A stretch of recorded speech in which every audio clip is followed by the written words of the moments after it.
and gentlemen, from parts unknown, we have an interracial, intermingled, intersexual group of Caucasian men and wife beaters and black men of questionable melanin. Put your hands together, make some noise for Guns and Butter! Whether you're chasing the bag or just trying to be a man, get ready to have your wallets, your mind, and your views on life challenged with Reckless Ray De Niro. What's good, everybody? It's your boy Reckless Ray De Niro, and we are back at it again for another episode of Guns and Butter with me hosting Reckless Ray De Niro. Welcome to the show, everybody. So I had a monologue that I've been thinking out all day, and then in true reckless fashion, I got on a panel over with Modern Renaissance because I saw that he was live, and he hadn't been live in a long time, so I had to go support my boy, Modern Renaissance, man. I actually did a community post on it. I'm trying to do better. I'm actually better at promoting literally everyone else than I am promoting myself. So what we did was we went over there, had a conversation. He had a young lady on his channel, and now my entire monologue to start this off is jacked up. So I'm just going to talk about everything that has gotten a little bit under Reckless Ray De Niro's skin and or is upsetting me at this present time. And we're going to start by highlighting the young lady who was over on the panel that the show was for over on Modern Renaissance Man's channel, Jasmine. Now, Jasmine is a college student at Iowa State. She's a Hawkeye. Iowa State University, shout out. I spent a lot of time in that city. Iowa City, wonderful city. Great state. Very normal. Last time I was there, I used to tell everybody Iowa City was probably my second favorite city. It was the most normal place that I'd ever been. Because it was more normal than Kansas City. In the sense that when I went to Iowa City, I couldn't find the bad part of town. It was great. We went and we looked for it. We could not find it, never found it. And all the trips that we had up there, we found the rural part of town.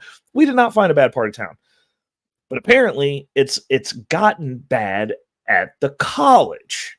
Now, Jasmine being the only female black conservative at the college, obviously voicing her opinions, participating, doing her civic duty, being active, making people aware.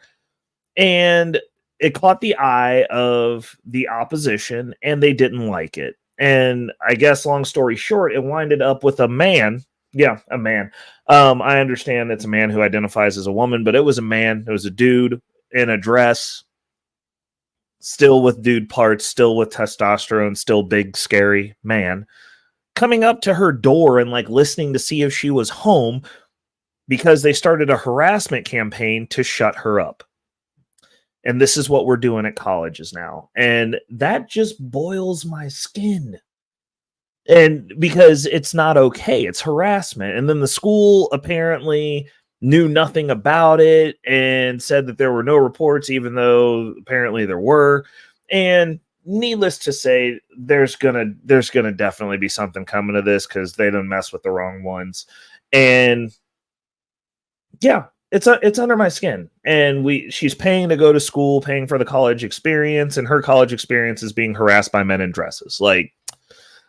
I just don't know what this is coming to because I've been to that school a bunch of times for events, and it was never anything that deep. It was everyone happy, people are joyous, people are going to college, they're getting their education, having some fun while they're there, and keeping it moving. And now it's you gotta go along to get through school without getting harassed by men in dresses. That's ridiculous. It's just ridiculous. So there was that. We had that conversation, and shout outs to her for staying the course and speaking out against things that are blatantly wrong and illogical, which I don't understand why we have to co-sign that at this point, but apparently it's a thing. So there was that. Then the other thing that I heard this morning, I was chilling out over on Anton Daniels' Millionaire Morning Show, and there's apparently some sort of financial beef. And, we talk about money over here, so I got to give my 2 cents as a brokey. in comparison, you know, the Titans are all arguing and they're over there just metaphorically bashing each other, and look at my financial phallus. It's bigger than yours. I've got more money, because they've got all the money in the world, because it's YouTube and everyone's got all the money. Anton's got the receipts though. Like, I do respect that, but there's a conversation going on about what's needed to be wealthy, and this actually ties into the show. And oh snap, hold up a second, Jay Rillo, see this new setup, Jay Rillo. I see you when you sneaking in from the clouds, Rillo showed up and hit me with the 5-ball immediately to start the money train off. Like, Jesus Lord, Rillo, you thought you was gonna sneak in, but I seen you, so we hitting it early. Here comes the money. Here we go. Money talk. Here comes the money. Money, money, money, money. Dollar, dollar. Dollar, dollar. Ching, ching, bling, bling. Cut the chatter. You ain't talking money. There we go, Rillo. Thank you so much for constantly always supporting the show, brother. Regardless of whether you show up, you come up, you have the conversation. Like, I'm happy because Jay Rillo is moving forward as well. But the paragons of Earn Your Leisure, Richard Fain, who I've done some stuff about, but he'll never see my channel because we small over here. But I like to give y'all some context when people say stuff that's wrong. And you know, I've called him out over on the Crypto Portfolio Updates channel because he doesn't know what he's talking about. Anton Daniels also, when speaking about crypto, doesn't know what he's talking about. And Earn Your Leisure, when they speak about crypto and NFTs, don't know what they're talking about, which is cool. That's cool because like they got their lanes, they got their MOs. But when it comes to wealth, when it comes to bag talk, when it comes to money, I feel like there's something that they're all missing because they are incumbent. I'm not gonna say old because me and Anton Daniels around the same age. You know, we medium old, but Richard Fain, he old. Earn Your Leisure, medium old. But like they got their lane that they made their money in. And there's this whole consensus of, oh, well, we're going to throw out numbers and you got to have 10 million. Bet. Jay Rillo, you know you're always welcome. You got to forever spot rocking with me, brother, because you're smarter than I am. And I need people that are smart to say smart things because I don't always say smart things. So definitely get your shower in, relax, take your time. I'm going to rant for a little bit. But they have these talking points, and it's like, oh, you got to do this and you got to do this. And so they were talking about what is wealthy, and then apparently they're beefing over what financially free is. And I'm like, this is literally just financially free isn't something that's arbitrary. It's individualized to the person, but if you can make money that covers your bills and affords you, like if you got a portfolio that's kicking off dividends that you're managing and that's all you got to do and you cover your lively expenses, you are financially free, whatever that is. Whatever number that is. So like if you only need $2,000 a month, then all you got to do is figure out how to get $2,000 a month coming in the door. Does that mean that you're never going to work again? Absolutely not. That's the way it's presented. But like, even if you're getting it through the stock market, you got to manage that portfolio. There's some work involved. It's just not the same level of work as somebody telling you, boy, you're going to show up when I tell you, and you got to clock in and you got to do this, you got to do that. And like somebody's lording over you. At that point, your portfolio lords over you. You got to do what you got to do to manage it. And then as you get paid, cool, you're straight. That's financially free. Wealthy is also arbitrary because they're saying 10 million, right? But what's 10 million to a billionaire? It's nothing. There's always a bigger fish. This is arbitrary. To be comfortable, $10 million, like, And so then it becomes, oh, well, I want to do this. I want to do this. And I'm like, well, I know people who have more than $10 million. I know people that, and you know what the interesting thing is, and I've said this a million times, especially when it comes to these YouTube conversations where these people are throwing the fact that you don't have as much as them in your face. So, no, well, and see, hey, what's going on? Shout out to the Twitch family. What's going on? Crucified for my opinions. Actually, that's the way it's presented. And like there's two ways that I'm looking at this. And there's two, like, I think a lot of it is programming. I do think that these old and come in, not necessarily Richard Fain. Richard Fain's opinions come from the fact that he's a boomer and old. So his prescription, he gets upset about them saying you should have 10 million to be wealthy and comfortable. And I'm like, well, I know people with $1 billion that would be like, oh, if I had 10 million, I'm jumping off a bridge, because their life is different. But that's a lifestyle decision. And these people will put the position that they're at the top of the mountain. And I've had this conversation before, because as a fellow brokey who's grinding up, that has lofty goals, that has high targets, that's building and giving the information as I'm building. I'm showing you what I'm doing with my money. We're celebrating the wins together, and you guys are getting to laugh at me when I lose because I'm honest about it. These people at the top of the mountain who throw it in your face, the way that you go about it, oh, don't use debt. You can't get a mortgage. We pay everything cash over here. Dope. That's cool, bro. That's cool. But you know, the reality of the situation is, if you're getting it out of the mud, it's different than when you're at the top of the mountain. And honestly, I don't know, out of the hundreds of jobs that I've completed that are all $1 million plus net worth individuals up to the $1 billion marker, that I personally know. 100 jobs. I'm with them for 9 months. I get to ask them questions. I'm eating lunch with them. I'm hanging out, handling their business. Whenever they have a programming issue, I'm kicking it over there. What's going on, Reese from Philly? How we doing? Shout out to Mr. Youngblood City. He was also first one in. He took the gold trophy today. But none of these people are navigating paying for everything in cash. And these are people that run cities, not YouTube channels. I'm just saying, infrastructurally, every linen you touch in the city, they run that. Doing $500,000 plus real estate commercial deals, they do that. Navigating as a family, and none of them are doing this debt free. Like, at no point did anyone tell me when I got my first property, the house hack that I'm in right now, none of them were like, pay cash.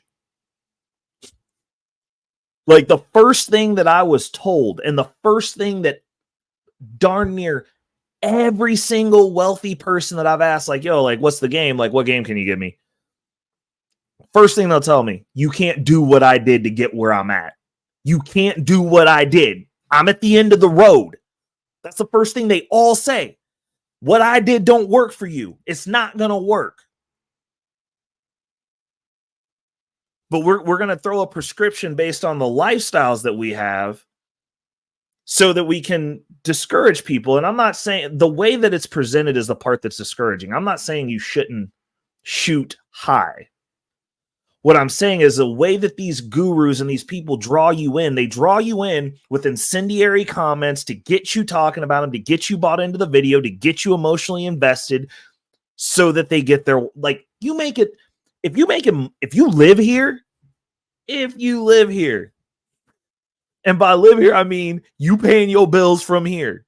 Like, when I move in, I'll let y'all know. Like, I'll let y'all know once you cover the bill. We ain't getting no bills covered right now. So honestly, I do have the freedom to tell you all the truth and to say whatever I want. So I'm not monetized. Like, no one's paying the bills. And it's probably going to be a long road, considering I'm not trying to blow this up tomorrow. What's going on, Carl? I'm not trying to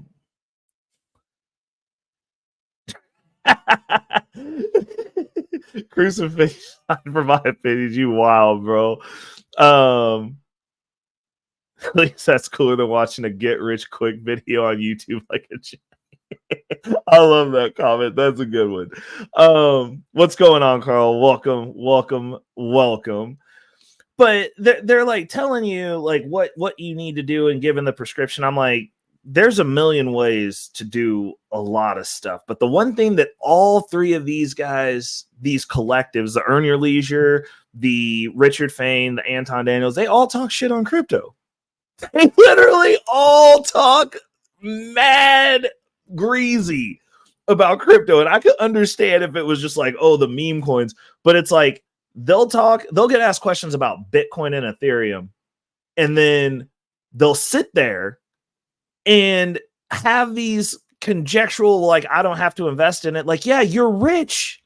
If you gonna die rich and you at the end of the road, you on the mountaintop already, you're right. It doesn't affect you unless, honestly, this whole shit collapses. And then you'll be boned because you'll be on the wrong end of the wealth transfer. But generally speaking, most of these guys got their finances in order. I know for a fact, Anton, the way he navigate with his money, I know he gonna be solid. If you gonna be rich, if you already in the NBA, and now the only flex that you have is talking about paying for full price cars and full price stuff, and then you shaming people for grinding how they're grinding to get out the mud. Like, I don't have much to say about that aside from, like, well, just like you say, we still putting numbers up. You got to make six figures. Like, that's cool. I don't make six figures and I'm shopping for a second house. Like, okay, I guess I'm doing the impossible over here with magic. It's fine. It's fine. But like all three of them, and it's hilarious because this is a black conversation, which is where Richard Fain took it, because he, even though he's rich, he's also tries to be in the victim Olympics. It helps with this fan base. I understand. But it's funny how we're the last as black people to the party for freaking everything. Like, we get there after it's squandered. So after this Bitcoin ETF comes and all three of them change their tunes. Oh, Bitcoin's the best. Oh, crypto's the best. Like, no, shut up. You bend the knee just like everybody else. You bend the knee just like everyone else. You told everyone not to do it. Wait a second. Hold on. I'm gonna go ahead and pull something up to the screen here. Hold on. Wait a second. Let's go. Since we can look at this on any measurable metric, we gonna go ahead and just take it to the congregation, because everybody, Anton be debating people about Bitcoin, and they're always soft pitch people who don't know what they're talking about or can't just pull up the chart. 5 days, we're up 4.5%. 1 month, we are up 33%. 6 months, we are up 32.6%. Year to date, we are up 120.82%. 1 year, we are up 108.97%. 5 years, we are up 566.18%. Max, we're up 11,113.36%. This is just math, people. If you don't know, say you don't know. It's that simple. It's that simple, folks. There's really not much else. What's going on, Moy? There's not much else to say about this, but you don't, if it's not illegal, I don't understand how we got into this metaphorical debate where people who have money have to have opinions on stuff they don't know about collectively. If you don't know, just say you don't know. You're not a part of it. Cool. Fair enough. But you're going to sit here and you're going to keep throwing it out there that it's not working. Well, the past 14 years, it has worked. The past 14 years, it has performed better than every single other asset class. Y'all talk about money. You don't understand math? What part of it don't you get? You're financial gurus, all of you. Like Richard Fain, when asked about Bitcoin, went and had a whole soliloquy that I put on my crypto portfolio updates channel about how he invested in a bunch of meme coins and lost money, and now he's sitting holding bags. Well, yeah, you tried to get rich tomorrow just like all the dum-dums that you tell not to do that. You went into a market and did the stupid stuff that kids do, Richard, and got your little hand burnt, and now you're upset. You bought a peak, bro. The numbers don't lie, because obviously you didn't buy 14 years ago, you didn't buy 5 years ago, and there ain't no way you bought a year ago, because you would be in money. We're green. Year to date, you didn't buy a year ago today. Green.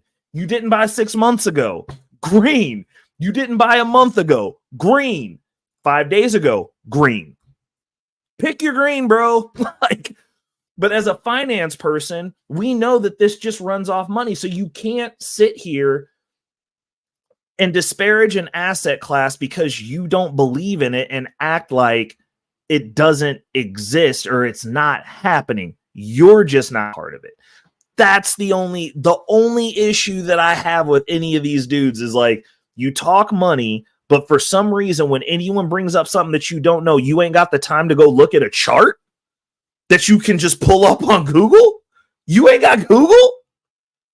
Y'all pull up and react to videos all the time. No Google. Okay. Nobody. Okay. And I understand that people don't invest in what they don't know, but it's like, if you do real estate, and this happens a lot, people will get into something and they're like, this is the only way. I don't tell people that crypto is the only way. It's a very volatile market. If you're not financially literate and you're not disciplined, you will lose over here to me because we are competing for resources. Honesty, transparency. Totally fine with that. There's plenty of other ways to become wealthy and to stack resources. These dudes get into like these ideologies, and I understand it's because they live here, which is super funny because people will get this guru level, but they make their money not doing the thing that they're the guru at. They make their money here on YouTube, selling the lie to you. Actually, it's not even a lie. It's a half truth. And then we'll sit here and we'll quote and we'll regurgitate these anecdotal people. Because like, I'm totally fine for following the moves of people like who are successful. Elon Musk, Sam Walton, name it. But like this morning, because I do listen to Millionaire Morning Show, I do like to tap in on that because that's my junk food for the day mentally before I get into a book. So I work long days. So part of it, I'm tapped in because, you get gems, you get things that are going on. Like, it's a good show. But then Anton will break down on these money tangents. And it's like this morning when he was talking about books, because I'm an avid reader. I read a lot of books. And he talked about Rich Dad, Poor Dad. Read it when I was 16. Like, it was a good book. But like, you know what? Where he makes his money is not where... Like, they've already disproved the stuff that he wrote in that book, and we know this now. But everybody's still talking about you got to start with Rich Dad, Poor Dad. Like, or you could start with Set for Life, which is actually a strategy that people actually implement that actually freaking works. I don't know. But, like, also another old boomer. And he's like, cool, he set up the stuff to sell you a product that wasn't necessarily true. Was it better than nothing at the time? Absolutely. Are there better options now? Absolutely. And if we're reading, we should be updating that. Like, I wouldn't start somebody off on Rich Dad, Poor Dad. All it does is give you an attitude about how other people get to their bags. Like, I don't even know, man. I honestly don't know anymore.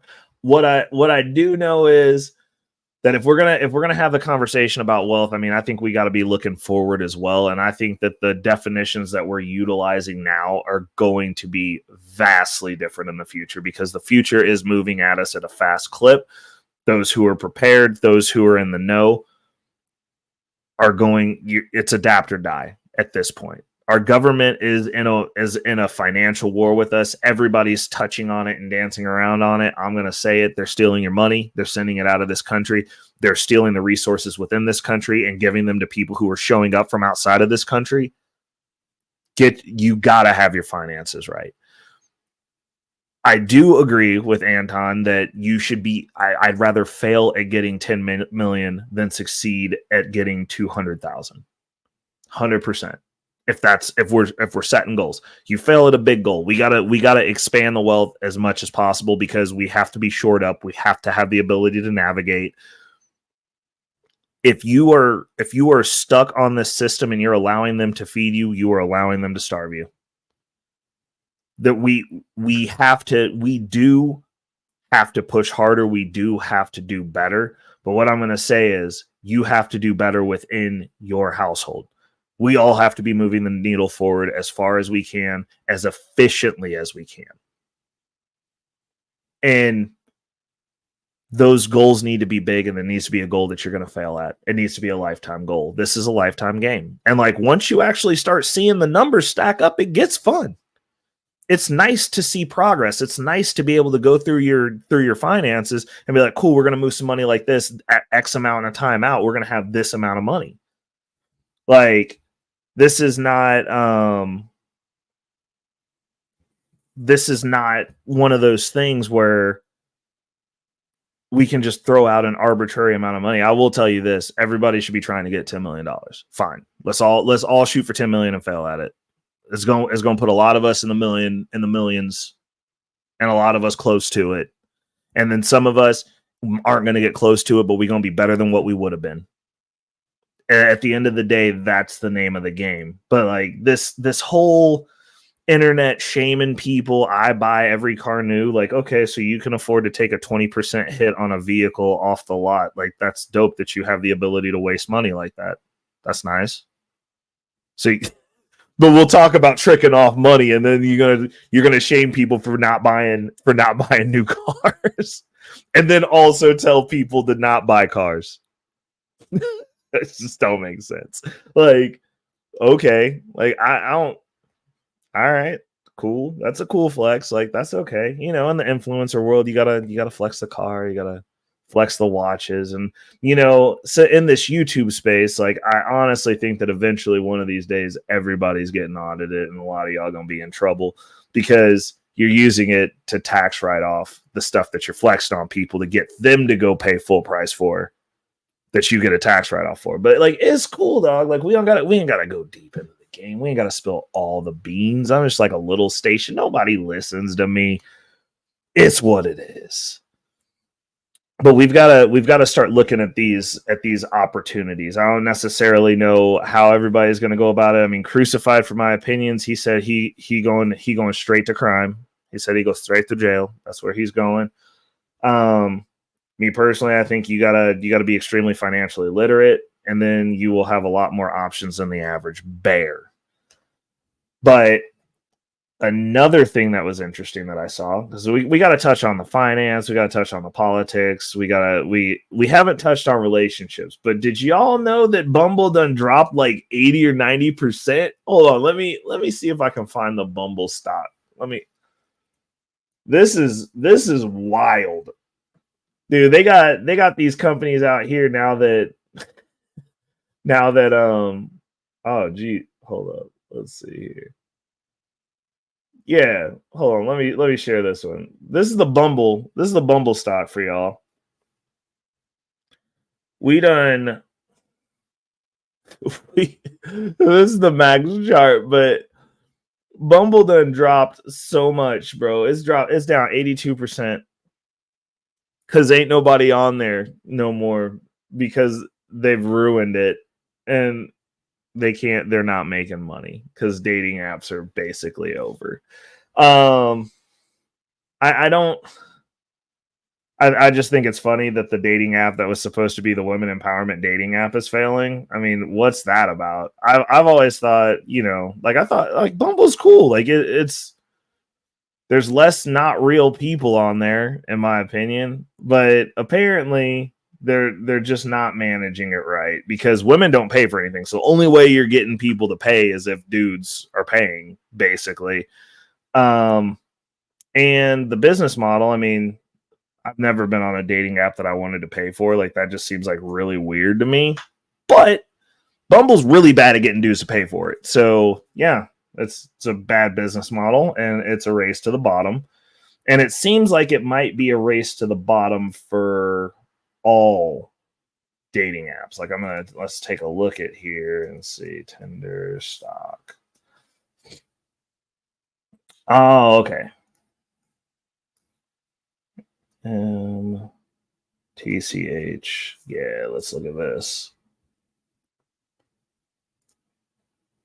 Yeah, it's kind of a race to the bottom for everybody. So that's the company. For those of you who don't know, we'll drop some financial gems here.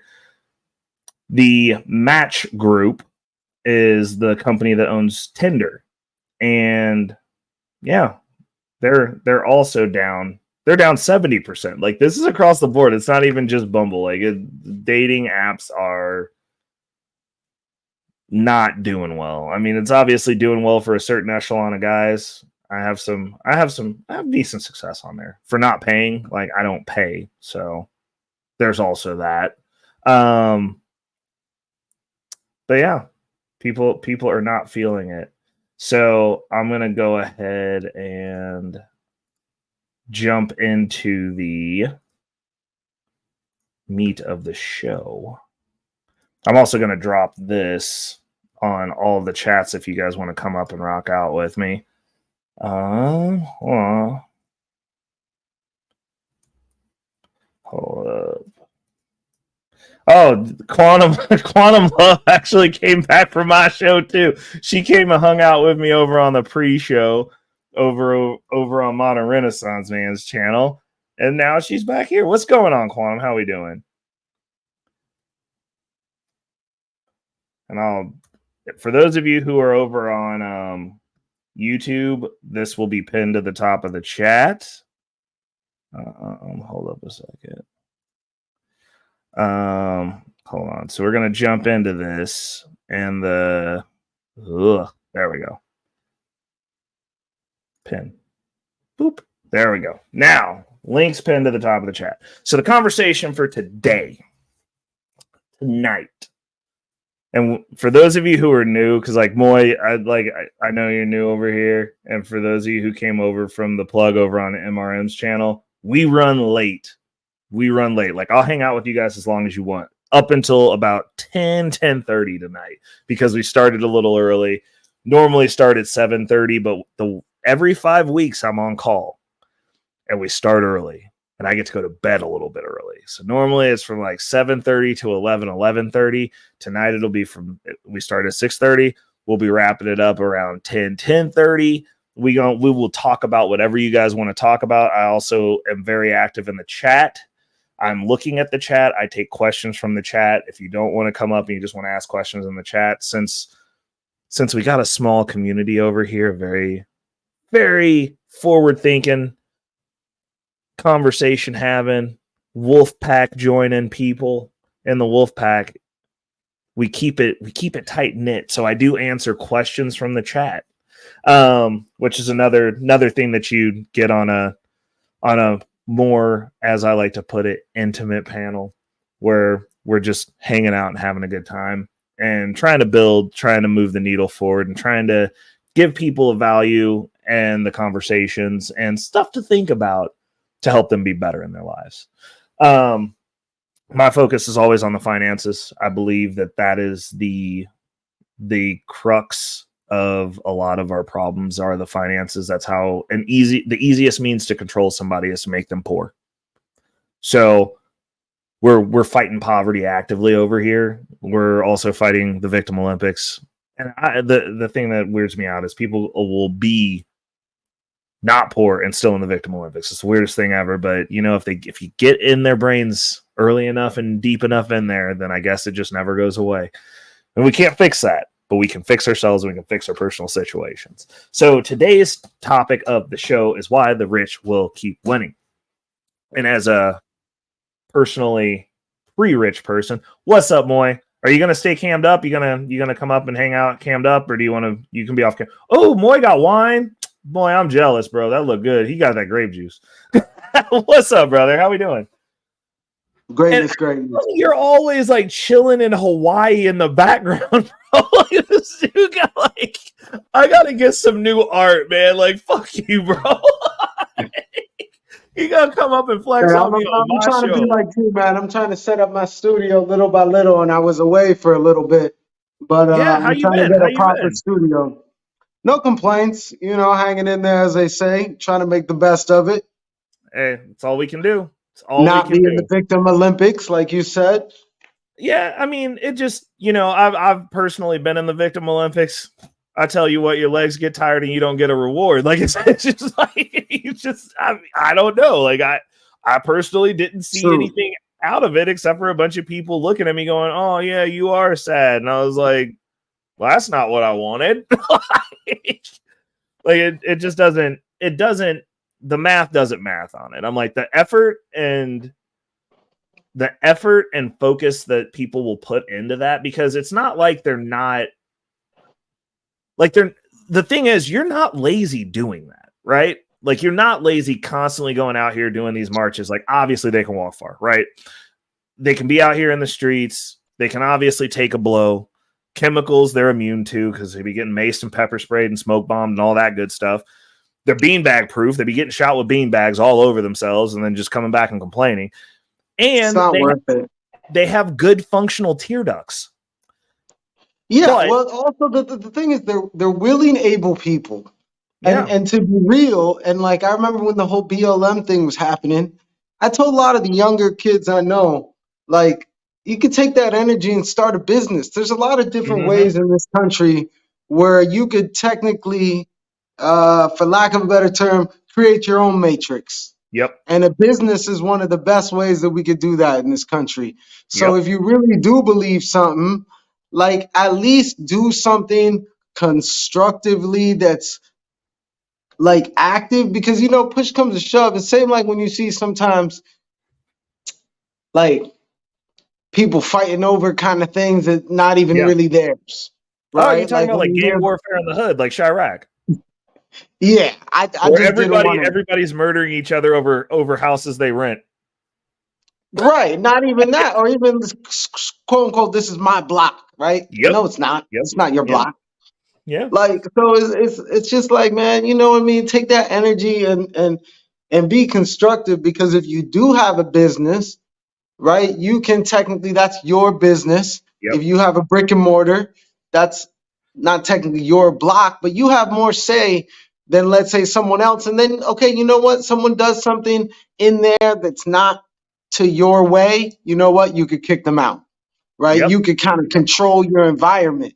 So, these kids would be better off going on LegalZoom and starting a business than, marching out there being ridiculous, not really adding any true value to society. So one of the things that got me worked out of being a staunch leftist was I always had that thought process. I was like, well, if this is the evil empire and these people are controlling everything, then like, why don't we have like a business or something to control everything, so that way we can combat this on an equal footing, to where we and you know what? I honestly feel like maybe someone listened to me, because it's completely flipped now, and it's like now the conservatives don't, for some odd reason, don't have like a safety net for when people get doxxed and canceled out of their jobs to get them to shut up. I mean, that's And I'm crazy. like, I didn't know how that did was this- happening. How did this flip full circle to where it was like, at first it was like these evil corporate bastards are controlling everything, to now we're just getting everyone fired and somehow conservatives own nothing. Like it's, and I've told, like, that's my immediate prescription for conservatives, period. I was like, there needs to be some sort of network that's offline where it's like, cool, we've got these jobs where it's like, all right, these are like-minded people, these are organizations where, but I think it's because they pushed this college thing so hard, and then they converted these people and then put them into positions of power within these companies that were built by originally conservative people, but now they run it. Oh, yeah. Oh, there's so- there's definitely an agenda to this. Yeah. There's And definitely an agenda to it. But, like, that's always been my argument. I'm just like, well, why don't you just make a company and have it function better? I've never understood the thought process behind, I'm going to come into your business. Like, Moy, say you started a business. Let's go play a game with me.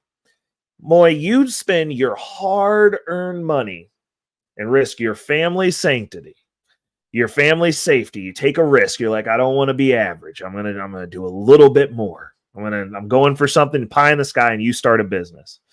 You put your blood, sweat, and tears into this business to make it successful and get it to where it's running, right?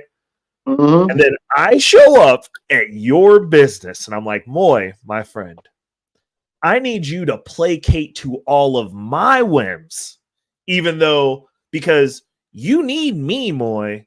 You need me. Listen, Moy, no one's moving these boxes but me, Moy. You don't want to move these boxes, Moy.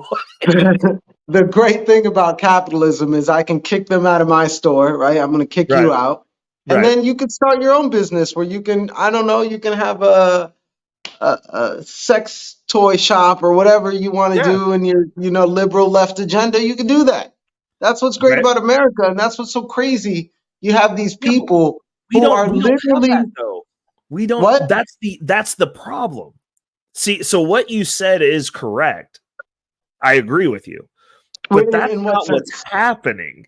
Like, In, that's in what sense? Because I do still think we can do that. It's just unfortunately not enough people do it, and we well, have the Victim Olympics. But so you know, it's we it's because it's can. because of the nature of how our businesses are set up. So like if you look at the corporate structures and how these businesses are invested in, like look at what Bud Light did. Do you know why they did that? Because they Because got they wanted money. the ESG scores or whatever, right? Yes. Yeah, Right. of course. So But once now again, look, you so don't have now to they placate to that. yeah. If you're a business, that's a choice you make. And I understand that, we Mhm. all live in this kind of world of peer pressure one way or another, and you get Yep. ostracized and this, that, and the other when you do something different. It's crazy how we have all these ads in the 80s and 90s, think different, and we were taught Mhm. to be authentic. And then you grow up and you're adult and you do that and you get ostracized. Right. But still, at the same time, it's a choice. Bud Light could have said, hey, we're going to stick to our guns. We're going to continue to do ads with the Rockies and do things like we've been doing since the 70s, Right. right? Right. And they decided to literally make that left, LOL. Yeah. But that's a choice they made, right? And all these, look, you know what it is actually at the end of the day? And it's crazy. Talk about corny things from the 90s, right? Well, we grew up, we're probably around the same age. Yep. Because I heard you talking one time about Gen X stuff, Yep. and Yep. um, we grew up with the saying, basically, to be the change you wish to see in the world, Yes. Yes. right? I That remember was that. a huge thing with us growing up. So, whether it's, I'm not going to use the term good or bad, but on whatever side you're on, you still can do that. Now, if a business says, hey, I don't want to do that, that's a choice. And it's unfortunate that a lot of these Mhm. businesses don't stick to their guns. And then look what happens. Look what happens anyhow. They Yep. end up Yep. going to the left. It ends up basically, going up into flames. And then Mhm. they go back to their traditional roots anyhow. So So it's like, so what the heck? so one of the way that I look at this though is because businesses do what they're financially incentivized to do. And we don't True. have and so like the BlackRock, they're on the ESG, they're obviously a left version. So the left went and did what I suggested. And I want my credit because I was thinking about that when I was a leftist and nobody was rocking with me and I was They an got to cut asshole you off then. a check, man. They got to cut you off a Right? And check. so here I am on the other side of the fence telling us the same thing. We No, but need I to agree. have a I mean, pro-American lobby, a mhm. pro-American fund that's the equivalent of BlackRock that goes around and goes, are you pouring into this country because we're going to financially incentivize that? And there Right. needs I've to been be saying that since the beginning yeah, because that's technically the American way, and yeah, businesses push the culture. That's what people yep, don't realize. So it's like, what you're talking about and what you had mentioned in the last panel with yep, MRM, like, Jasmine had a very good point as well, and she's doing all the right things. But there needs to be more people who are in the creative fields, in these other yep, fields, who said, "Hey, we're going to put out our own, conservative family values children's book." Okay, they want to do the yep, LGBT thing. We're going to do a book about family values and why it's important, how it can right, benefit you.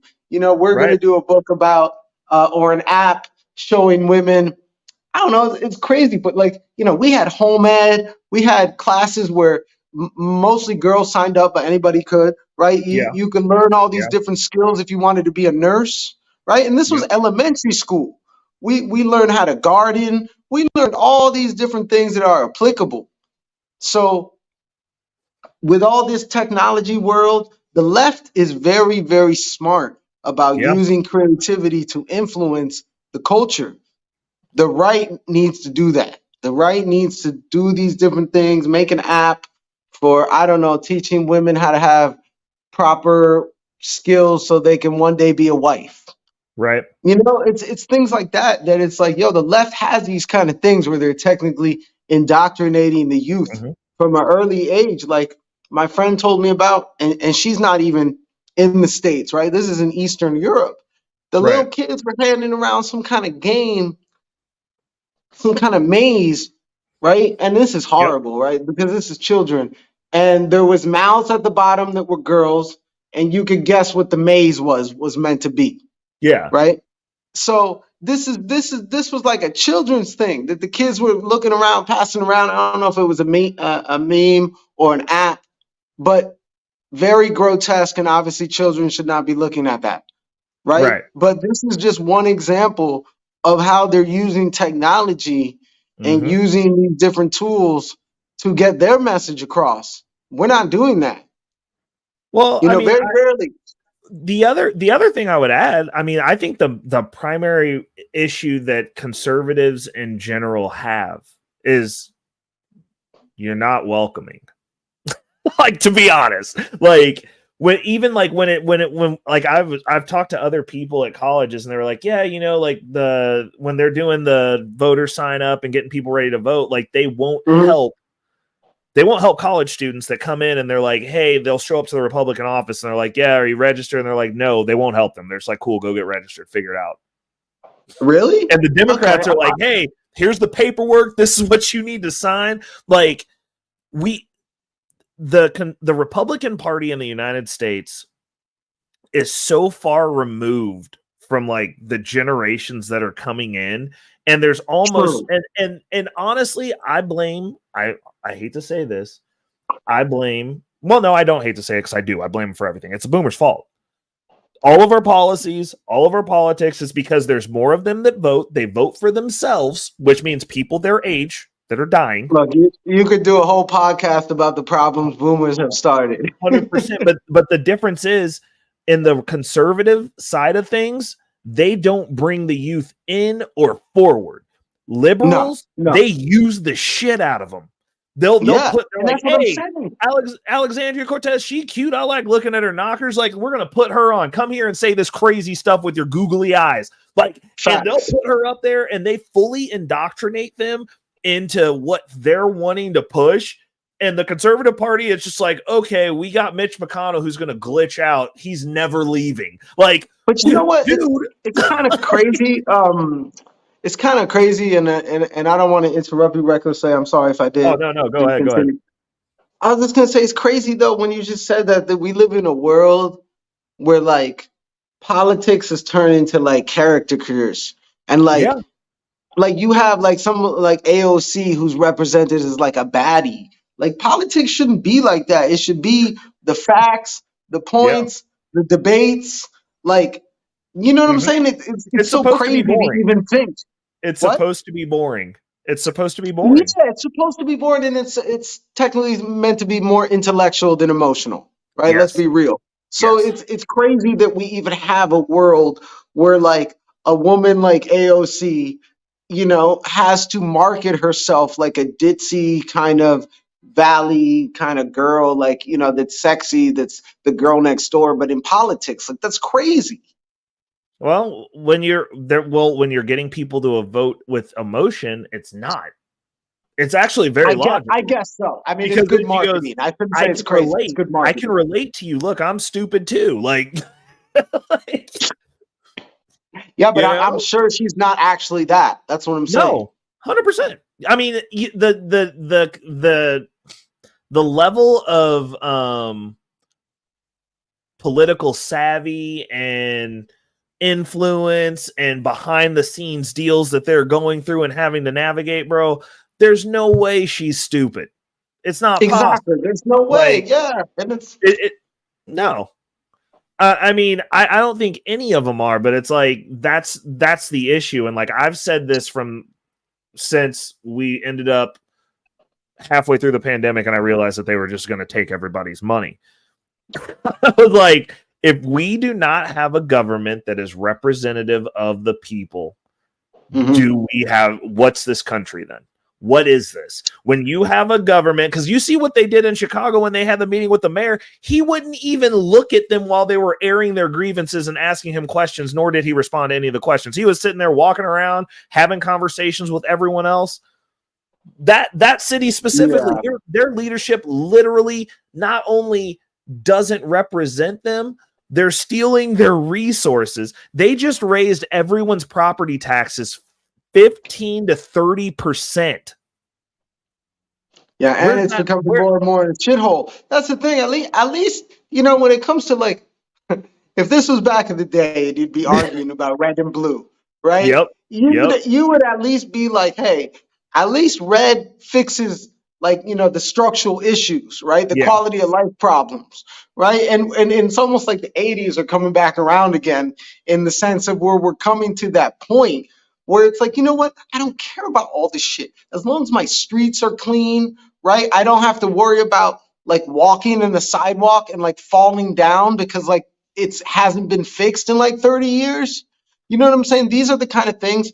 And it's interesting because I saw a gentleman talking about it from Europe. And he was saying that like, yo, as Americans, we spend way too much time doing these kind of arguments instead of coming together and be like, yo, what are the issues we need to fix and fix them? Yeah. Like we don't do that, and it's like, yo, honestly, like I feel like the Reds, the Republicans, they have a better time of doing that. They're not impervious to BS, but they're more about like, hey, let's at least fix these problems.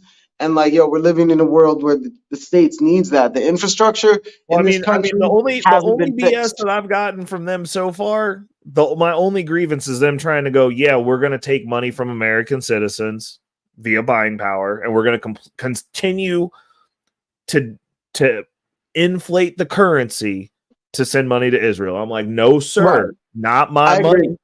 Not my money. I think we should have like a 20 to 40, maybe even 50-year period where like all the money stays in the States. 100%. Like until they fix every single thing here, every road's good. Chicago gets their street back. Like we ain't giving nobody money. Like these cities, these major cities should all be like Tokyo status. Everything, like why New York has the worst subway systems and things are crazy is beyond. Why they got rats the size of people, bro? Like the rats are on steroids there. Like, and drugs. They be dragging pizza around. It's nuts. Like it's nuts, and they're everywhere. They're in the buildings. You know what's the crazy thing too? It's like, yo, like maybe it's a thing as you get older, right? But you know, the younger generation doesn't realize, because I guess, you know what I'm saying, when you're younger, you're kind of focused on other things.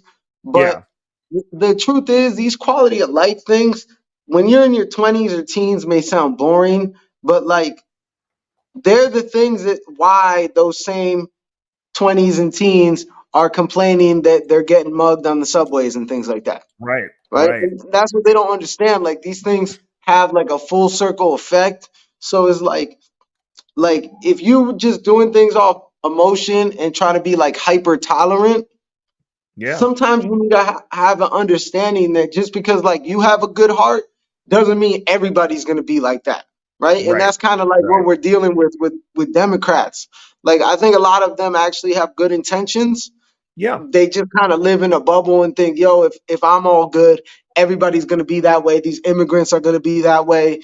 You know what I'm saying? Or illegal immigrants, I should say. And that's not the case, man. Unfortunately, we don't live in that world. Well, the way that it's supposed to work, though, and the way that civilization historically has always worked is you have to have both. Like, I understand that I'm slightly cold, a little bit psychopathic, and like I'm very pragmatic. I'm like, your leg's already off. Yeah, you probably ain't gonna make it, bruh. Stay where you at. Like, you good. I'm gonna come over there. I'll bring the pillow. We gonna make this pleasant, but like, you got to get up out of here. Now, I hear you. I'm the same. Now, on that same note, though, I don't like. I've come to the realization, as much as I like to think that I like chicks that are like me, I don't function well. Like, I can function. I could, like, literally, I'm pretty much the most adaptable person you could ever date on the planet. I could date anybody as long as you mess with me. Like, I mess with you. Like, we good. But that's real, and that also has like, to do with the generation we're from. if it's another female who's like me, my same mentality, I don't like that as much. Like now that I've been dating you a little mean your bit same again, mentality as a man? Because obviously, I don't think any man should want that if she's masculine. But or do you mean your own mentality, as in some of the kind of free kind? I don't know what to call it, but you're more like of a I like do your chicks. own I like thing chicks type that of are thing. soft, like that are compassionate. Like, because I'm not a very compassionate person. So, like, if I'm with a chick and she's also like very Cold. like, I almost want to be with somebody like who, for me, dating, at least in my experience, I want somebody who leans left but can have a conversation. Because then they Yeah, can no, go, I hear that. I hear "Oh, that we should help 100%. them," and I'll be like, "Let me explain to you why we can't," and then Why we can't, right? we can have a But conversation about it and go, okay, well, now that we've hashed out all the facts, like maybe we can't help them a little bit. You know Ray, what I'm saying? Ray, the unfortunate thing is though, a lot of times it's almost like the emotion side clouds the logic because I have also I'm a very, let's say, like, I know the way I am, but, and that's why I'm saying maybe it's a generational thing, but Yeah. like, I'm able to hang out with anyone, if that makes sense. Like, if Yeah. you're cool, you know what I'm saying? You're chill Yeah. vibes, bro. You know what you do, as long as you're not hurting kids or doing some Nazi stuff, it's all good. You know Yeah. what I'm saying? That's kind of basically my mentality since I've been 13, right? You know, probably even before that. And that's why I'm saying I think it can be like maybe our generation is a very unique generation in the sense we have a lot more of like true diversity.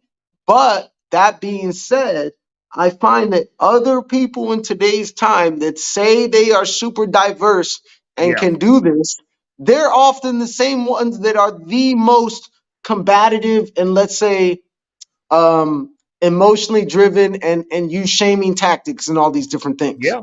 Yeah. No, It, 100%.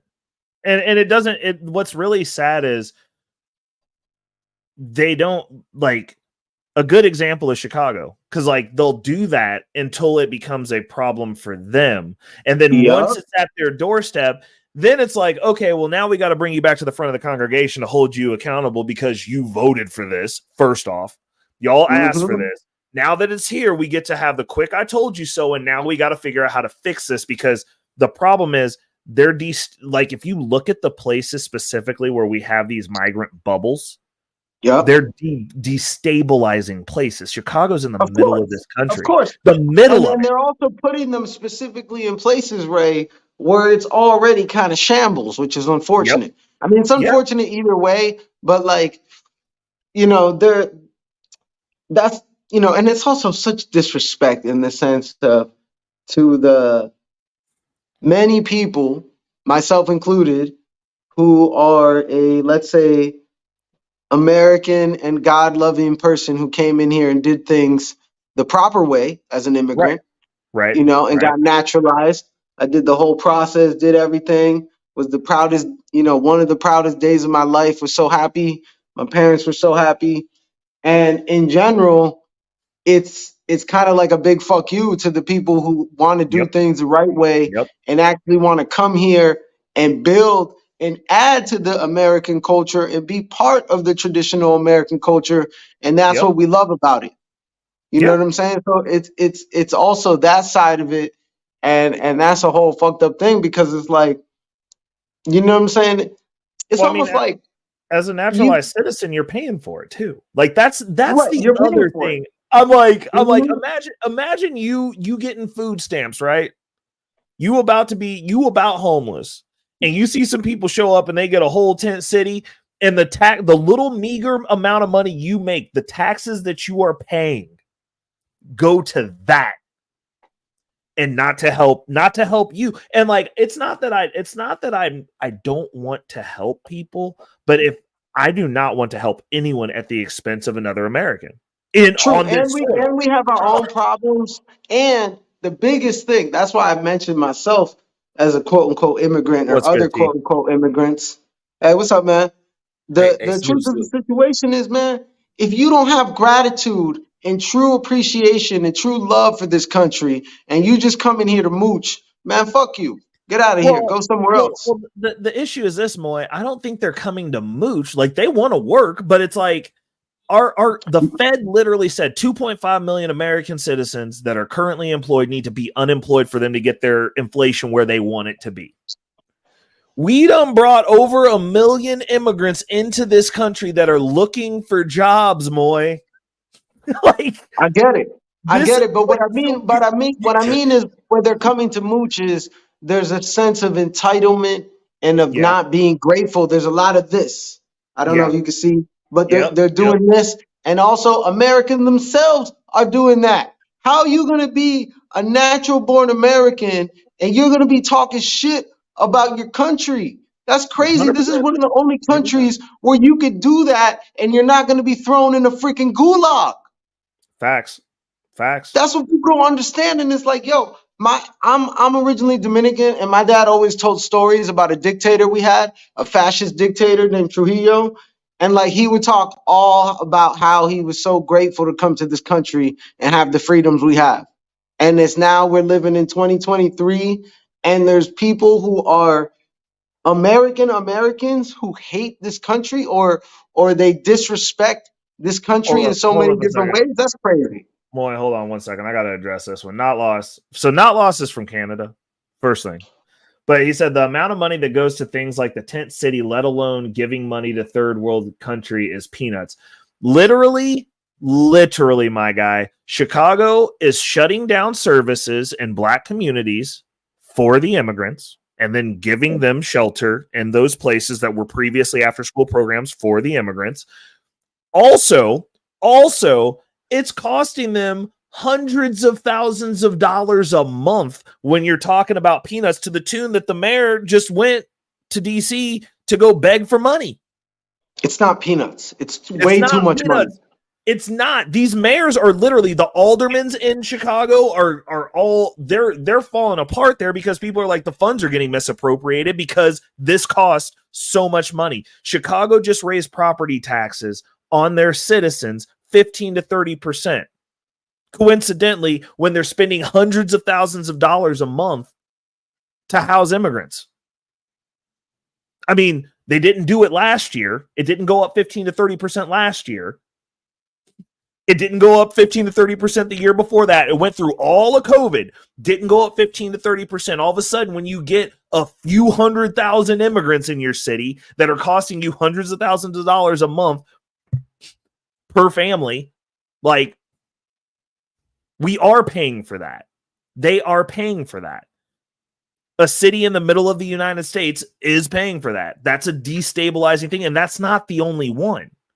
But like, the thing that I want to remind you, though, not lost, is like, you don't live here, so like, you can have an opinion on it, like, sure, but like, you don't live here, so like, you don't know, and like, you're literally talking about stuff with zero research, saying that it doesn't cost anything. It does. Hold up, I got somebody in the back I'm bringing up. Wait a second. Some might think he's extreme. No one can deny that he's passionate. Whether you're gonna be in a holy war or some form of inquisition, either way, you probably want him on your side. Say hello to Orthodox John.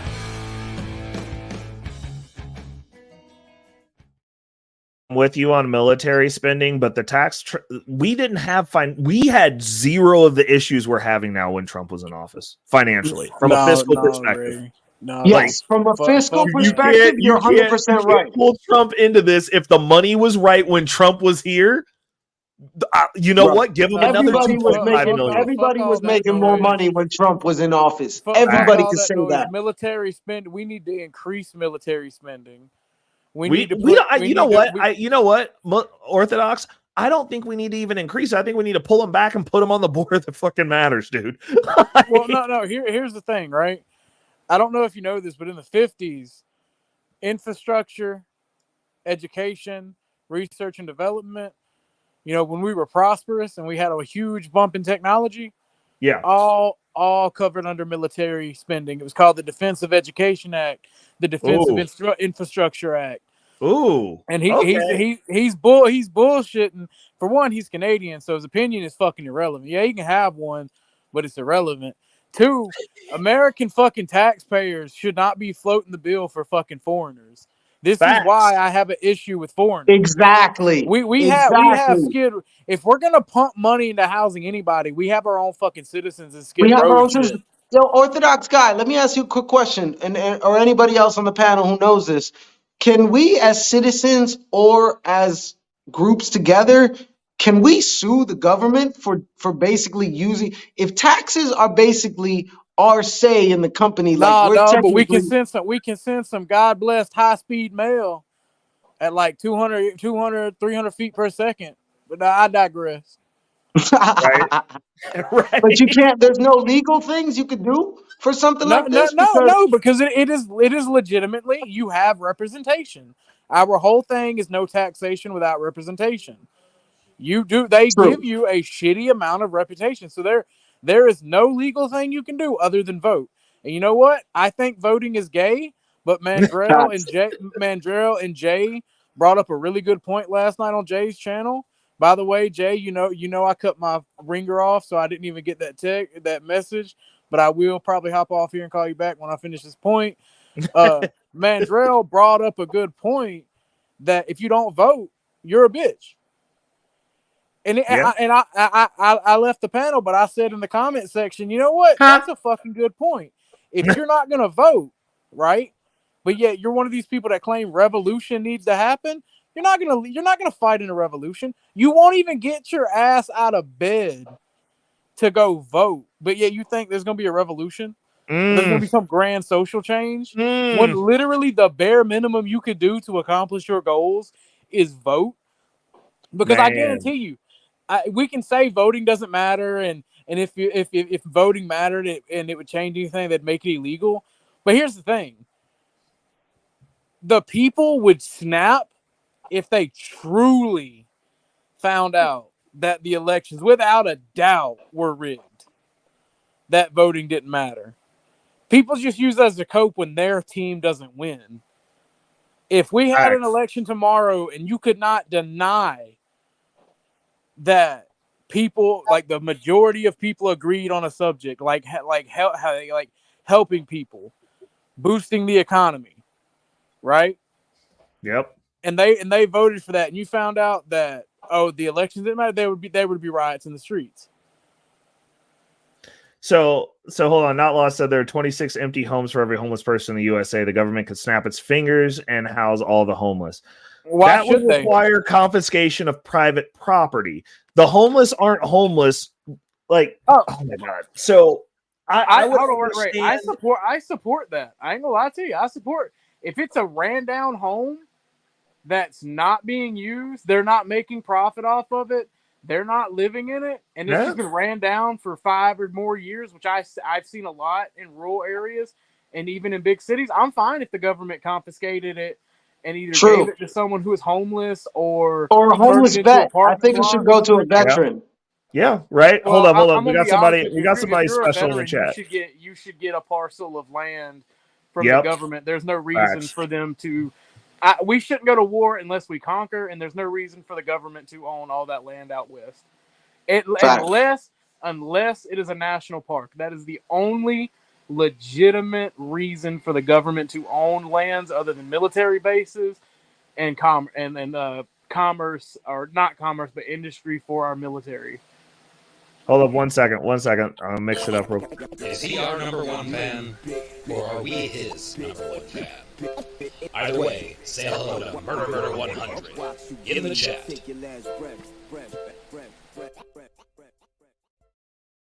Hey, salute T. But no, I'm with you. But my deal is this: when you, having worked in mental health and having actually worked with homeless people, there are a lot of homeless people that see, this is where my cold and psychopathic side kicks in. If you don't want to be a part of society, I'm okay with that, but you got to go live in the forest. Yeah. Nah, because they're gonna mess up nature. No, dude, here's my they ain't gonna survive long enough to mess up nature. They're gonna survive. Here's No, it's my cool thing about the because you homeless, gotta go have forest consequences with forest things, bro. See, here's my cold and cynical nature, right? And I'm gonna catch hate for this. I do not give a fuck, right? I respect veterans. I respect the military. but and they're large. The reason I say that is they're a large portion of the homeless, and you can't talk about the homeless issue without them. Most homeless people are homeless because of drug addiction or their own bad decisions. Yep.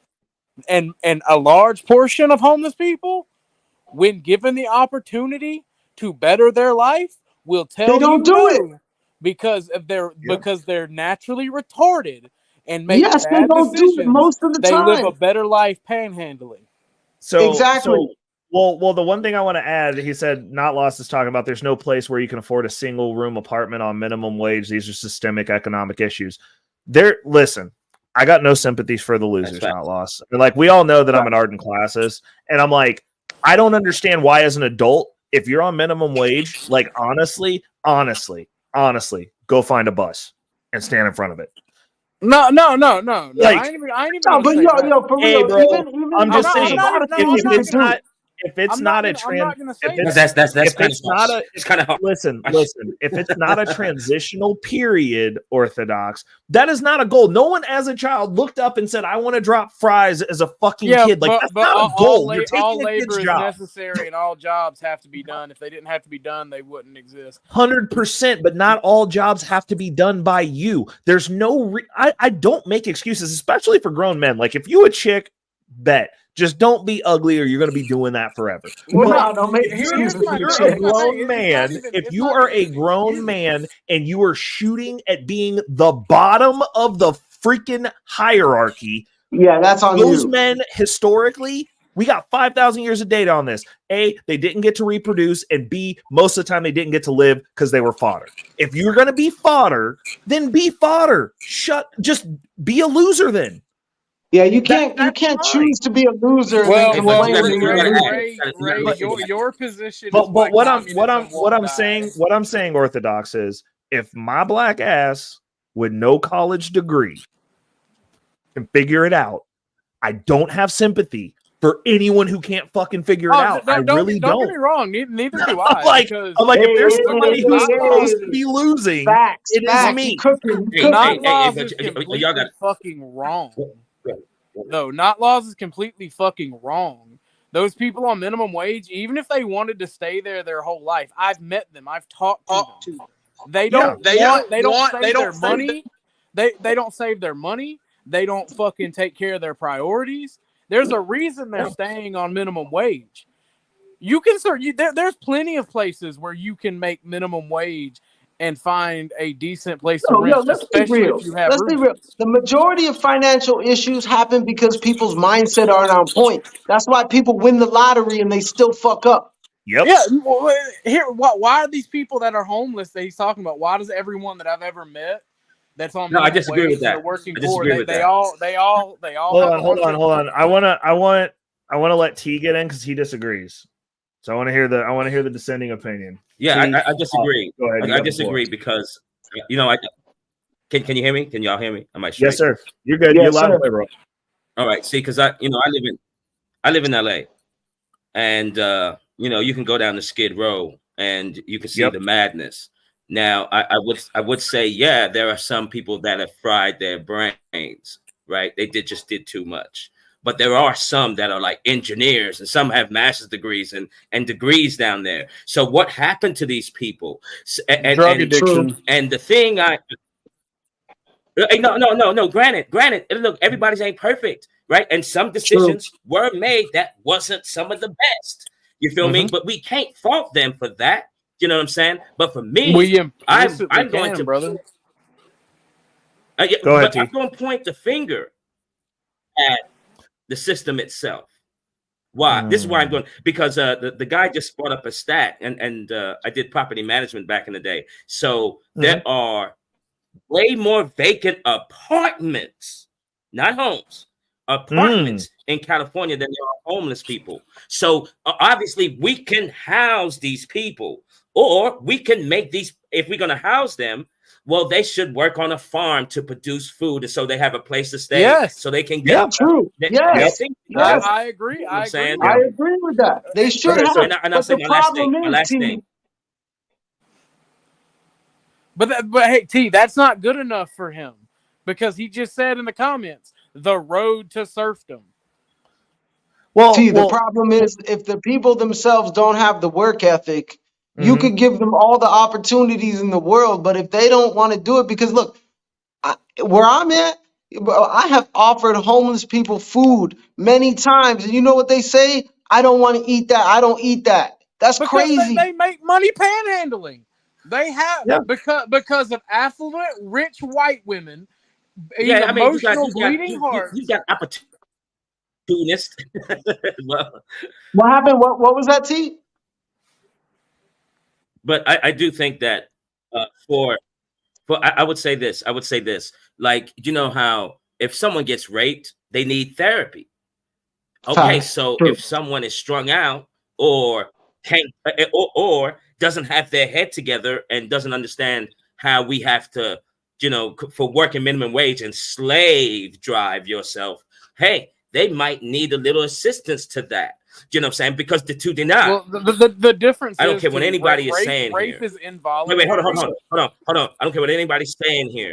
No matter how you look at it or what avenue you want to go and how you're trying to operate within the system, this is the second form of slavery. I just want everyone to know that. And it's the mental one. Yeah, you can throw competition onto it, right? All that you want. But the fact still remains that I every agree single with you day there. that you wake up in the morning, right? The first thing that you have to do, you have to get this money, which to me, that's so off page from in my life. Wait, That's not hold on.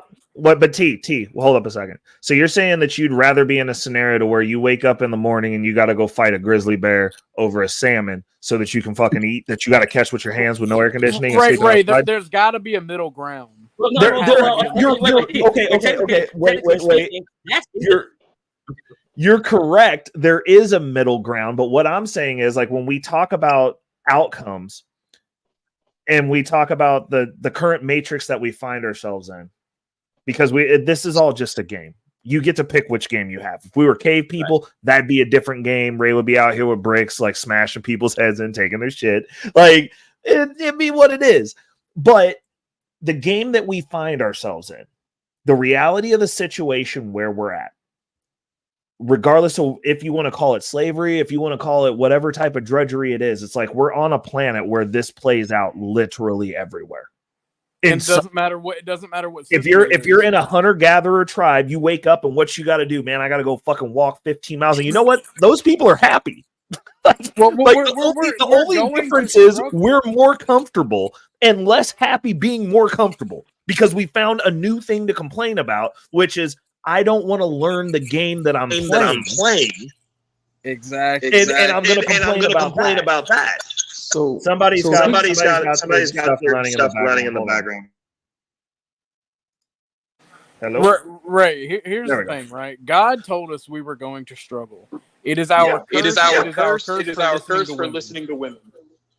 Like, unironically. So to get back to how this all started with Not Lost, guys, keep in mind, the answer is there. He's from Canada, and Canada, that's a land of accepting the golden cage. I mean, they're getting subsidy. They have their own form of universal health care. I think they do. What is it called? UBI, Universal Basic Income. I know the Scandinavian countries do that. I'm not sure if Canada's implemented that. Yeah, but there's they were already. Go ahead. There's a difference. Scandinavian countries. Is that me echoing? Yeah, you got an echo. You got an echo. You talking that is not me echoing. I was muted. No, it's Jay. Jay, you have an echo. Do you have another? It's because I'm in my garage. That's why. Oh. Okay. All right. Word. He's in the 40K layer. Dude, his garage is dope. Oh yeah, no, I've seen Jay's house. It's pretty beast. But no, I agree. So to a certain extent, but like what I'm saying is the game is mental, and I agree with T on that. 100%. It's a mental game, but also when we say that the game is mental, T, that's the only thing you have control over. True. The only thing. That's a fact. The game Yeah, that but we're let's playing also- is let's be literally real. in the field that the only field that you have 100% control over is in your mind. Is you. The Also- only one. Here's the See, issue. It And the doesn't matter. fact that we've whittled the slavery down to just that, now it's a choice. But that Yo, but goes T, back do to you what I was think saying that before. most people could handle? That goes back to what I was saying before. That you have places like Canada, which in the United States is going to be Canada coming to you soon, where you're okay with the golden cage, you're okay with living on just enough because the government gives you enough for you to eat, enough for you to be able to watch TV. People aren't going to give up football. They're not going to give up beer. They're not going to give up air conditioning. They're not going to give up any of those things. You're okay with a golden cage. I mean, look at the pandemic. When people got checks, people put up with bullshit for quite a while, actually. When people, Yeah, because they got those stupid checks. that's what I'm saying. But when Donnie was giving you a check, you were okay with it. You were able to deal with the bullshit. You were okay with being because told you there's have to a wear a certain mask. form where that's slavery. When the check stopped, people got mad. So if you're just giving shit, if someone's just gonna give you something so you can have enough to eat and to drink and to watch football on Sundays, right? And be able to turn on the heat and the air conditioning when you want, then people aren't going to care. They're going to be all right with suffering and complaining about it. But everyone's going to slowly turn into the dog on the nail, where you're in enough pain to cry out, but you're too lazy to get up off the nail. Yeah, no, that's a fact. Like, people will love languishing around in the gravy boat and swimming until there's no more gravy and they're trapped. Well, we're never going to get to the gravy boat though. We're already broke. Like what gravy is there? Like Canada, they at least their money isn't insolvent. Basically, ours is collapsing. They're not going to. Yeah, but that's here if we wanted to. We're now trapped at the bottom of the gravy boat. Right. The boomers are the ones swimming around in the gravy boat. You know why? Right. Someone said in another podcast before, and it was a good point. They had said, I don't know if it was Tim Pool, I don't know what political commentator, but they said like, yo, America is turning into a shell company to help other nations. And it's true. Right. That's what we're becoming. Always was. Well, I mean, guess you're right. Always was. Well, we were talking about it because I was on Modern Renaissance Man panel before this, and we were talking about it. I was like, Chicago doesn't even own their streets. They don't own the roads. Every time they have a parade or anything there, they gotta pay.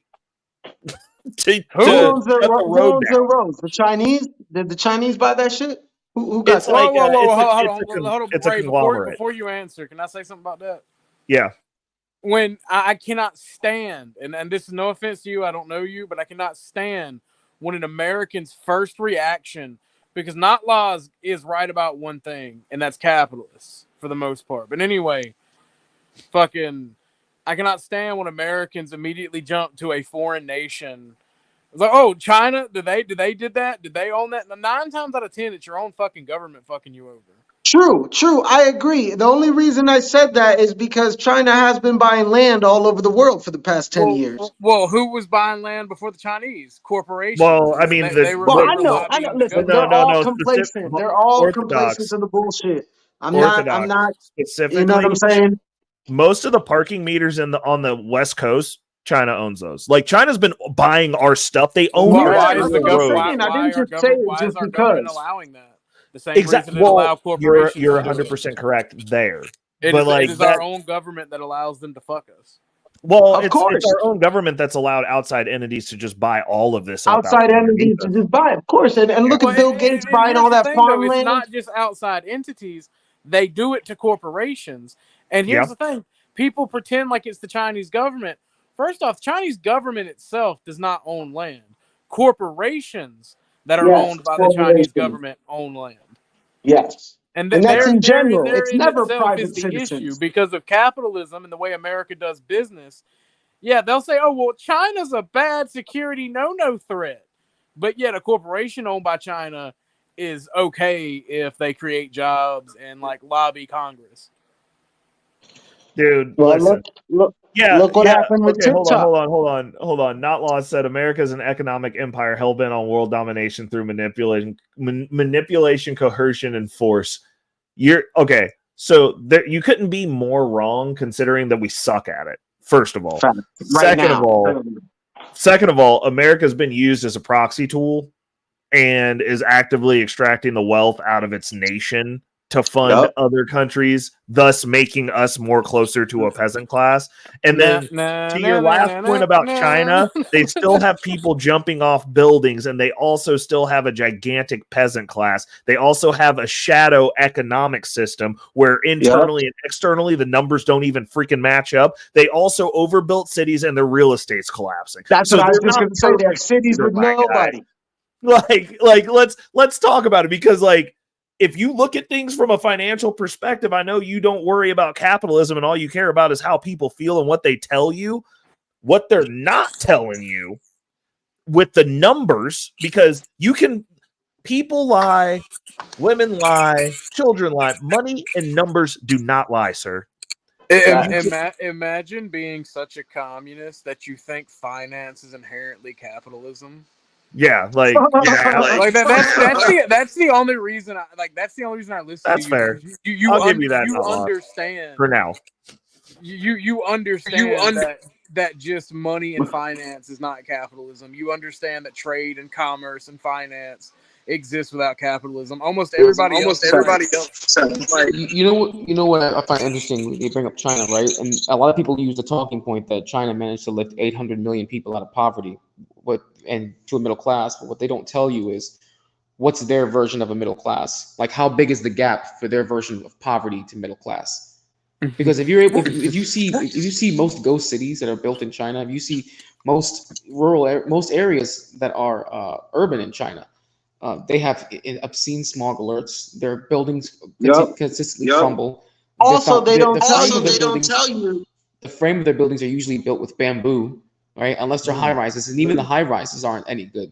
There's whole ghost cities in China. Their economy, 30% of it rather, is based off of a massive hey lords. But what about all the people that were killed during the Mao Revolution? That's not talked about.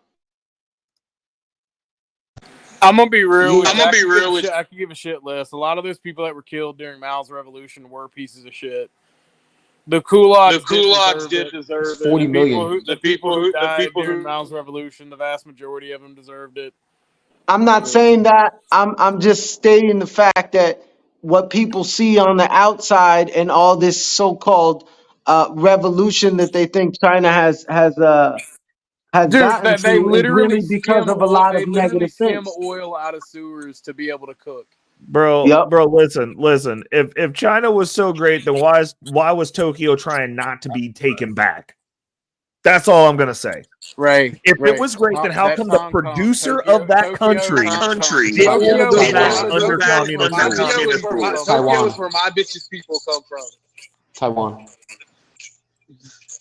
No, Hong Kong. Sorry, my bad. Not Tokyo. Hong Kong didn't want to go back. Their production hub, the part of the country that made all the money. It was Hong Kong, of course. Yeah, but also look, let's be real. They're hypocrites because they are technically capitalistic. Whoa. We understand. We should understand why. Well, we should understand why. England.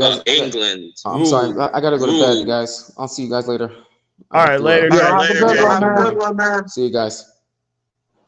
Yo, Ray, what's up with the echo, man? Is that you? No, it was Jay. He was in the garage.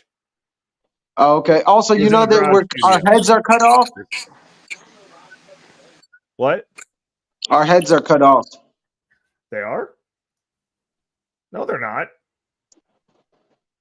Really? No, I can see your whole ass head, dude. Oh, my bad. On my screen, it's cut off for some reason. Yeah, man. I was like, I had to go check the stream and everything. I was like, I've got this thing pulled up on like 3 different platforms right now. I'm like, I have a head and you have a head in all 3 of them, bro. Don't tell me your head's cut off. Halloween. Hey, maybe that's how I'm feeling with all the crazy stuff going on. I will say this about China, that they're highly technological advanced here. I mean, they're way ahead of us. No. And wait, hold on. Yes, they do have a lot of advancements. And they have the fastest electromagnetic train in history called the maglev. I'm getting Here's my punched question. I'm getting punched in my ribs for letting you Here's my finish question that. before That's you not go. the Chinese. Here's my That's question. the Here's my question. Japanese. Wait. See, Here's my question. Right? That's the Japanese that have that, not the Chinese. You're No. thinking you're thinking No. of It's the Japanese. Chinese. Okay. Wait. It's the Chinese and Japanese that have electromagnetic trains here. Do you know what I'm saying? So if you take a look at some of China's Japan cities, has the highest, China is not technologically advanced. China is like basically coupling together advanced pieces of technology because they manufacture it for the US. Japan is actually technologically advanced and capable of manufacturing their own designed and operated machines. China basically benefits because they're able to reverse engineer shit that they make for other people. Which they've gotten sued for multiple times. Like that's a whole thing. If like you get something made there, they're gonna steal it. Yeah. Like they're incapable. Okay, the reason it's literally they're very good at that. Giving a monkey an AK and they somehow figure out how to use it and make a shittier version of it. They will never advance beyond that or take forever to advance beyond that because they're not technologically advanced. They just know how to manufacture it for people, which is kind of an oxymoron and weird. The other thing that I was going to say was, well, go. Well, I was gonna say in regards to like China's state of things, there, like if you actually go there, like I dated a chick who ran a hedge fund that had to go over there for business because she ran an international hedge fund, and she clearly stated every time that they went there to go visit to have their meetings, the cities that they would go to, like if it wasn't Hong Kong, basically, or like Shanghai or somewhere that we all know of, you would have to go ahead and take a set of throwaway business clothes, shoes and all, because it was so smoggy that you couldn't see across the street, and going outside, the smell doesn't come out of your shit. And like you can tell where people are from there if they're not from one of those cities, because when they show up for meetings at her hedge funds here, they still smell like that. Like it's not clean. Like it's clean in like 2 places. Like, and the rest of it, they don't show because of that. Like it's actually real. Like when they were talking about the smog thing, it's actually worse than what they described it. Yeah, it's worse than what they described. I had a friend who was working over there, and he was there during the time when they started putting up the fake, like they put up a fake sun. What is it, in Beijing? Forgot what city it is, but it's so smoggy, they put up a fake sun. Yeah, I mean, it's like everybody has their stuff. And I mean, like, you know, like the whole American excellence thing, like, I mean, we have good marketing too, but I believe that our marketing we should at least aspire to live up to the marketing hype because it would make us better people. I'm just gonna be real. We need fascism. You know, we don't have good marketing anymore, by the way. Our marketing sucks. No, I'm just gonna be real with you. Well, look. I tell you why our marketing sucks. But I tell you why marketing sucks. Because when you later. Okay, later, Muslim guy. And salute to Mrs. She Said in the building. What's going on? Okay, go ahead. You know, it's you know, when you have the FDA ban a lot of food from around the world, like, you know, let's just take Jamaica for an example, right? And then they have 2 types of let's talk about soursop for a minute, and that's a fruit that once you keep eating that fruit, anti-cancer. It does cure cancer here. It will cure about, let's say, half of the cancers that we have here. And then there's a dish that they call ackee and sawfish, right? That has a lot of the omega A's or whatever the thing is. I mean, this right here, the lockdown that they put on us. Yeah. I mean, it's mind blowing. Do you know what I mean? Yeah. And Well, it was and then this a is why I say, psychological attack, honestly. most Like, definitely, most definitely. Yep, a psychological attack. And Look, man, to like, go back to the actual beginning where you were saying, Moy, right? Because I understand how you're looking at it, right? But you know how the original the brothers here, the ones that were here, that they call Indians, but the ones that were here, you know what I mean? When you've got, and you know, I just look at the play. So you're going to bring everyone over here. You're going to bring a bunch of Ukrainians, but you're not going to fix any of the projects that you set brothers in. exactly. Do you see what I'm saying? Like, this is kind of it's weird. It's all FUBAR. It's all FUBAR. They're just showing that they don't really care about us, and that's all it is. And now people are starting to find out. I mean, I've known this since. It's crazy because all the music I used to listen to back in the day, those people now ended up being indoctrinated, but they still had good lyrics. Don't get me wrong. And you know, I always knew the government wasn't shit. Right. You know, but it is what it is. You know, and you don't have to have special forces experience to have common sense. Luckily for you, he's got both. Say hello to Mandrell.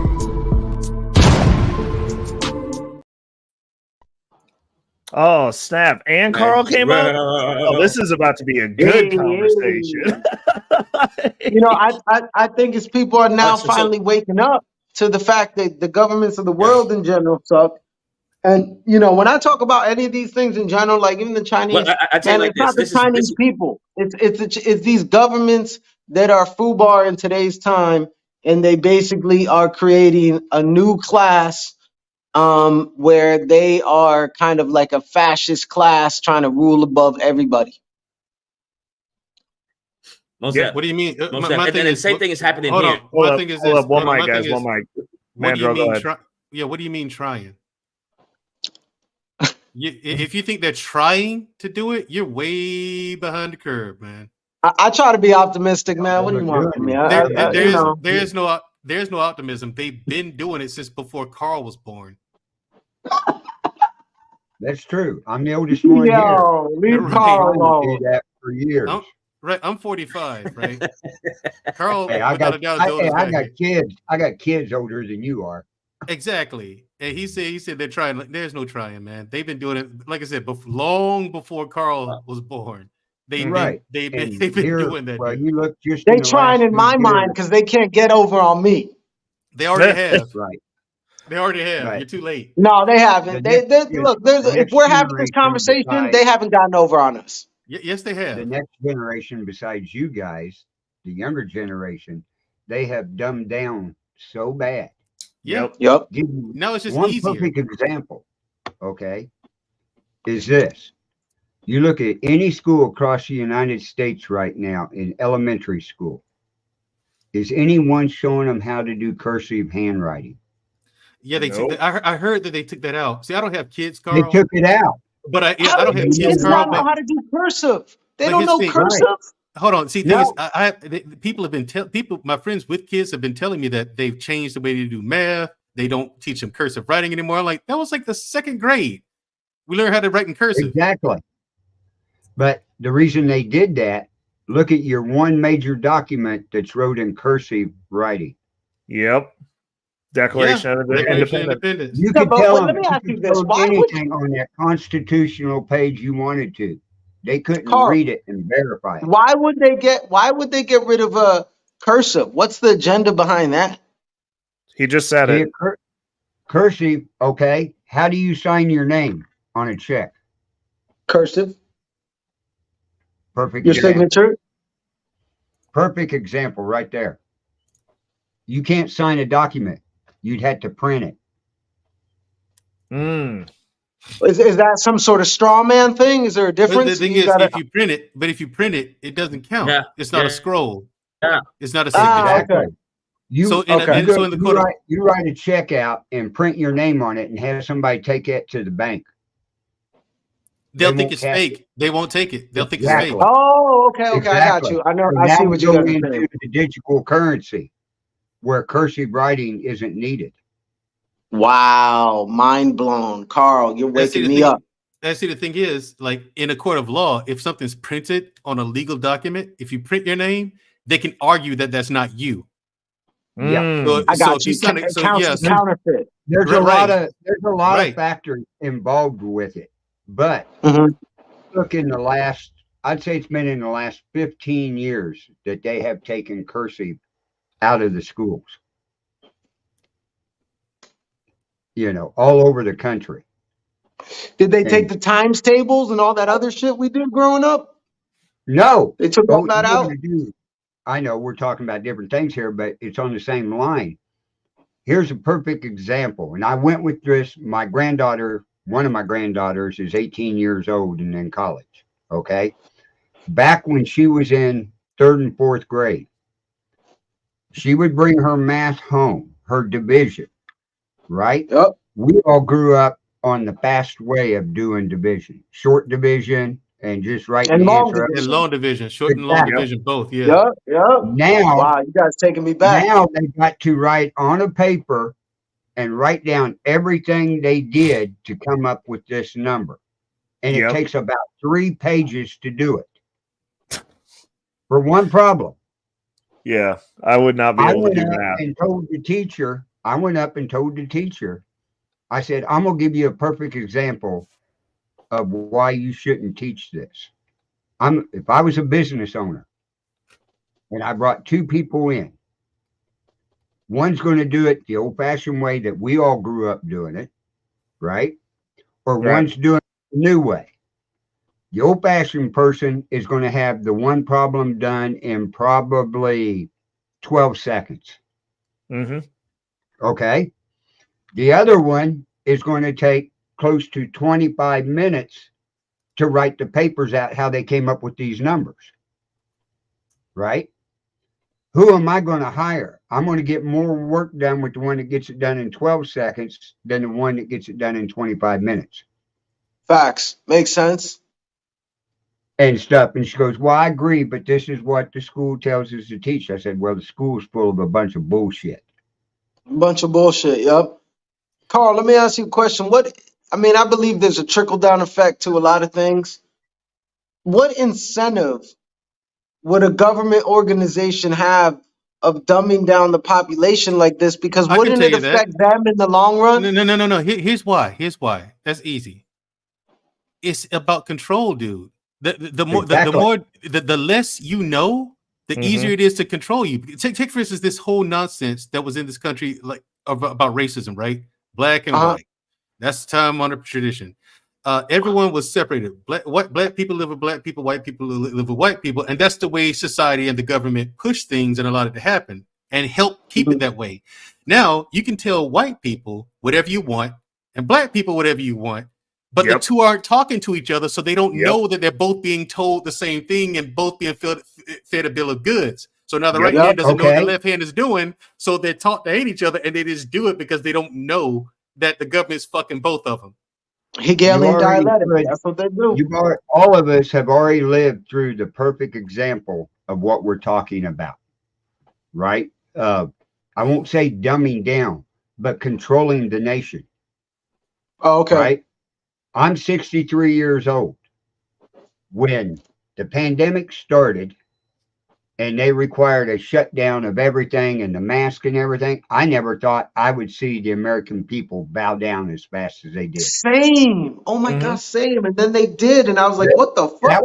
That was a test to see how fast they could take control of this country. Yep. And I was like, the one thing I did over the pandemic once that happened, like I was fine with the mask thing because people didn't recognize me, so I didn't have to talk to anybody when I was at the store, which is nice. But the one thing that I did over that course of time, once I saw how stuff was going, I got my passport. Like I was like, they were like, oh, well, it's going to take long. I was like, I'll wait. It's cool. I just need it when I need it. Because I was like, I was like, this ain't good. Like this is not good. Yeah, everybody's on lockdown. Yeah, everyone's on lockdown anyway. So what else? Like Carl said, what else you got to do? Right. The best time I had was, okay, you have a mask on, and you get to walk into a bank. Yep. Jesse James, where I live at up here is Jesse James's area. and stuff. Oh, dope. Jesse James rode over in his grave. Oh yeah. Exactly. Right. If he run into a bank with a mask, bro, it'd be over. And that's another agenda too, because now the people who have real bad intentions, right, in cities like this, they got everybody wearing these baklavas. Bro, you got these kids out here who are straight derelicts, and they're wearing the baklavas and all that, doing straight derelict things. But you know what? Nobody can say anything because that's like a fashion now, looking like a freaking like you're gonna rob the bank. And it's like, I think that's part of the agenda because now you can really do that and you could get away with it and everybody just walks and think, oh, that's a normal person walking by. Yeah. Right. But that, Yeah. like we was all I mean- talking about, that's a perfect example of how fast the government can take control. And dumbing down the people in the next generation is the first step in total control. Because think about it. Think about it for 2 seconds, man. The top 1% control 80% of the world's wealth. It's No, I incredible get that, that. it's incredible that people put up with it. So my thing is, And the media. well, the thing is, here's the thing. Like Ray knows that I served in the Army and I served in special operations, U.S. Special Thank Forces, 6 years. Thank you. Yeah, Appreciate and in that job, I got to see what's behind the curtain when it comes to our government. And when I tell you, my mind was blown. You would be absolutely amazed at how much of your life is engineered. Like the things we're doing now, we're doing it because we're allowed to do so. The things we're saying, we're doing it now because they allow us to do it. If they wanted to stop us, they most certainly could. And there's not a damn thing we could do about it. But there are contingencies. The reason why they don't is because the people who started this country and people who came along since, like Eisenhower for one, he's a 5-star general. He was the supreme commander of the entire Allied forces. He himself and JFK put forth contingencies to prevent that from happening. Like Ray slipped up and said it one day, and I was like, "Whoa, Ray, hold up, man! You might want to watch what you're saying." You're talking about that part there because you as a civilian, you're not supposed to know that. Yeah, but you know what? Ray, I was like, you can end up on somebody's watch list real quick. Bro, I've already got babysitters, bro. Like, how do you think my friend group is what it is, bro? I don't think these people we're showed up for no reason. It is what it is. But you know what though? There's a lot of people like you, sir. You were just saying. I know a guy from back in the day who he was intelligence community during the Nam era, and he was special forces. He said something similar to you. But he also said that there's a lot of good people within those services who, you know, are just more DL trying to do good things. You know, it seems like there's an internal war. I was one of them, and there is. Here's the thing, and the thing is, people, what you see in politics today, it really is a dog and pony show. It really is fake. That's not even the real government. Fact. Truth be told, like the president, there's things that people like. I could have told. There's things like that I was involved in, and the president says, Hey, Sergeant, I want to see your report on this. Fuck off. I could literally tell the president to go fuck himself, and there's nothing he could do about it. Like, you know what I'm saying? Like, there's things. There are things that I was doing, operations I was involved in, where not even the president has authorization to see that. He has to ask permission. Now, but you know what? The everyday person doesn't realize that. Right, but my the thing is, everyday person doesn't realize the hierarchy, the true hierarchy, and doesn't even know that really, honestly, unless it's under emergency conditions, and that's why they do that. The president doesn't really have as much power as people think. That's why Donald Trump never wanted to be president. When he got elected on that election night, I know from firsthand information. Bro, the Secretary of State has more power. Hold on. No one on the planet was more surprised that Donald Trump won that election than Donald Trump. He was. Exactly. He was the most surprised out of I promise you. First-hand information. He was the most surprised, more so than anyone on the entire planet, that he won that election. Because my thing is, he even said this behind closed doors. Why would I want to be president? You have any idea how much power I would lose by becoming president? And he was right. He doesn't. He didn't want to be. Donald Trump didn't want to be president. Because the thing is, when he hit me is when I was telling you about that. What I just told you a minute ago. It finally sunk in when I was like, "What kind of leader do you have when a soldier can tell him to go fuck himself. Like I can be involved in shit that he can't know. What is this? So I started reading between the lines, and then hold up a second, y'all. Hold up. You know how I know that we're having one of those conversations right now? We got a bomber in the back. Oh, okay. Out of nowhere. Out of nowhere. Yeah, so in the back talking about I want to come up. Like, I bet you do, bruh. I bet you do. You picked the wrong one, though, because I know the Harrises. So, like, that's funny that he tried to use Mrs. Harris logo. I was like, bro, you can cam up or you can hit me up on Instagram because I know them. No, not today, Satan. You gotta be smarter than that. But no, like I said, I think it's because Carl's here, bro. They were like, hold up a second. They got an old white man up there kicking it with him. Yeah. That's too many people talking. Right. And here's the thing. We like I said, we do have contingencies within not only our government, but in society, because there are people who are assigned certain tasks. Like even when you get out, here are the things that you are tasked to do. That's why they say once you're a soldier, you're always a soldier. There are certain things that they actually handpick people. Say these are things you're tasked to do, even when you're out, in case a tyrannical government, a regime gets in charge of the government, and the nation needs to rebel. There are contingencies in place, and people in government knows that. And if you don't, they don't know it. Well, it's too bad. They're in for a rude awakening because there's certain elements within our government that are not going to allow that to happen. They can't. Yeah, but because you know then what? You lose control. The catch-22 about that. Thing is, hold on. Then you lose control. Once you keep the people somewhat happy, you don't need to keep them like really elated or about anything. Just keep them comfortable. That's all they have to do. Keep people comfortable and passive, and they can get away with almost anything.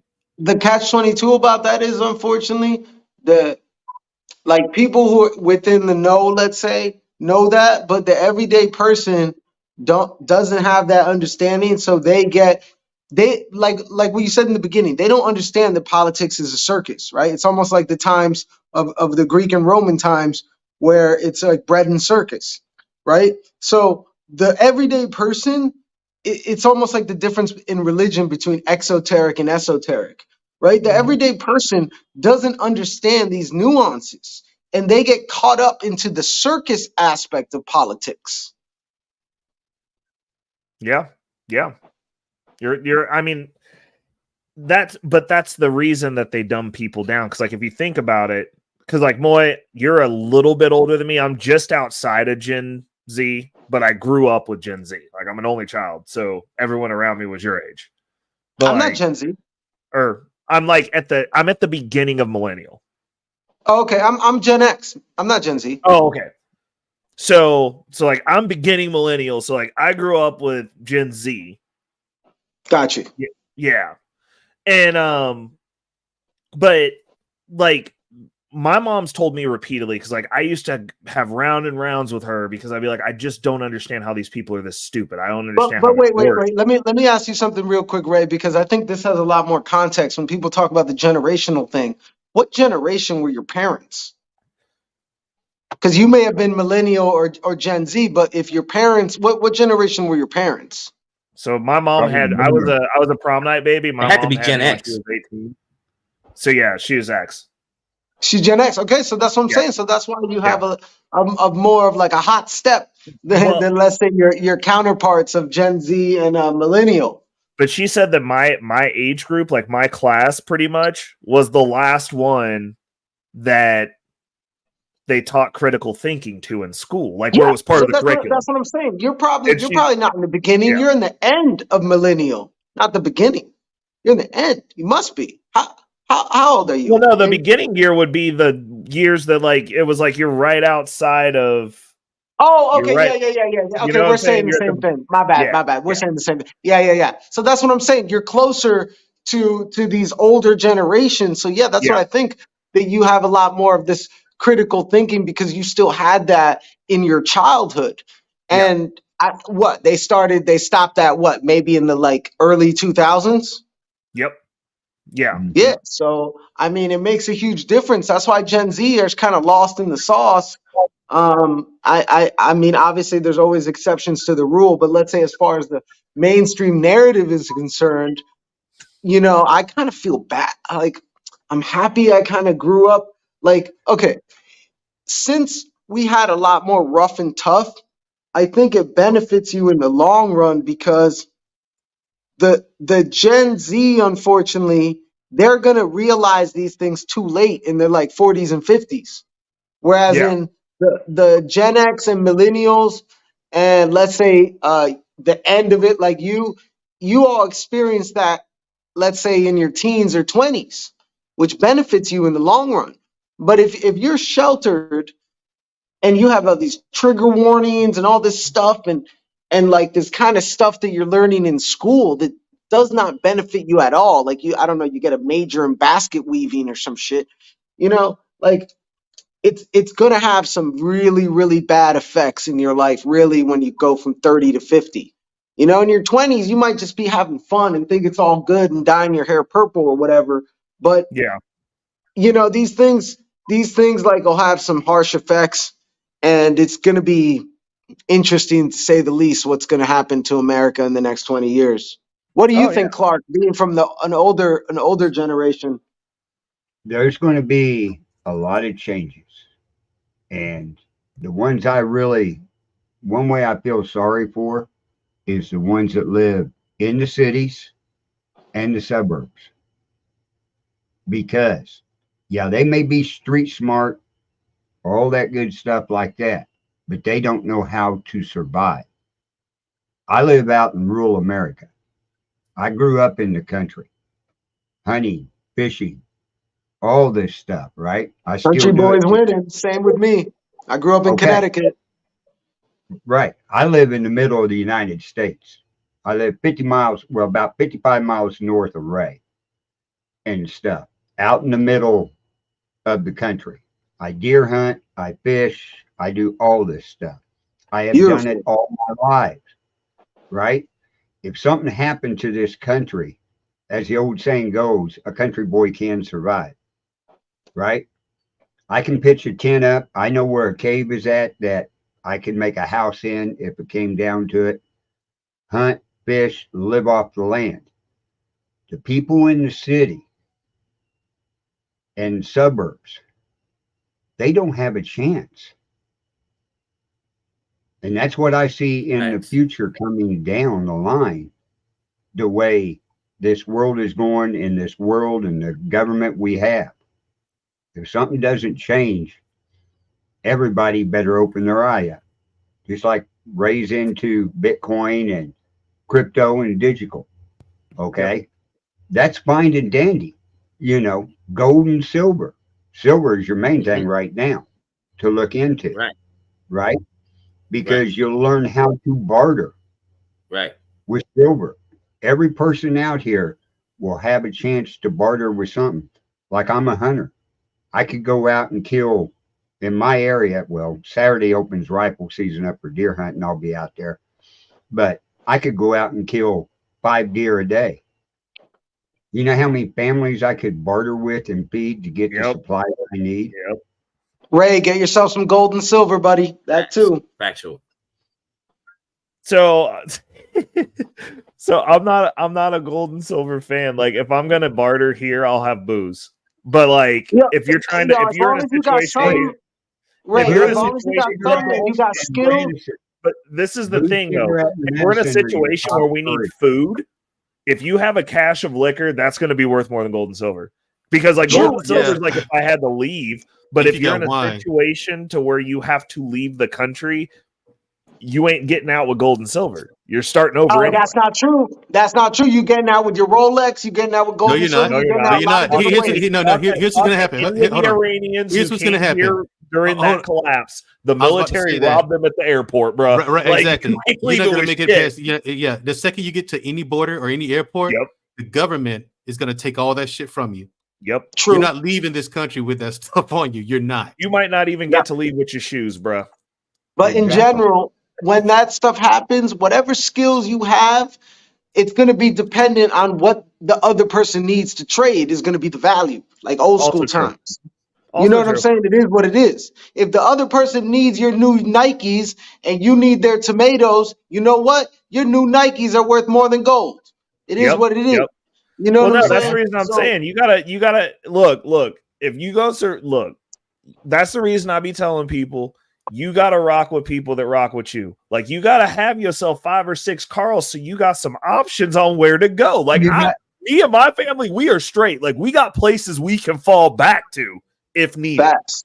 Like Yo, but you know what? The country folk got that. City folk, facts. like, because I've lived both. Yo, most people in these cities, man, they don't even know their neighbors. And they Also think true. that's cool. They think that's a flex. But yo, when push comes to shove, right? That's not a Yep. flex. Yep. Because when push comes to shove and you really need community and it's some crazy shit happening, you know what? You're gonna have to rely on people. And if you're all scared to talk to your neighbor for some dumbass reason, you might be the one that got. Facts. I was That's like, why you you know, always like get you a group of people around that. Like I'm a hunter and a fisherman. I can do food. There's yep. people out here that have gardens. They grow vegetables. That's a big Yep. items to exchange. That's Just me. like Ray said, stock up on the alcohol. Yep. Because in bad times like this, everybody learn how to needs make a wine. good drink. Okay. Yep. Yo, and Another I thing, know some people might be against it, but it is true. another thing Cannabis is is tradable as well. Stock up on the yeah, cannabis. Yep. these will be worth more than gold, silver, and everything right And there. tobacco. Get yourself, that's Oh yeah. all these things, honey, non-perishable goods. You know what I'm Medicine, saying? That's real. medicine will Yeah. be a big commodity for bartering Yep. and trading. Yeah, Yep. if you know how to make penicillin, which okay, you got YouTube here, fellas. How Yeah. about we work on that? You can Yeah. YouTube, you can learn all these skills. You Like don't I even grew up have to make it. There are plants out here that do the right same thing that that do the grow in the same thing. wild. But Exactly. we made My thing is, penicillin in science class in fourth grade.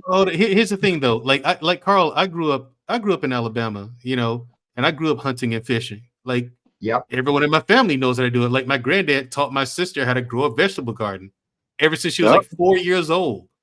In fact, she was the only grandkid that he would let back there into his garden. She's 4, and she's the only grandchild he let back there. Right, all the rest of those That's older how it ones should he be. wouldn't. But he taught her how to grow a vegetable garden. You Right. know, That's how it should be. I went off with my uncle, learning how to hunt, learning how to fish. You know, and my cousins the same thing. Learn how But to clean your water, learn how to start a fire. You know what I'm saying? I'm so happy that I was able to learn survival skills as a teenager because I got sent away. But there's people out here that don't even know how to cook. I think of that as a simple survival skill. You know what I'm saying? Like Yep. all these things sound crazy, but we already have been through tough times. There were people during the Great Depression or people during the Holocaust, let's say, that had to do some of these survival things, and it wasn't even like a total apocalypse situation. Well, I'll give you a perfect example. There's 5 of us here, and I'm going to ask the 4 of you this one question. Okay. If the country fell apart, right, and you woke up the next morning, how many of you 4 drink coffee in the mornings? sometimes Sometimes it's not, Okay. Me, I drink a pot and a half of coffee every morning. I'm a tea guy. Okay. I'm a tea guy. Yeah, I'm mainly tea, but I could do both. Okay. Country broke down, electricity broke down, all that. What are you going to do that next morning? I'm going to have coffee. I can still make coffee with no Yeah, I can electricity. still make coffee. Yeah. I French press my coffee every morning. Yeah, at the end of the I'm day, just gonna have coffee. hot water. Yeah, Yeah, that's what I was about to say. I was like, I'm gonna go start a fire. I'm gonna boil some water. And I'm gonna have my coffee. Start a fire and put my camping kettle on it, and I have percolated coffee. Yep. Immediately. Exactly. But a lot of the That's training, what I was thinking. That's just backwood training. But a lot of our military training comes into play in situations like this. How many of you guys are Boy Scouts, or that doesn't exist anymore?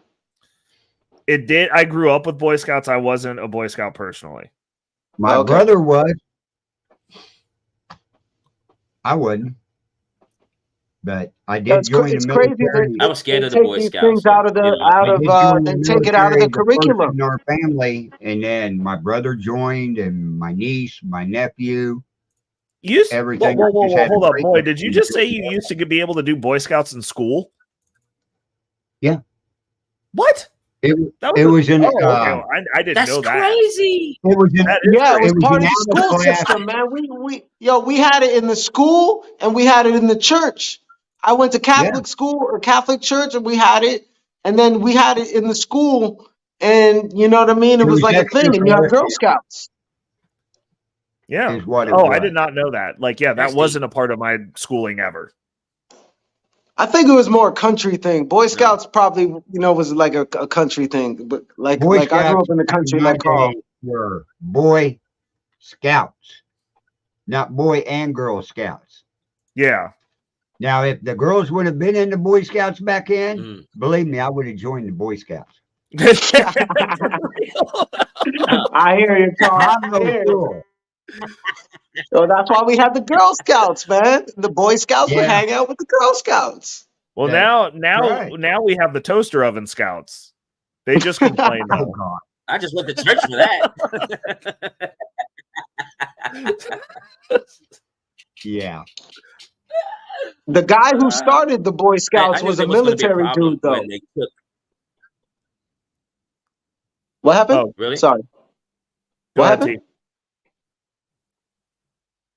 Go ahead, T. No, I said I knew there was a problem when I knew there was a problem when they took wood shop out of high school. That's when I really knew. Exactly, And bro. mechanics. They And took mechanics. home I ec, said, there it wood is. chop, all that stuff. Oh And yeah, home man. ec. Home I was ec like, was it's a over. class. It's over. That was an Nursing, they easy took class. CPR. We had You know all what I'm saying? I that. said it's over. They said no. Yeah, If your yeah, that's classmate right. starts choking, just watch and cry, bro. Yeah, because I got CPR qualified in high school. I know. Yeah, So I yeah, we all know. did. Mandrell's probably gonna hate me. Sorry, Mandrell. Look, I know you're gonna hate me. I know you're gonna hate me for saying this, but when that problem does arise, what we're talking about, right? Because me and voting don't mix. Do you know what I'm saying? I looked up the word voting and what it really means. It means to make a wish. So that means that your wish may not be granted. Do you know what I mean? More than likely, it's not going to be granted. Do you know what I'm saying? So, you know what I mean? So, no, just like fair enough. these, I've been hearing this word sovereign. Cook. I've been hearing this word sovereign a lot, and Facts. off grid. So I think that's could be an avenue that a lot of us should really, really think about. Do you know what I'm Bro, saying? that's the Because way it's gonna when I hear be. this word independent,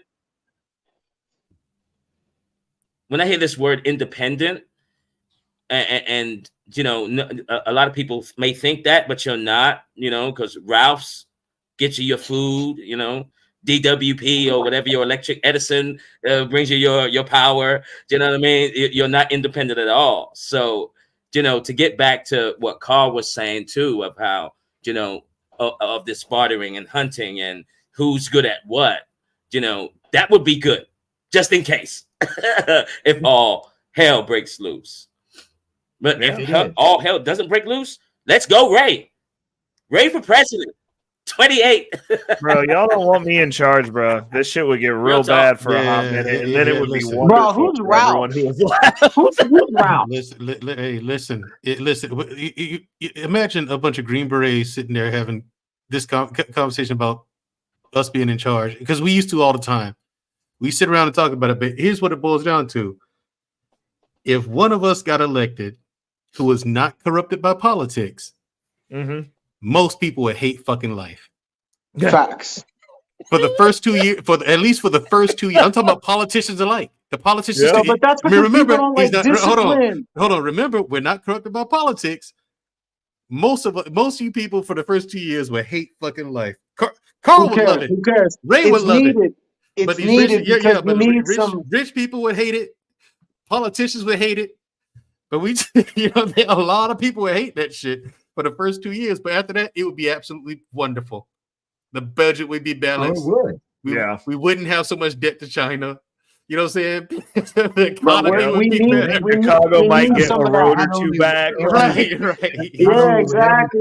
We politician need some hate of us? that because we're too tolerant. We're too tolerant to the bullshit. We Yeah. need some good old fashioned, I'm not gonna say dictatorship, but we need some, like, how in some countries if you steal, they chop off your hand. We might Yep. have to do some of that kind of stuff for a little bit because Okay, it's okay, getting okay. crazy out here. So hold Yo, up. So this one's for me, Mandrella and Carl. I want one petty arbitrary rule change that you would have for those first 2 years. And it can't be like, I don't want to hear like the good stuff. I want to hear like the arbitrarily petty ass, like jamming you for this is good. It's mixed in with the stuff that's gonna fix everything, but you get like one petty gotcha, bitch. I want to hear what yours is. We'll start with Mandrell. What you got? If you're worth $500,000 or more, you can't be in politics. Ooh, You're fired okay. today. You're Oh. fired oh, today. yeah. Let's have Solid. another Yo, election. 500,000 no. is not that much, man. Hey, right. We will have another election in 2 weeks, but you're going today. Okay. All right. Carl, Pack your what you shit. got? Pack your shit. My You deal rich would fuck, be you're out. the first thing I would put into action, put up for a vote and everything is, if you miss a vote, you're fined $10,000. Ooh, okay. Yeah. Do you I know like how that. many of the Congress people don't show up to vote, or the senators? Oh, okay. Most of Everything? them, the vast Hey, majority. $10,000 every time you don't. And if it's a Yes. major vote, now here's and one more thing to add to it. Just like we went through on the Speaker of the House, everybody was required to be in there, right? Yep. I would say a $5,000 fine if you don't show up, and $1,000 every minute that you are late to come in for that vote. Dang. Ooh. Okay. That would get all our politicians in there to do what they're supposed, or seem like what they're supposed to do. Okay. I like, dude, that's a good one too. Oh, okay. So I like that. fair enough. I like it. My God damn, I have two.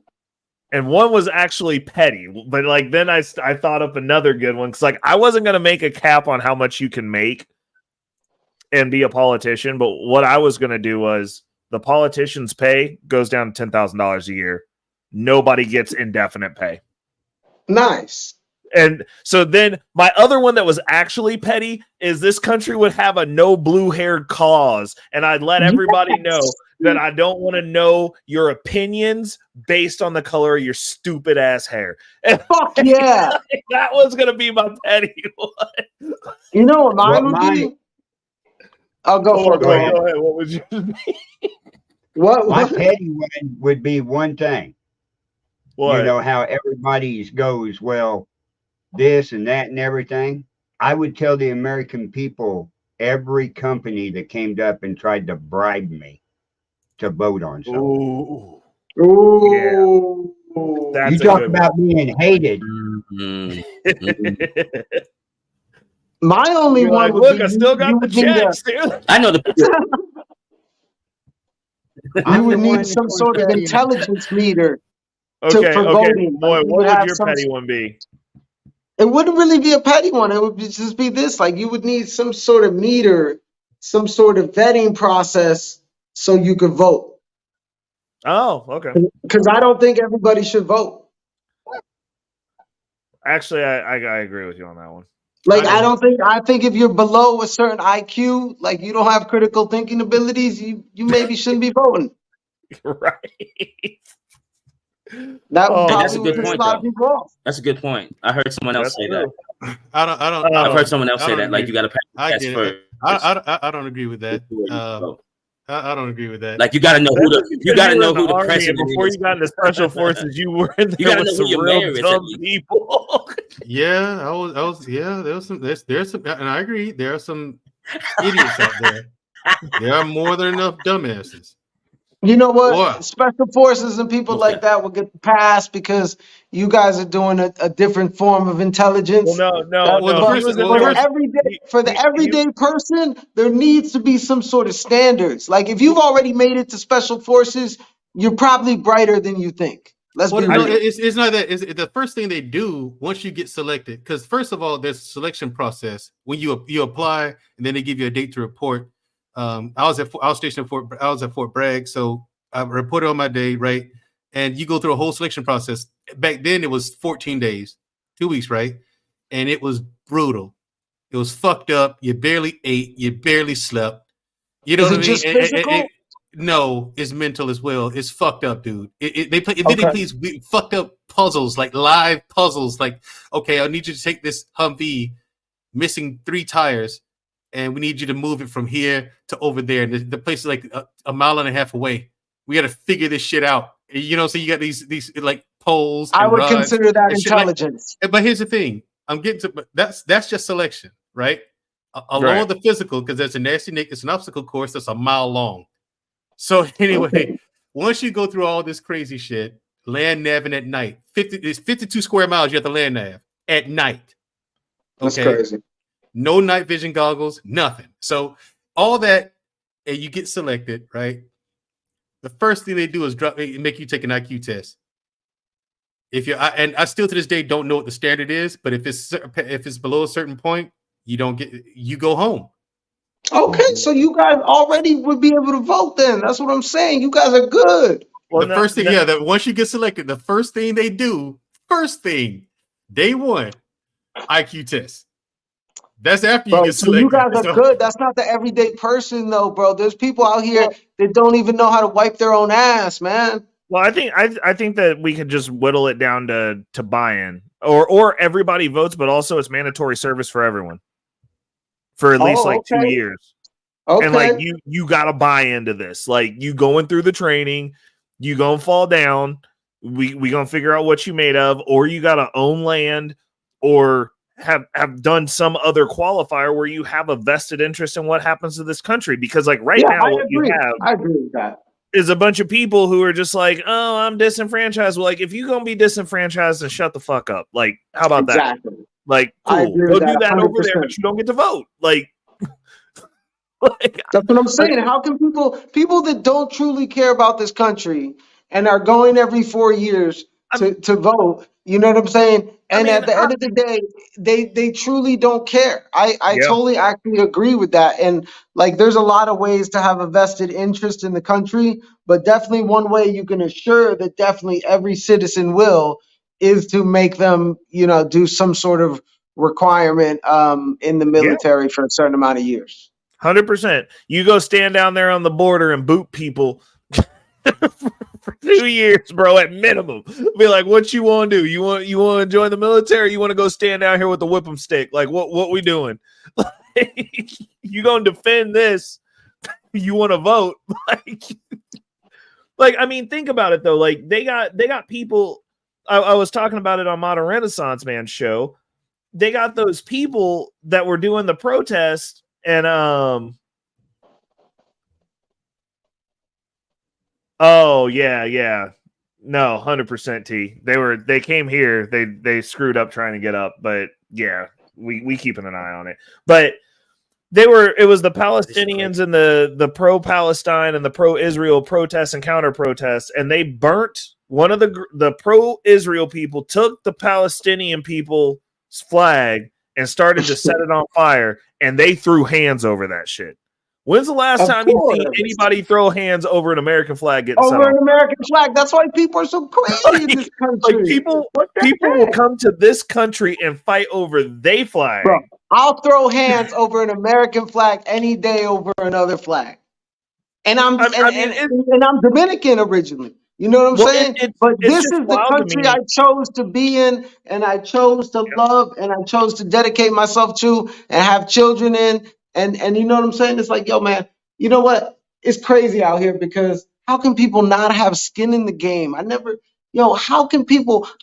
thought that I would ever live my life, and there would be a time in my life where I could be an American, and there would be people in this country that are like for communism or like against America, and they live here. I would have never thought that. It's because they've taken the hope. They've taken the hope from people. You got people out here who are sitting up here talking about their financial gurus. They're telling you if you ain't got $10 million, you ain't wealthy. and you're not financially free. Damn. It's the half truth. And I think it's on so many levels that you have these people who are out in these spaces that speak down from their mountaintops to regular people, and then nobody does the actual math to be like, is what this person said right? Is it correct? Or is this an opinion? Because if I tell you that whatever your current utilities are right now, if you can make that passively, that's financially free by definition. Facts. That is a fact.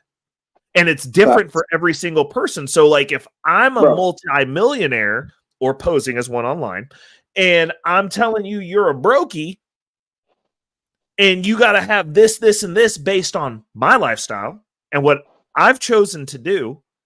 True. I mean, they're like when you hear stuff like that, and like me personally, the way that my brain works is I like listening to stuff like that because partially it's motivational, but the other piece of it is I'm filtering and looking at what they're saying. Look at what our financial gurus have been saying over the pandemic.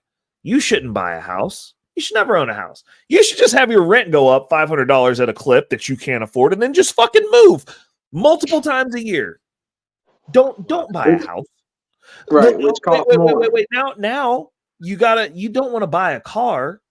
Don't buy a car. But also, if you buy a used car, you broke, because I go buy a brand new car every time I buy a car and drive it off the lot and take that 20% hit as though that financially makes sense. Facts. But you brokey, you don't even need a car now, because eventually they're all going to be electric cars. They're all going to be autonomous. So not only do you not need a car, go get an electric car, but also go buy a new car and lose all your money. What's the messaging? When you listen to the messaging on what these people are saying, I mean, like I said, it's the perks of me having a small little tribe over here of people that I want to talk to and not being monetized. I hate to steal one of Anton's sayings, but there literally are no strings on me because I ain't getting paid to be here.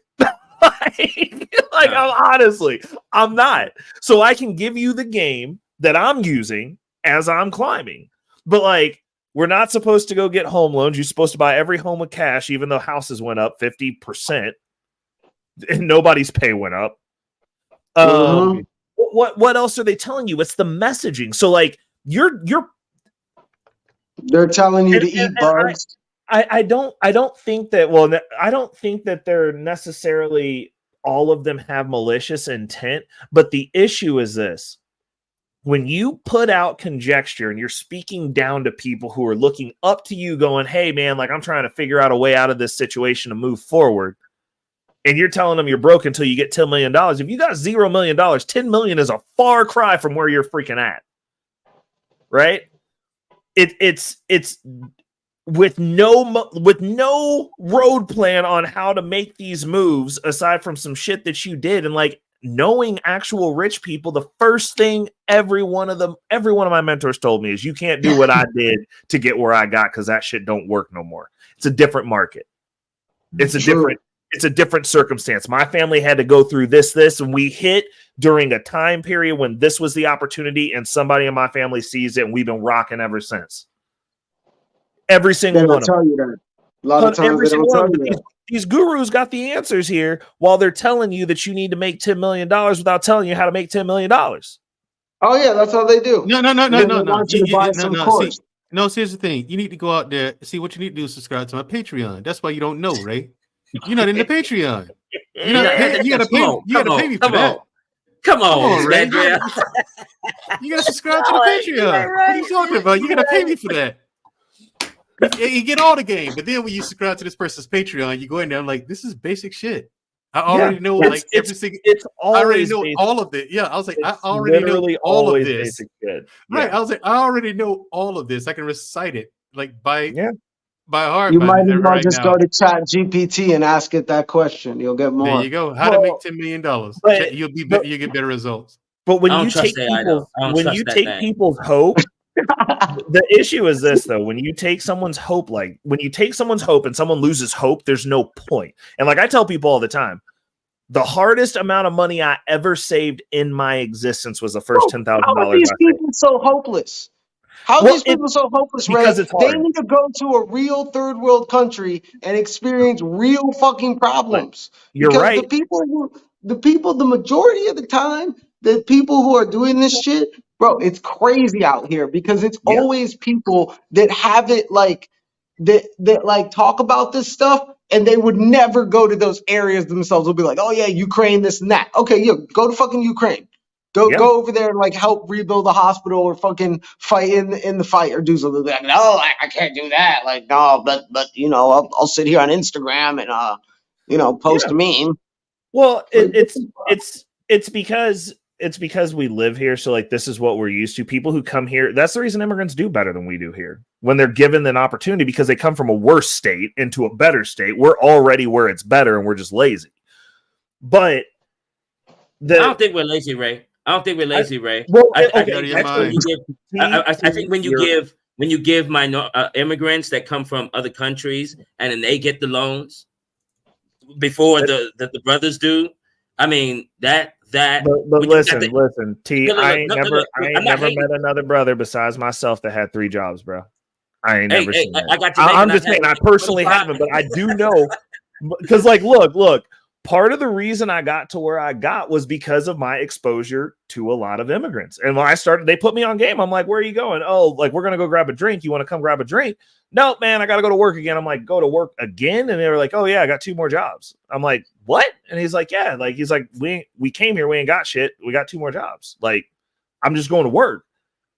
That's how I learned to work hard.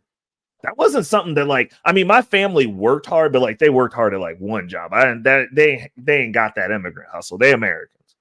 But that was where I learned. I was like, oh, so you just go to work all the time. Oh yeah. Like, till I go to bed, I'm going to work. Like, I got to get this done. I'm like, that's how you do that? And they're like, yeah. I'm like, okay, well, until I figure out something better, guess what? I'm just going to work 60 to 100 hours a week too.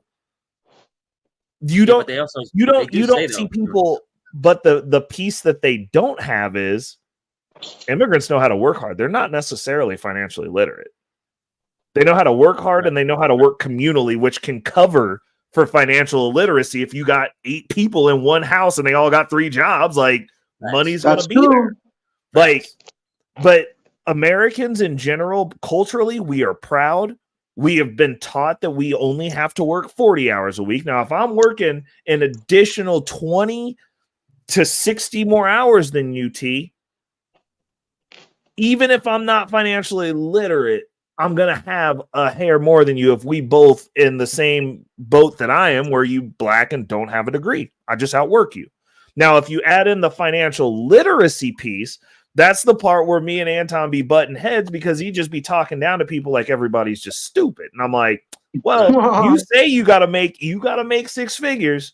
I don't make 6 figures. I'm getting ready to round the corner on my second property, bro, that you said's impossible. Now, I understand that I don't have a family and I'm just taking care of myself, but you literally are saying that what I'm doing is impossible. So the house number 1 supposed to be impossible because I don't make 6 figures.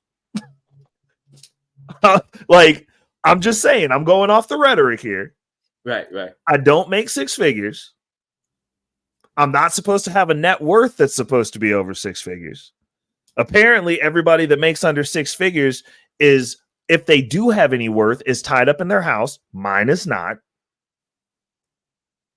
I got the house after I broke the 6-figure mark. So, like, so I'm just saying, I'm like, you're saying these things, and I'm like, well, I understand if you're on the mountaintop and that wasn't possible when you was getting out the mud, but to put all these constraints on people, you can't get a 30-year mortgage. Like, apparently you got to pay it off in 10 or 15, or you pay cash.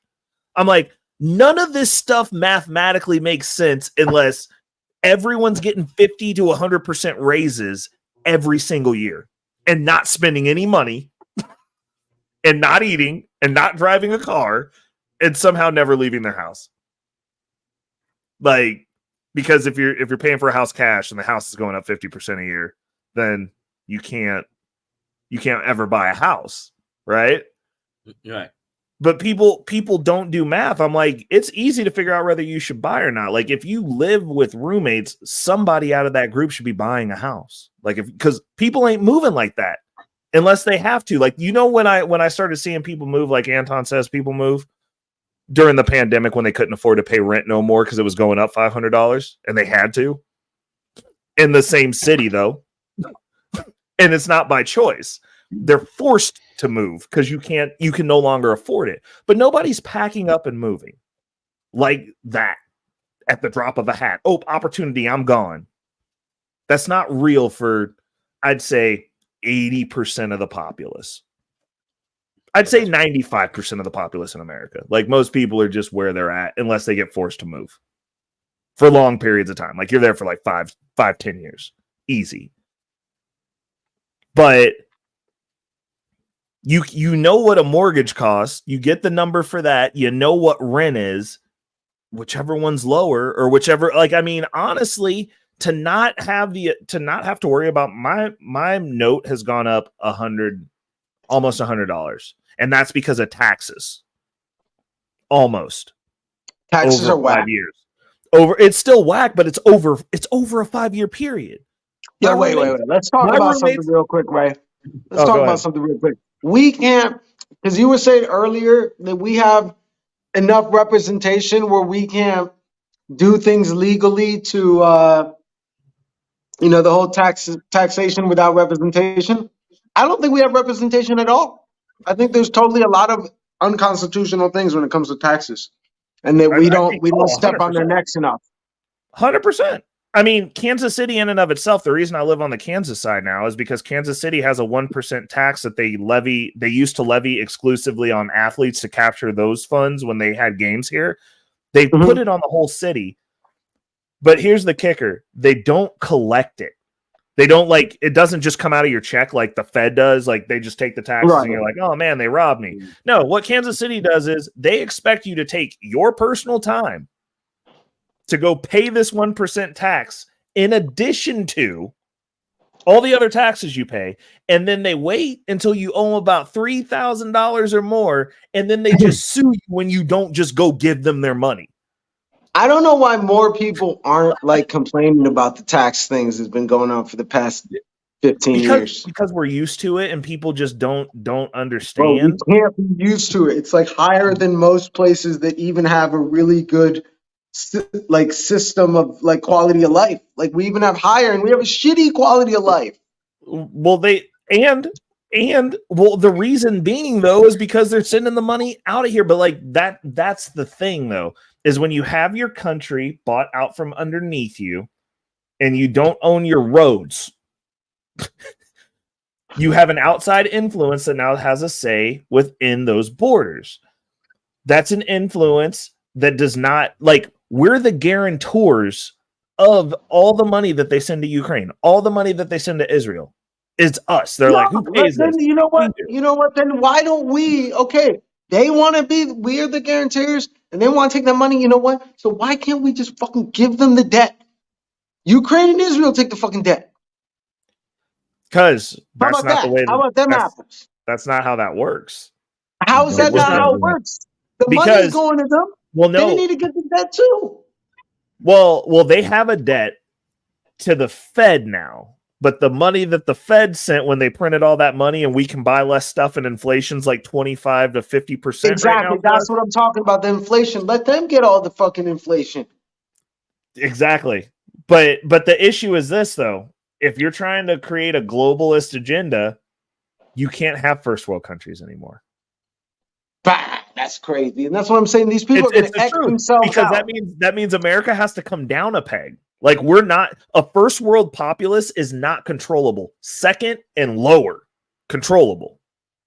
But first world, those people eat good. They got a certain standard of life. They don't like being messed with, and they don't. Bro, how do they not want a first world country? That doesn't make any sense. I don't understand these globalists. They don't make sense to me. Well, because it doesn't affect them. They're still living great. They're living better than first world at that point. No, that's not true. Because it's going to affect I'll tell you this. I would put look, this is the reason I'm not allowed to lead people, because I'd be totally fine with that if it didn't affect me. I'd be like, oh, I can do anything. I hear you 100%. But look, it's going to affect them. And when their daughters start going on OnlyFans or some shit, some crazy liberal What's up, shit Cody? happening to them, it's going to affect them. Well, I mean, their daughters going on OnlyFans is a cry for attention, though. Like, that's just because they're privileged and they need help, not because they're broke.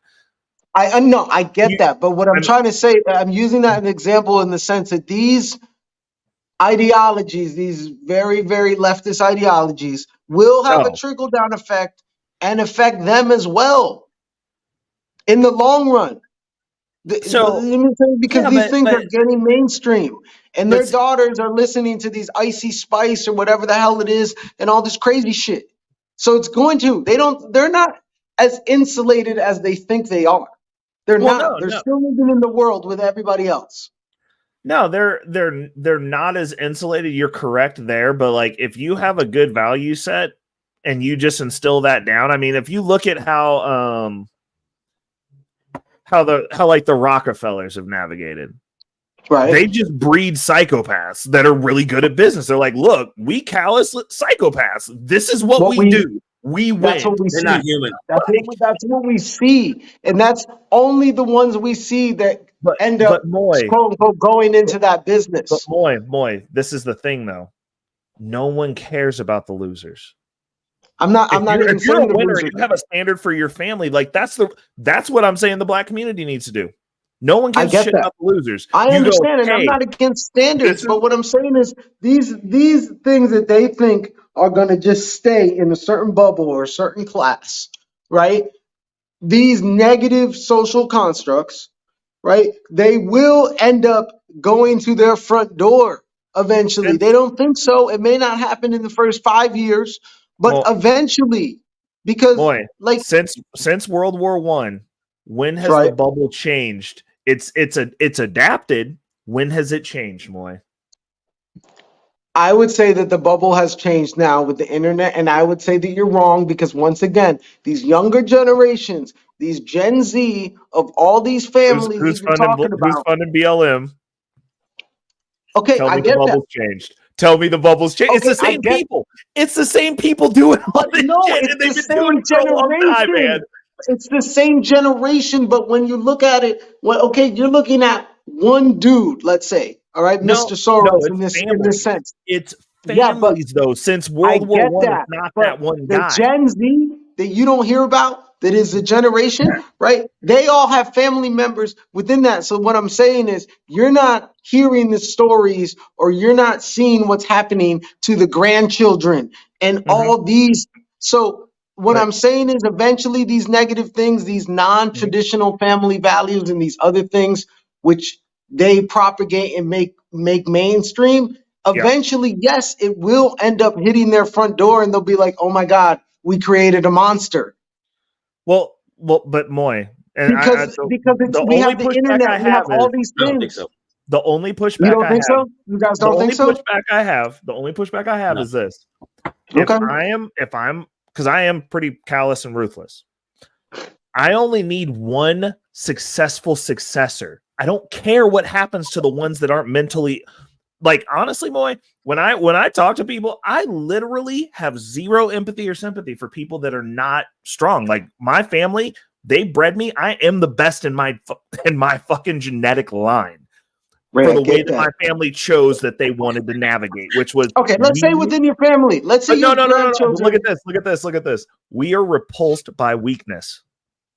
I'm the only person who is truly repulsed in my family by weakness. Like, they all got older and have gotten soft, and I'm like, this is disgusting to me, and I don't think you should exist. Like, that's the way I look at that shit. I get that, Ray, but let's say in your example, they only needed one successful patient to make it through the experiment. What if in your family, for example, it was your grandkids who took on some of these negative things, right? And you thought you was raising some kids that was going to be the next Spartans of your family, and they ended up being some trollops. All I need is one. One of them will get it. What if you didn't get one? What if they all ended up Then going I'm to gonna the liberal adopt left a little agendas? Kenyan boy, and I'm gonna teach him everything I know, and he's gonna do what I tell him. I'm gonna In borrow other him from words- freaking Comey. Like, let's go, bro. In other words, in about 30 years, Ray's going to hate himself. Ray doesn't understand indoctrination in today's time. Ray, No, I just think Ray. I think within the families they also indoctrinate, and like what I'm saying is this: I understand what you're saying, but if you're proliferating and your bloodline's going down, and you're going, hey, you're succeeding me, this person's succeeding me. They have generally somebody who they pin out a few people who are bright, and they go, Yes. we're grooming these guys.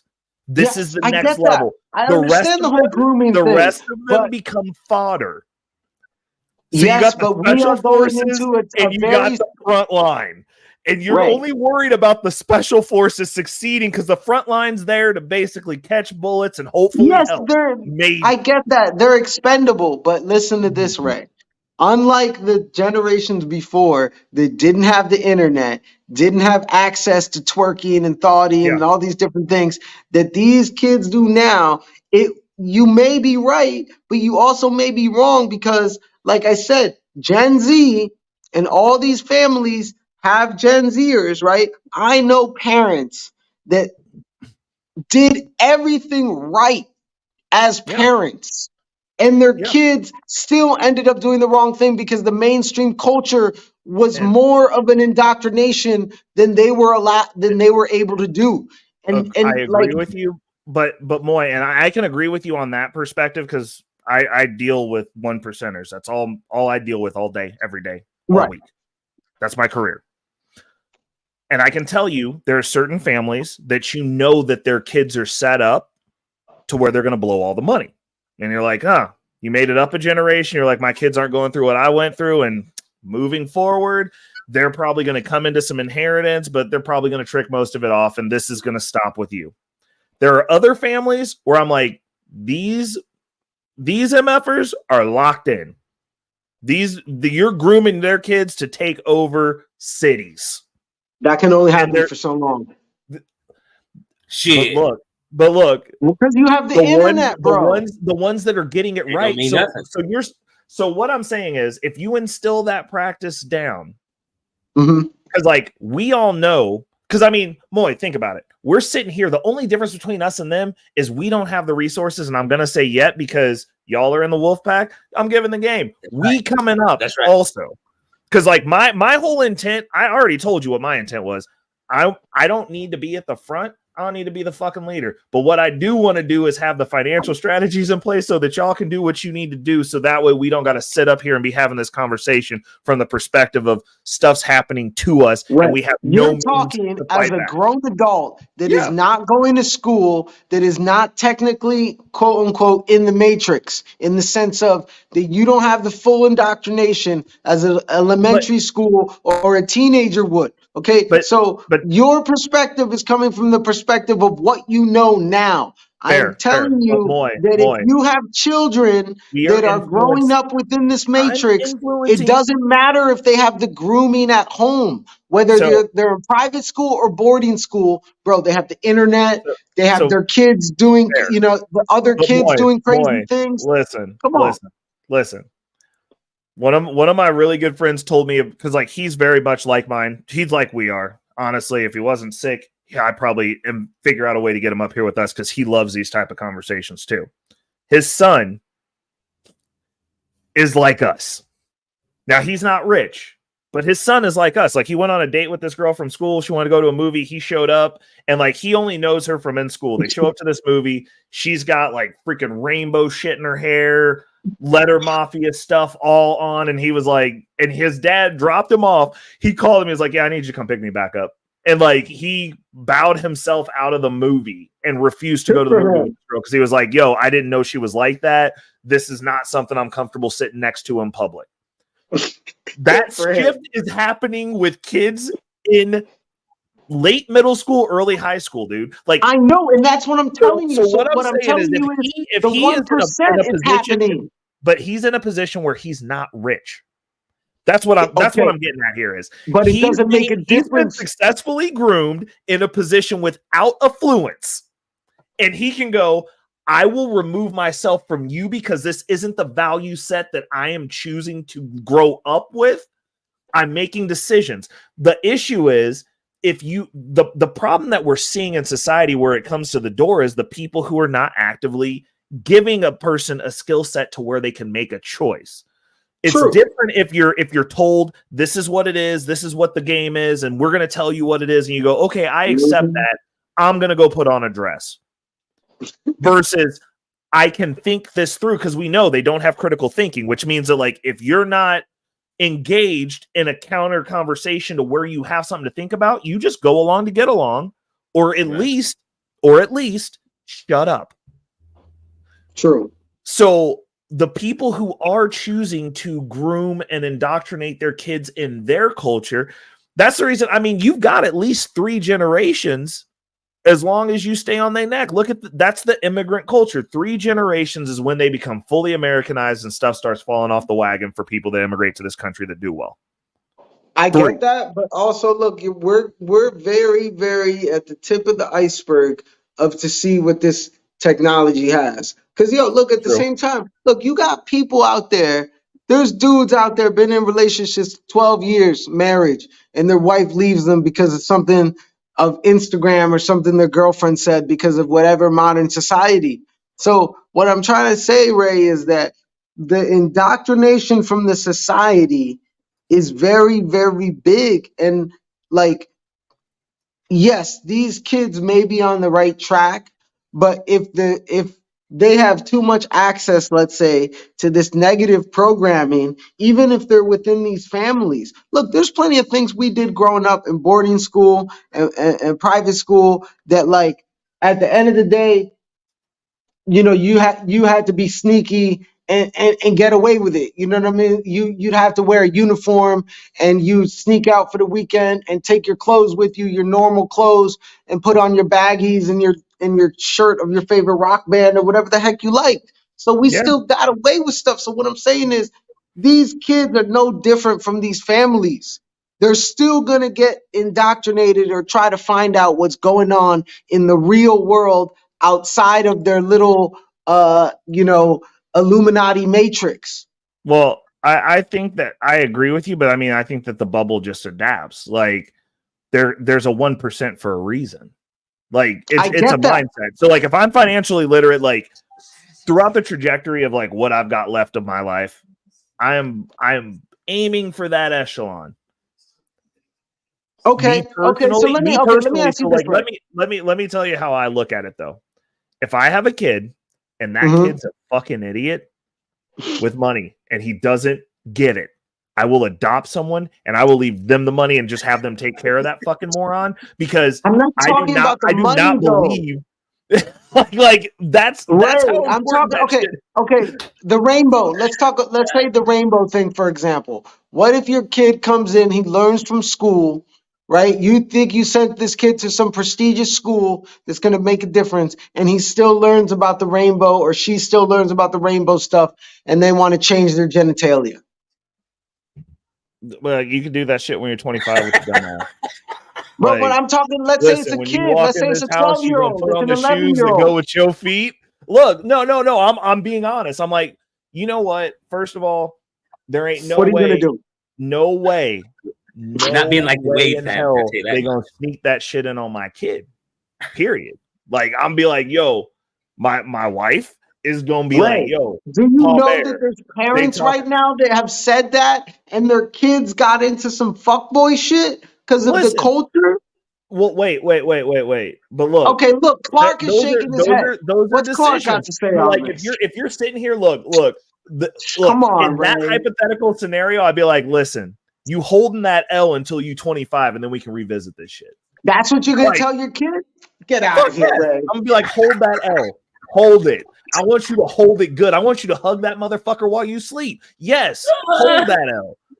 You're a child. You will do children don't get to do that. Be like, who told you that? And they're gonna be like, Mrs. So and so. I'll be like, she trying to fuck you? Like, what's going on, bro? Like, because apparently you're an adult. Like, what are we doing? So what? You'd have a conversation with the school? You have a conversation with the school? There's gonna be conversations with everybody and probably a few threats, and your boy's gonna be on the news. Like, I'm not playing, bro. Like, that's the reason I don't have kids now, because I couldn't deal with that. Like, I'm like a buddy of mine when his sister, listen, I'm not even joking. When his sister was graduating, she went through a situation where she was getting bullied by some kids. And like, my first response was, their parents pick them up, right? And he was like, yeah. I was like, let's go up there and fuck their parents up. Like, I'm not playing. Like, I'm a savage. I'm like, I will beat your parents' ass in front of you and let you know what happened.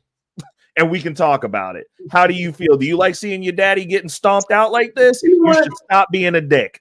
Let's talk to some real. Clark, are you a parent? Clark is a parent. My name's Carl. Carl, my bad. Carl, push somebody's parent over, sorry. bro. Carl's a savage too. Carl's a savage too. No, I want to hear from some parents though. Up the road. Yeah, this is the savage. I want to hear from some parents, man. 9 grandchildren. What happened? I said I've got 3 kids and I've got 9 grandchildren. Oh, okay, so yeah, I want to hear from Carl, man. What you got to say about this? It's real easy on parenting. You just make sure one thing. You're not their friend. You're their parent. Damn, my parents said the same thing. Hey, Carl, I and love like you, I bro. always told my kids. Snap. Right? Saints in the Carl, I building. love you, Hey, bro. Is your leg better yet? No, I love you, bro. That's Hey, straight my facts, kids grew Carl. up when That's straight 911 facts, came Carl. into That play. is facts. Yeah. Right. But my kids grew up when 911 came into play. Right? Yep. If you guys remember what was on television during that time, kids, if you have problems, dial 911. Oh, yeah. Right? Yeah. I seen that commercial and I looked at my kids and I said, I'm going to tell you something right now. You call me on 911, it's going to take the cops 10 minutes to get to our house. That's 10 minutes you'll never forget for the rest of your life, because I will go to prison. That's what I'm talking about. Yeah. And they took it serious. You get the yeah. You know, I did that. You got tracks. In one way, you got to be a parent and teach them, but you also have to put the fear of God into them. Facts. Yep. That's what You know, my daddy said. I'm not saying, Yeah, that's I'm what not my saying dad keep said. your ass all the time. I'm just saying they got to learn. They'll learn morals. They'll learn all this and that. They learn right from wrong. And you got to let them learn right from wrong. You can't expect them to do the right thing all the time. Right? You help them out in the wrong thing, unless it's something really ass stupid. And then you let them do their own thing. But my kids, you know, they got in trouble times, but I made them work it out. You know, we all grew up. I grew up.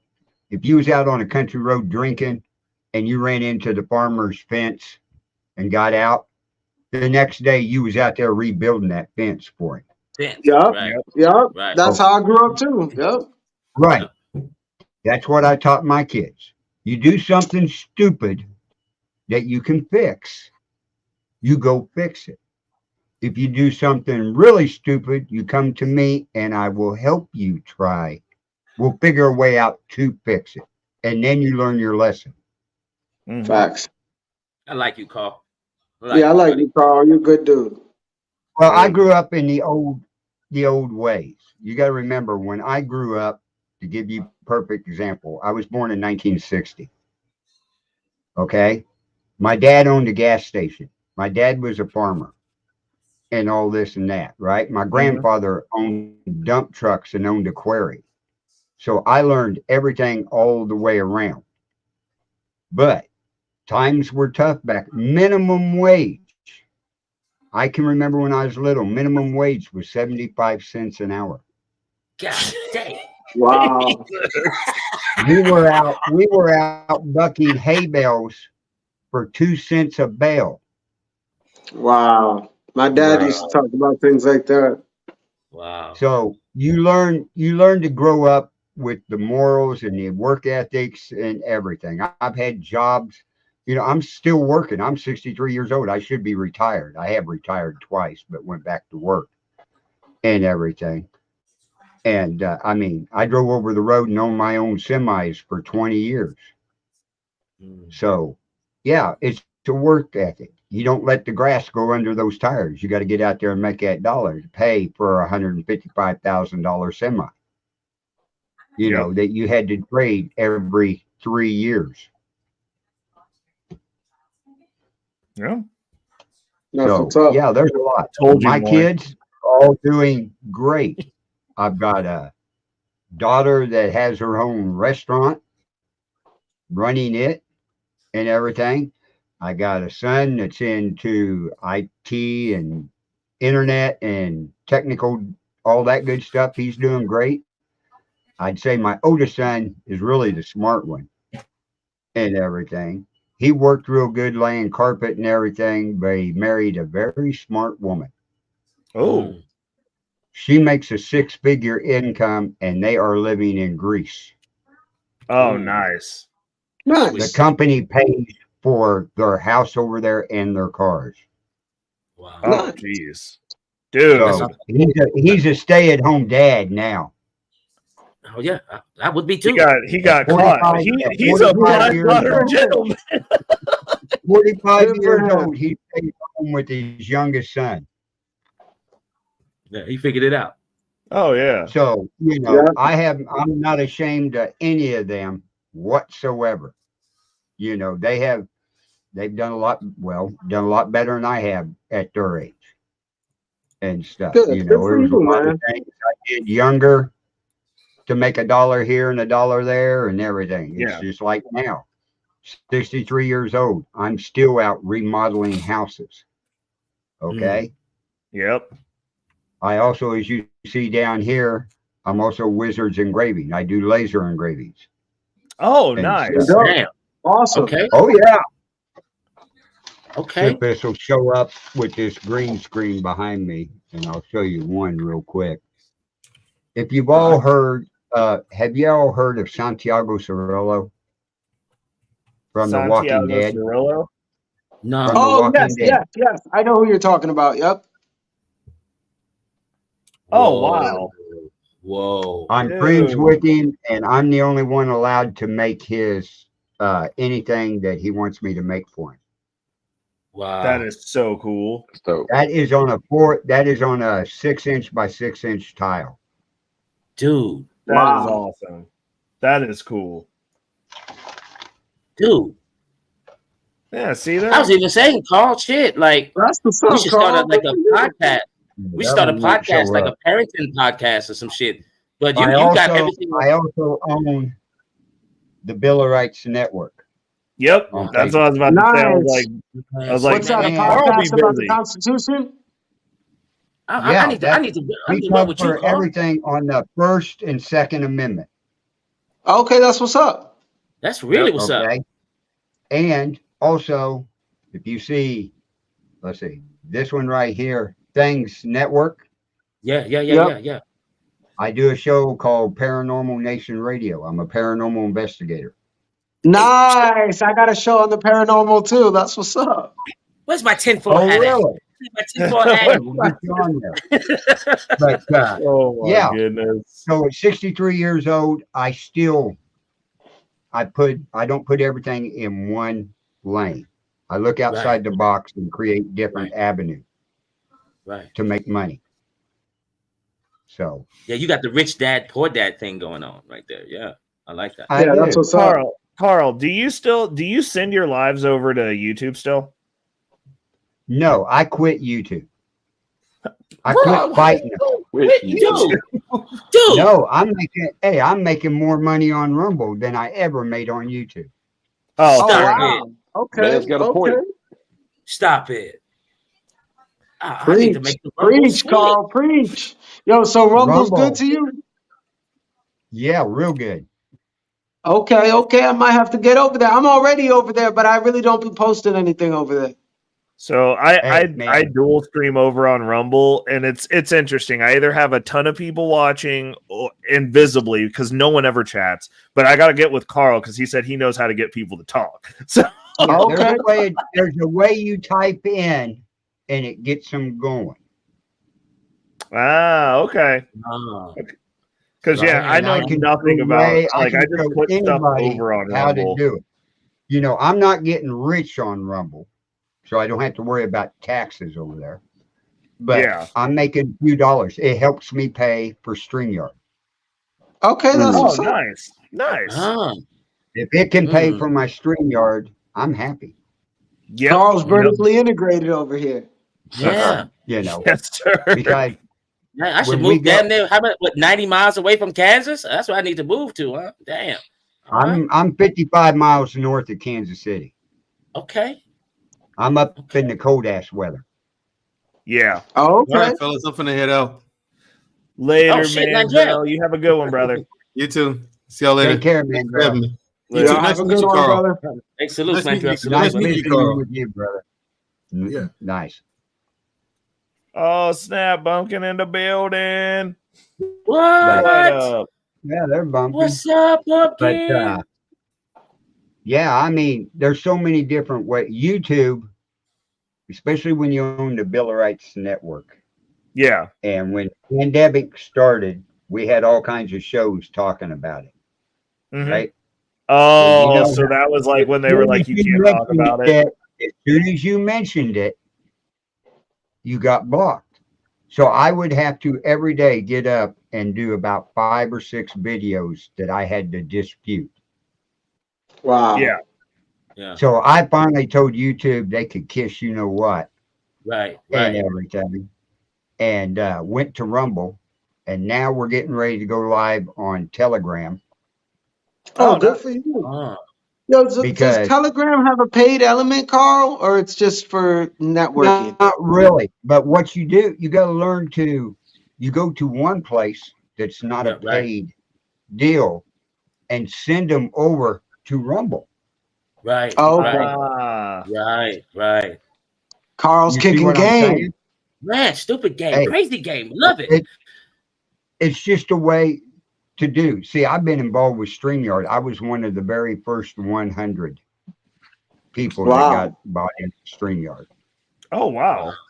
Wow. Oh yeah, I've been doing this for 7 years Dude. and Carl, everything. you're a jack of Okay. all That's why trades, people man. talk to you, Carl. I ain't been here long enough. Oh yeah, yeah. There's a lot. Just like, okay, how many platforms are you streaming to right now? 3. So I'm doing Rumble, Twitch, I do and 8. Twitch is an experiment, and then YouTube, which is How do you do Twitch is a 8? junk. Twitch is what? ridiculous. Why Twitch is is Oh Twitch yeah. ridiculous ridiculous? Wow. and everything. But I go live on 8 platforms. Oh Wait, Jesus. Carl, hold up, Hate hold up. Why is platforms. Twitch ridiculous? It's very left. Very left. Oh, Like okay. Very when I left. Okay. started And streaming over there, Bumpkin basically told me, he was like, you're probably gonna get banned. And I was like, I'll run it until I do. You won't get banned, but you got to watch your comments because that's where all these damn bots come in. Yep. And if you Yep. have women on the oh, show, okay. if you have women on the show, you really got to watch them comments. Really? Yeah. Really? Wow. Oh, I Oh, see. I've got a show. One of our shows I produce is called The Conservative View, and it has 2 women on there, mhm. Uh-oh. right? And everything. We used to be on Twitch all the time. They started coming in, and you ought to have seen the comments that were coming in about the women. Oh I Jesus. spent one night in 2 hours blocking 126 bots Wow. Dude. while But producing wait, the what show. kind of comments would you get? Like lewd comments or just like far left kind of things? Oh, Always lewd? comments you wouldn't even hear in a strip joint. Oh Jesus. What? Well, so Carl, you know about gamers and girls, right? Like there's like this really weird not normal toxic dynamic with people who are in the gaming community and females in general. Yeah, what is that? What's that all about? They're just weird. They're like, apparently gamers are the purest version of incels. There's whole streams where girls will get on a stream like Call of Duty and they'll be playing and they'll be like, "Oh, is that a girl?" And they'll be like running around. They'll be like, "Yeah, I'm a girl." They'll be like, "I can't talk to girls, sorry." And then they'll just like go away. What? Like, it's crazy. Oh yeah. No way. That's crazy. It's a whole thing. It's a weird. whole thing. Like, I mean, well, So you're talking about like gamers got a problem with girls who game, basically? Like male In the same gamers have sex. a problem with girls who are female gamers? yeah, or talking to them. Period. Like they've never spoken Why? to an They got a actual. What's social the skills big deal? problem. I don't know what's going on, grooming. How you doing? Hey, what's going on, guys? Booming. Oh my god, yeah, dude. No, like the gaming community is weird. It's real weird. And it's very left. Yeah, well, so my channel gets targeted. Like they tried to P bomb us tonight. There's somebody in the back who was like tried to get up on. Oh yeah, dude. Like they regularly come after my channel. Like anytime we talk about the letter mafia, like I was surprised tonight though, but it made me think. I was like, that's how I know if I'm having like a good conversation that's like ruffling some feathers. And even though we weren't talking about any of that stuff tonight, we were just talking about the money. What they try to do? They try to take my whole freaking channel down. What? Like, oh yeah. There's There was weird somebody in the stuff to back back up. that they'll steal like the icon of somebody who is in the chat to try to trick you into letting them up on stage. And they'll bomb the stream. And so like the last time they did it, luckily, shout out to Beans. Beans was on the channel. He was like, "Stop the stream right now." And he was like, "Go back and take down the video and make it private so that no one can go back and see it." Because he was like, they'll bomb you, then they'll go back and find the video, and then they'll report it, and then your channel gets taken. Yeah, So they basically frame you. It's like online framing. Yeah. And so Damn, that's crazy. So like the last time we were like, it was probably like I think 2 or 3 weeks ago. The show from 2 or 3 weeks ago, we were talking about a certain community that the conservatives are trying to send money to, and how there was a conversation about that, and a guy from that community that was on Twitch came up and tried to basically goad me into denying the Holocaust.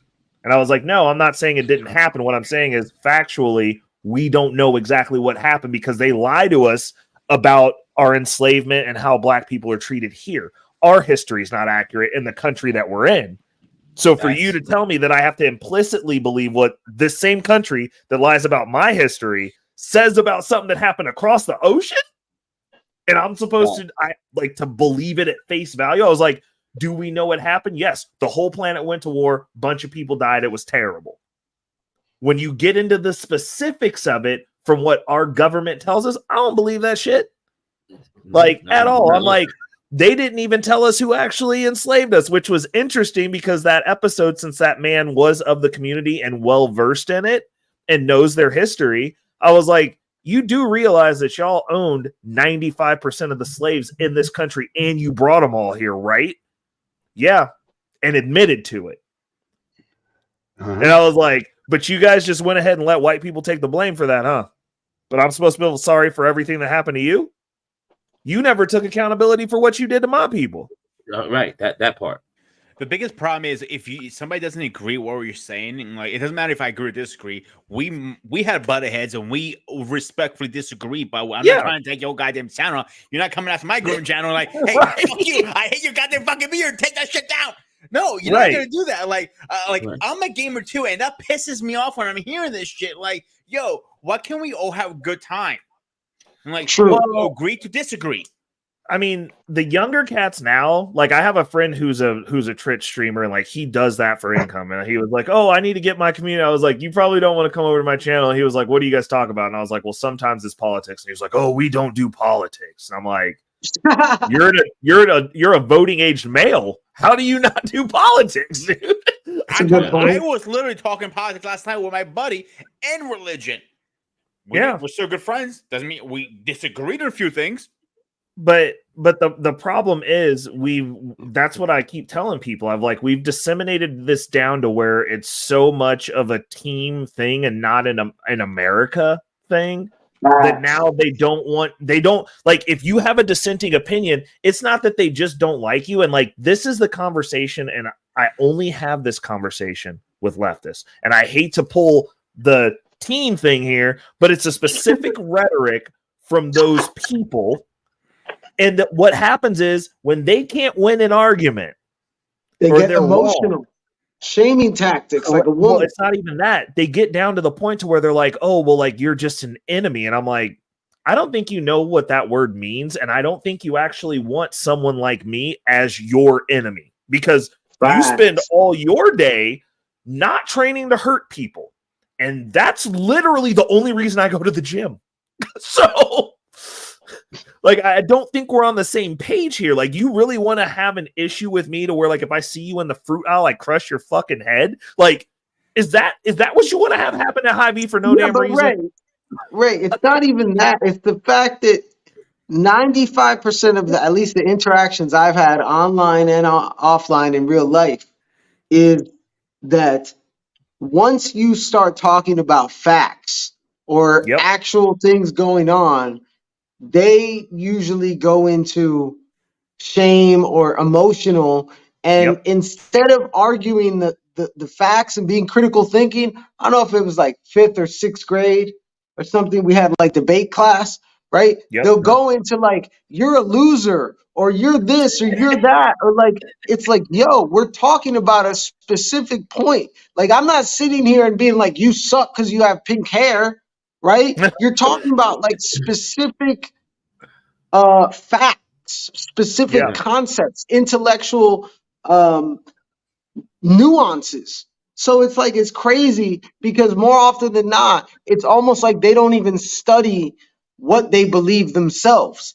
And they just go with like whatever's trendy. And then when you have a real rebuttal that's based on a fact, they spit back with some emotional shaming tactic. Yeah. That means that they lost off top. And, and it's like, don't battle me, battle the information. That's just key. If we can debate like that, it's perfect. Like I like even brothers right now, you know, because we're part of the brothers and stuff, right? So the brothers, they get out of hand. I mean, some of the disrespect goes on, talking over each other, and it's just like, yo, all I have to do is tell you guys, like, hey man, look into 1963 and all of those brothers that used to debate. They had this round table, cigarettes is everywhere, and it was one at a time. Dr. King would talk, someone else would talk, and then over there, and everything was, they disagreed a whole lot, but it wasn't arguing over emotional things. It was battling the information. See, it's funny you say that because it was a Friday. I'm on usually BMU's live stream on Mondays. I'm excuse me, Fridays, and I was talking to another guy on the back chat on our private chat. And he goes to me, Pete, just get in there. Don't care about go for balls. Like, I'm not that kind of person. I'm not going for the juggler. I'm going for the juggler if you piss me the fuck off. And I have raised my voice and went crazy on people. But I'm not like gonna cut you off. Like, no. Like, yo, take your turn, finish what you're saying, then it's my turn. That's how I was raised, at least. Yeah, it just shows respect and like you've been raised right. Hey, Groomy, I like the mic, man. I like the mic. Hold on a second. Dude, I have Are you tired of the socialist and liberal creep that's happening in our society today? Are you tired of people saying stuff but not doing anything? Well, this guy is, and he's doing it at New Frontier USA. Go check him out there. Until then, say hello to Bumpkin.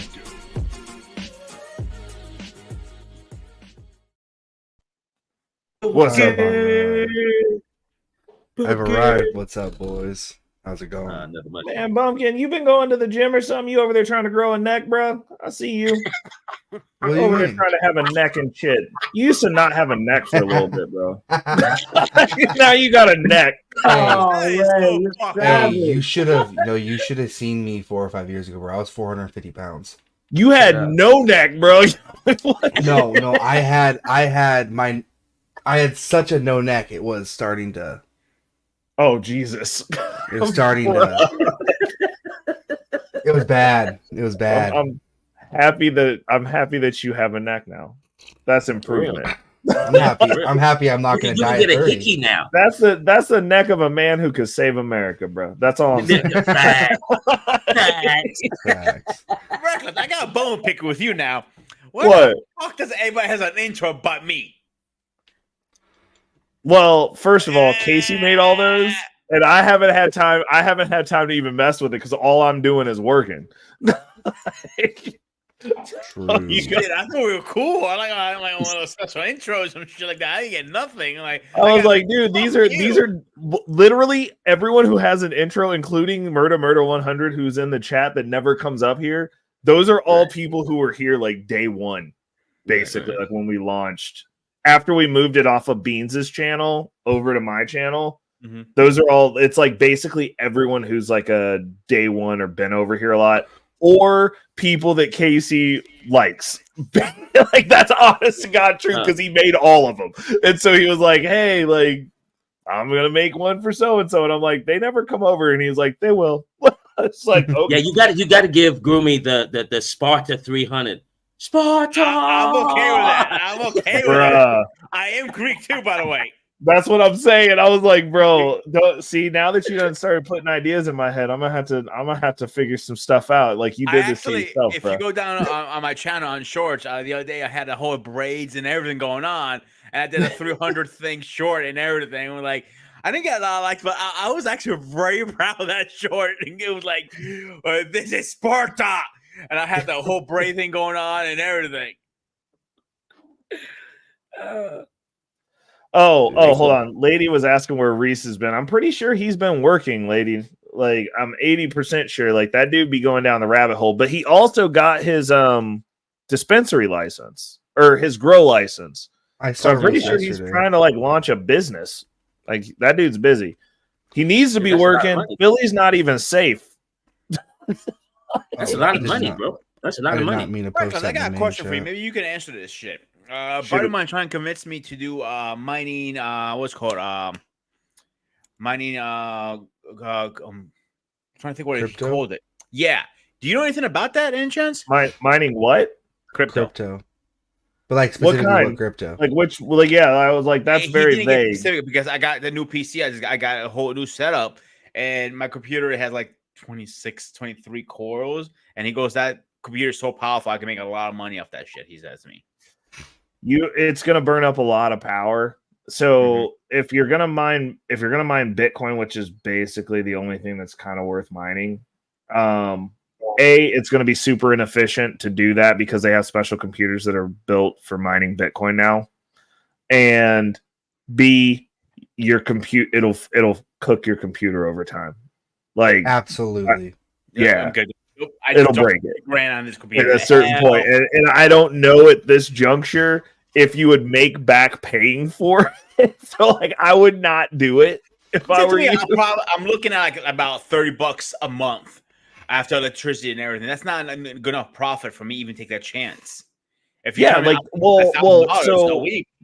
they have a thing where like they can do that calculation. Like you can find out exactly, like if you know like what your mining capability would be with your computer, you can like plug that in and it'll be like, cool, you'll make this much, and then you can figure out what your utility bill would be to have your computer on.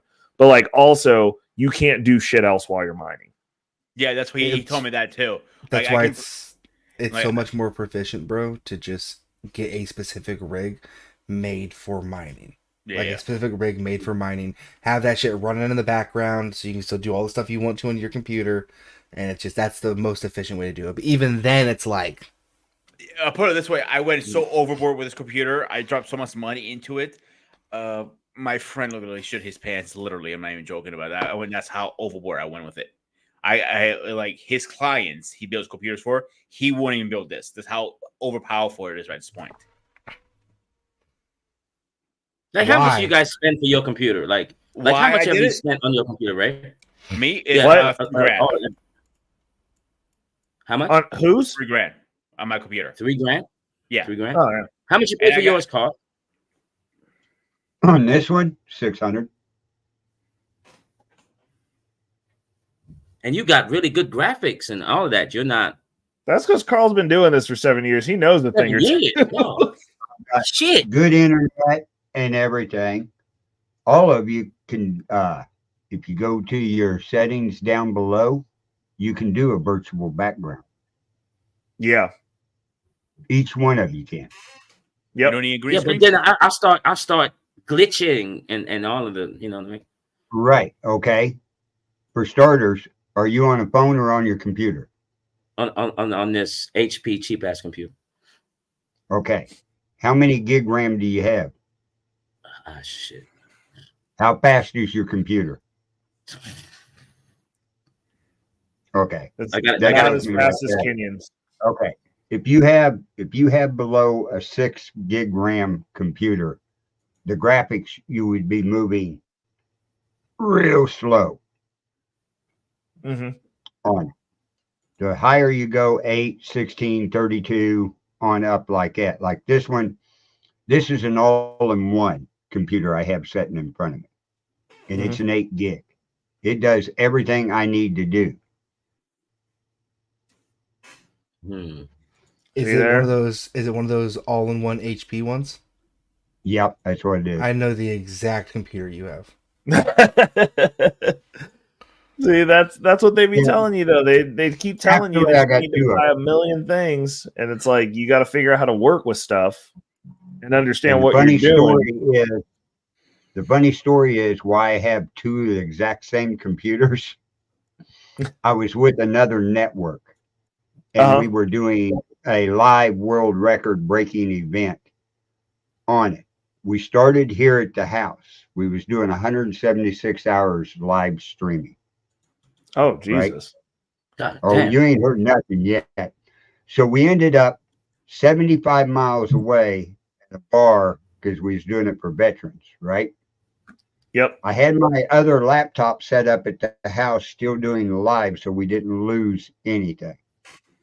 I'd take this one down there, get it all set up, and went, shit. I forgot the power cord. So I'm sitting there going, I'm not driving 75 miles up and back down here before our show starts down here live, right? So I went to Walmart and bought another damn computer because they don't sell a power cord by itself. So I come walking in that bar with the power cord and they go, oh, you got one? I said, yeah, this is the most high priced power cord you'll ever see in your life. It's a $600 power cord because the rest of the computer's out in the car. Oh my God. But we did it. We went 176 hours. Wow. Now, you think that's a long time? That was on another network. We hold the world record on the Bill of Rights network for streaming the longest. Are you in a Guinness Book of Records for that? 400 hours. We went 17 days nonstop streaming. Did you guys just run all the shows in succession every day? Yep. I was on roughly 20 hours a day with other people all the way through. Did you have like a Jesus Christ? Christ? Did you take a vow of silence after that for like a week? Because I wouldn't talk to anyone if I talked for that long. Yeah, what's gonna happen? I started it here in Gallatin, Missouri, and ended the show. I was sitting in Houston, Texas when we ended the show at one of my hosts' house down there. Did you run it in the car? No, I had other people running it while I flew to Houston. Oh, okay. Okay. What the heck? Dude. See, Jesus. all my hosts on my network have my StreamYard. Oh, okay. Okay. And so they would just start their show like right on top of as the other one was ending or whatever. I had people like the first 3 days we did it on that 400 hours. I was on there those 72 hours with other people. And finally, I said, somebody's got to take the show over for a little while. I got to go get a nap. Hey. So I went and took a 2-hour nap and came back in. We did this, like I said, 400 hours is 17 days. Jesus. If you want to see them, go to the Bill of Rights Network and look at the videos and go down to 2 years ago and everything, and you'll see 50 8-hour videos. Because this is what was cool to keep it going, right? Yeah. I had 8 platforms going. So not all of them would shut down at the same time because StreamYard only allows you to go 8 hours live. Oh. I got you. I didn't know that. Yeah, And then I didn't just know that. Wow. restarted. Then I would restart it back up. That's insane. It's got to be in the Guinness all the way. You got to be in the Guinness. Yeah, that's got to be a Guinness Book of World Records. Yeah, until they wanted $12,000. What? To put it in their book. I thought that shit was free. No. Yeah, but you got to pay for that. Yes. What you got to do, this is what you got to do. If you want to be in the Guinness's Book of World Records and do something, say you're going to do an event, you got to contact Guinness, send them a deal saying what you're going to do, blah, blah, blah, this and that. They're going to send you a deal back. It'll be $12,000 to fly our guy out there, rent him a car, pay for his hotel, all his food and everything to come and witness what you did, and then flying back and all this and that, right? And for $12,000, we'll put it in the book if it meets our So you saying Guinness is a scam? Yeah. Guinness Book of World Records is a scam. Bro, everything. Well, go find it. It's made by a beer company. Like, why is it? Why is the beer company caring about keeping records, man? Facts. Yep. Why do you think these schools that do an event and do a world record, they collect donations and everything to get all the money so they can pay for it? Wow. I mean, if you think about it, like most of the world records, though, like they are events. Like Carl's got a point. Like it's a big deal. And then they're like, we're gonna have Guinness come out and record it, and so there's like they fundraise it, so they're not paying for it. On the other network, we looked up the world record for live videoing, right? And it was 150 hours. So we went 176 hours for live video. So we went, okay, and then we found out how much it costs, and we went, no problem. We hold the record. 3 days later, a Chinese company broke the 176-hour record for doing a live video showing their 5 companies all over the world for 180 hours. Oh, Jesus. Only 4? That stood up until we went live for 400 hours. That's insane. Oh, Jesus. That's insane. Ain't nobody trying to do nothing for 400 hours. No, hell no. Like, Carl, I got so much respect for you, bro.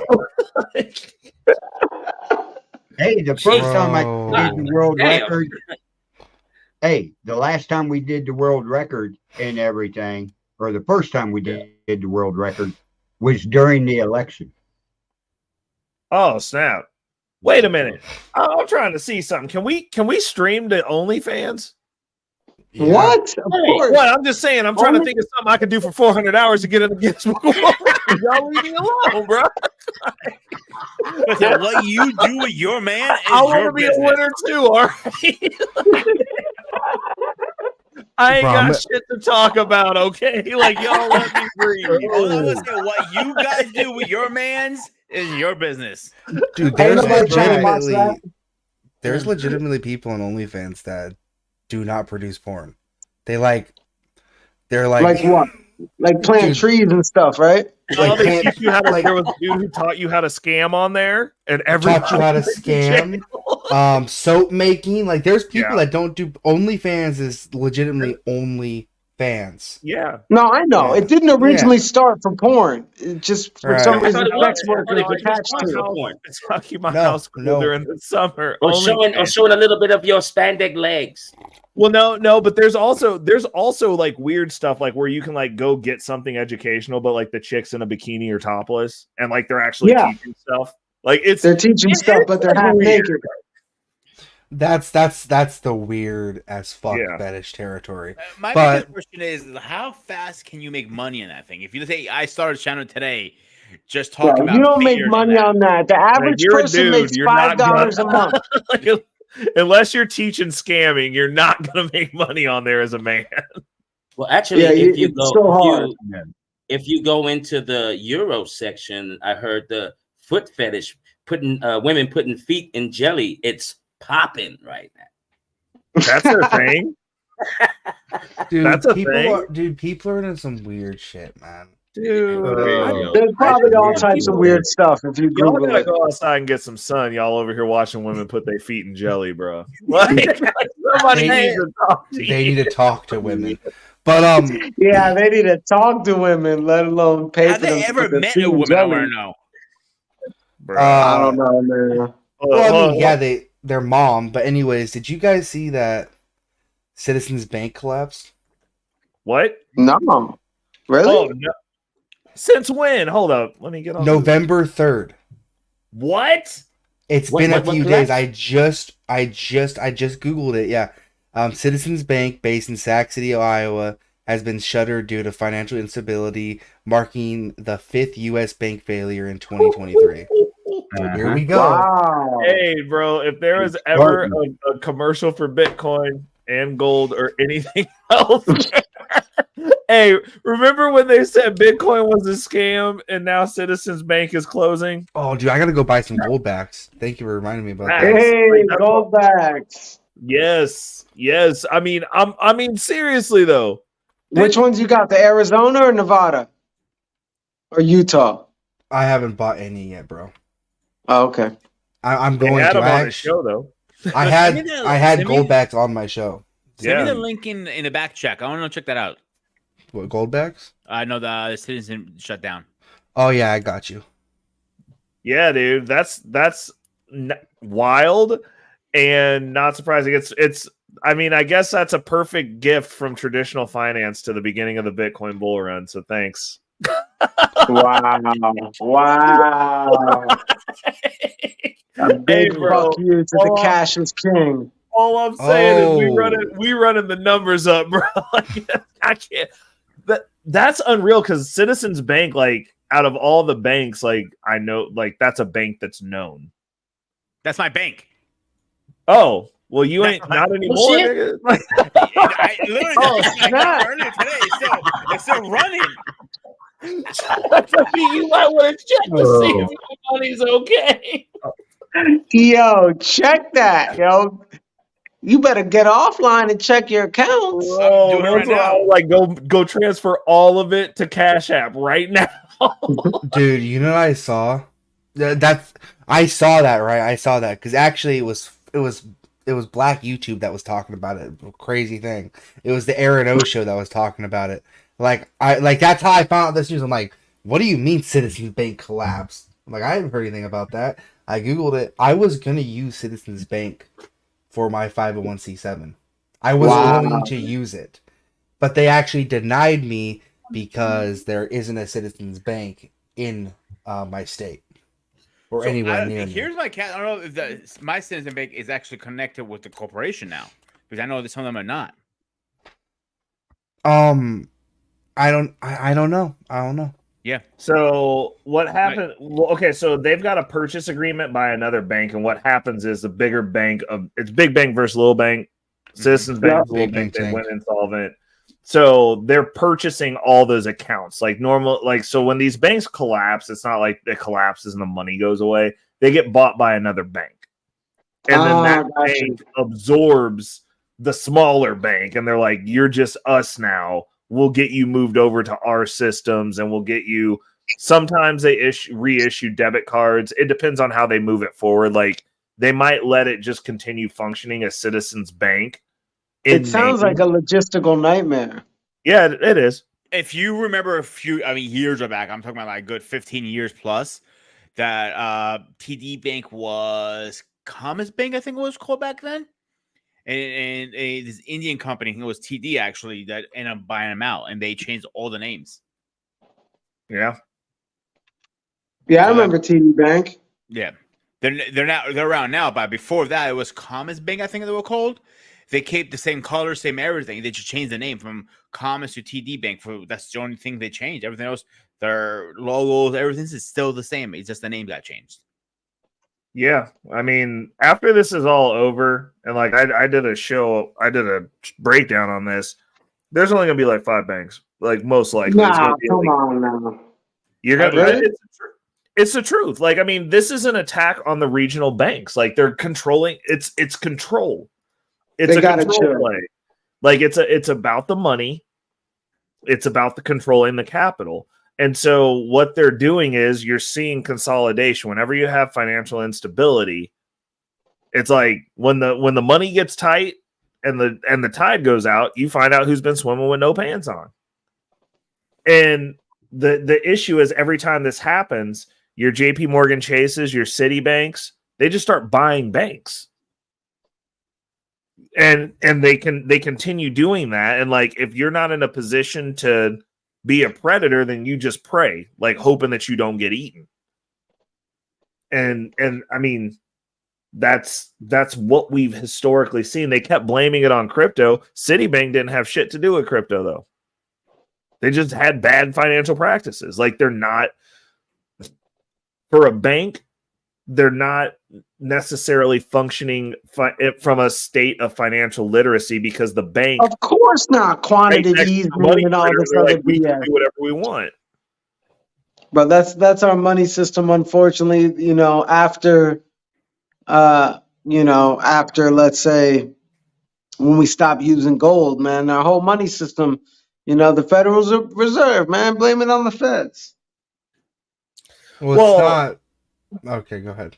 Oh, no, go ahead, Bumpkin. The Federal Reserve is not a federal agency. The Federal Reserve is a private. It's a private institution. It's a private institution. Actually, it's really a business. It has a CEO. It is a corporation. And yes, the United States was crazy enough to let a private entity control its interest rates and its money. So, probably the craziest decision the United States government has ever done. Yeah, it's almost as though they weren't representing the people that voted them in, right? Oh, because what part of that would make sense? Be like, yeah, we'll go ahead and have an entity that has nothing to do with this country control the country's money. There were so many. Okay, I'm just gonna name off a few presidents, right, that were advocately anti Federal Reserve. Abraham Lincoln. They all got X'd out. JFK, and the only one that did not get X'd out was my main man. I don't care what anyone says about him, Andrew fucking Jackson. Yeah, Andrew Jackson didn't get X'd out. Why do you think he didn't get X'd out? By the way, they tried. They did, yeah. He ducked. Yeah, he moved fast. He didn't duck. No, he didn't die. He said he didn't duck. Dude, no, it was a legitimate act of God. You don't understand. The assassinator had 2 pistols. And he didn't die. They both backfired. What? They both backfired. Yes, yeah, you didn't know the story? No. They both backfired, and then we learned this in 4th grade. Yeah, and then that was 4th grade, bro. Like, we're older now. And then he continued to beat the dude pretty much to death. But yeah, it was a legit act of God. Like, you know what else I learned about in 4th grade, Moy? Titties. And I never went back. All right, leave me alone, bro. I was looking at them. I was busy. Well, you learned that in 4th grade. I mean, like when I was in 4th grade, I had like one teacher that I would consider hot. She was less ugly than the rest of the teachers. And so I used to just stare at her and not pay attention. And it just so happened to be the same class where we learned about that. So like I wasn't paying attention to shit else but her. Modern U.S. history. She was the closest thing to not ugly we had. All right, like Revolutionary War history. Well, listen, Bumpkin, when me and Moy had ugly teachers. Okay, the teachers are cyclical. Okay, y'all had these hot teachers that y'all keep telling on when you get to have sex with them. Okay, we had troglodytes, all of them. They were all old. They looked like they like literally if Hocus Pocus was in like 8D and they were 80 years old. That's so true. But that was only elementary school. We got hot teachers in high school. But yeah, elementary school. Bullshit. I call bullshit on that. I fucking have my half the teachers at my high school look like we came from Shrek's sperm count. That's how ugly they fucking were. There was one hot teacher, and she was my fucking sex ed teacher. I'm looking at her. She's talking about. That's ironic as fuck. She's talking about freaking condoms. She was single too. I remember that too. Did you ask her if she could help you with some extra? I did. Yes, I did. I feel like I really don't understand anything you said. Can you give me a physical translation? I said straight up. I need hands-on training. I asked her, like, could you explain to me or show me how to put a condom on? I went to her. She goes, show you. I can't show you, Peter. I'm sorry. It is literally inappropriate. Like, no, it's not. It's, bro. Come on. I went to her. You never know. Which is another. Hold on, though, guys. Think about this though. This is a generational gap thing because have you seen these instances where they're like locking these teachers up for obviously they're degenerates, but they're like, oh, the female teacher like hooked up with the student, and I'm like, yeah, that's crazy. I hear those stories, bro. Every time I'm but those are hot teachers. That's what I'm saying. These kids are hot teachers, bro. Not all of them. Some of them are fucking literally desperate. Literally, bro, these kids these days got 25-year-old teachers that are on OnlyFans, and they're not even ugly. Real lucky. Like it's ridiculous. Like, what the fuck? All right, I now here. I'm gonna spin your heads around. All right. So some of you guys know I'm originally from Greece. Yep. Born and raised there. Okay. Yep. We see the flag. I'm sorry. No, you have a flag, right? Yeah, I have a Greek flag. So back when I was going to school in Greece till about 2004, 2005, I would say they changed the law. Students could have sex with their teachers, and and were allowed to. Bro, y'all trying to get that phalanx back up, bro. No way. Have a drink with your teacher. It was no age limit back then. You could go have a cigarette. People just go walk outside, go to the store. Literally, they had little mini market stores right in front of schools. Go buy your cigarettes, smoke your teacher, go back to class. Stop it! Not have sexual relations with that teacher. Have the best culture on the planet, bro. I'm really struggling not to make a Greek I would have flunked right every now. class in high school. I'm really struggling. Guys, 35 at that rate. I'm telling you, we all need to go on a trip to Greece, bro. For real, we're going to Greece. They just changed things recently. I mean, they're finally just started 3 months ago. I just want to go see the Colosseum and have some pretend Spartan wars, bro. Like that's all I'm trying to do. Like, dude, I trust me. If I could move back to Greece and make a living, I would. It's no money down there. So does that mean college teachers too? If you're a college student, you can sleep with your hot college teacher? Yes, actually. Bro, we gotta go learn, boy. We enrolling, bro. We gonna go learn something. Yeah. We're international students. Everybody used to go after the gym teacher. I'll put it this way: everybody used to go after the gym teacher for a reason. Oh man, you know what? Like, if they did that in the United States, man, it'd be a wrap. Like, kids are already bad enough over here, man. If you had that whole element. Bro, be even worse. Smoking cigarettes with your teacher? It wouldn't even get straight A's. Boy, it can't get no worse than what it is right now. These little bastards think they toaster ovens and shit. Like over here trying to fucking toast some toast between your thighs, you nasty asses. Like this. True. It's ridiculous. Like, They ain't even got time to go smoke with their teacher. They're in there talking about I'm an Autobot. Like, what the bro? Cat, like, Moy, I'm not joking. There's a school that, like, one of the wealthiest school districts in the nation is where I live. Okay. And within that school district, they have cat people. Oh, I heard about the cat people, and I heard about this dude who dressed up as a dog. No, they're not dressing up, Moy. They got a hall with litter boxes for these motherfuckers. Oh, yeah, I heard these people pretending to be animals, right? No, And but it's a hall with litter boxes that they use, Moy. The people do, right? What? People They who pretend they're yeah. cats. Yeah. Yeah, In the that's hall. crazy. In the hall. You know, that's where you need the dictatorship mentality. Not in the bathroom, T. Not in the bathroom. They ain't putting the litter box in the bathroom. They got a specific hall with all the litter boxes in it. Nah, man. So wait. Rewind. So this is human feces going in the litter box? Yep. And do they cover it like a cat do? Oh, this shit crazy. Bro, these are girls that are doing this. Wow, y'all were really shitting on Gen Z, weren't you? Wow, y'all were really shitting on Gen Z. Now look what you got. Wow. Yeah, we were sitting on Gen Z. Wait, which generation is doing this? Alpha. Oh my God, which generation is Alpha? It gets worse than Gen Z? It starts over. Like, it's if you Holy take all the shit. brain cells away and they cats, it's that one. Jesus Christ, and they named them Alphas? Listen, sometimes. I'm sorry.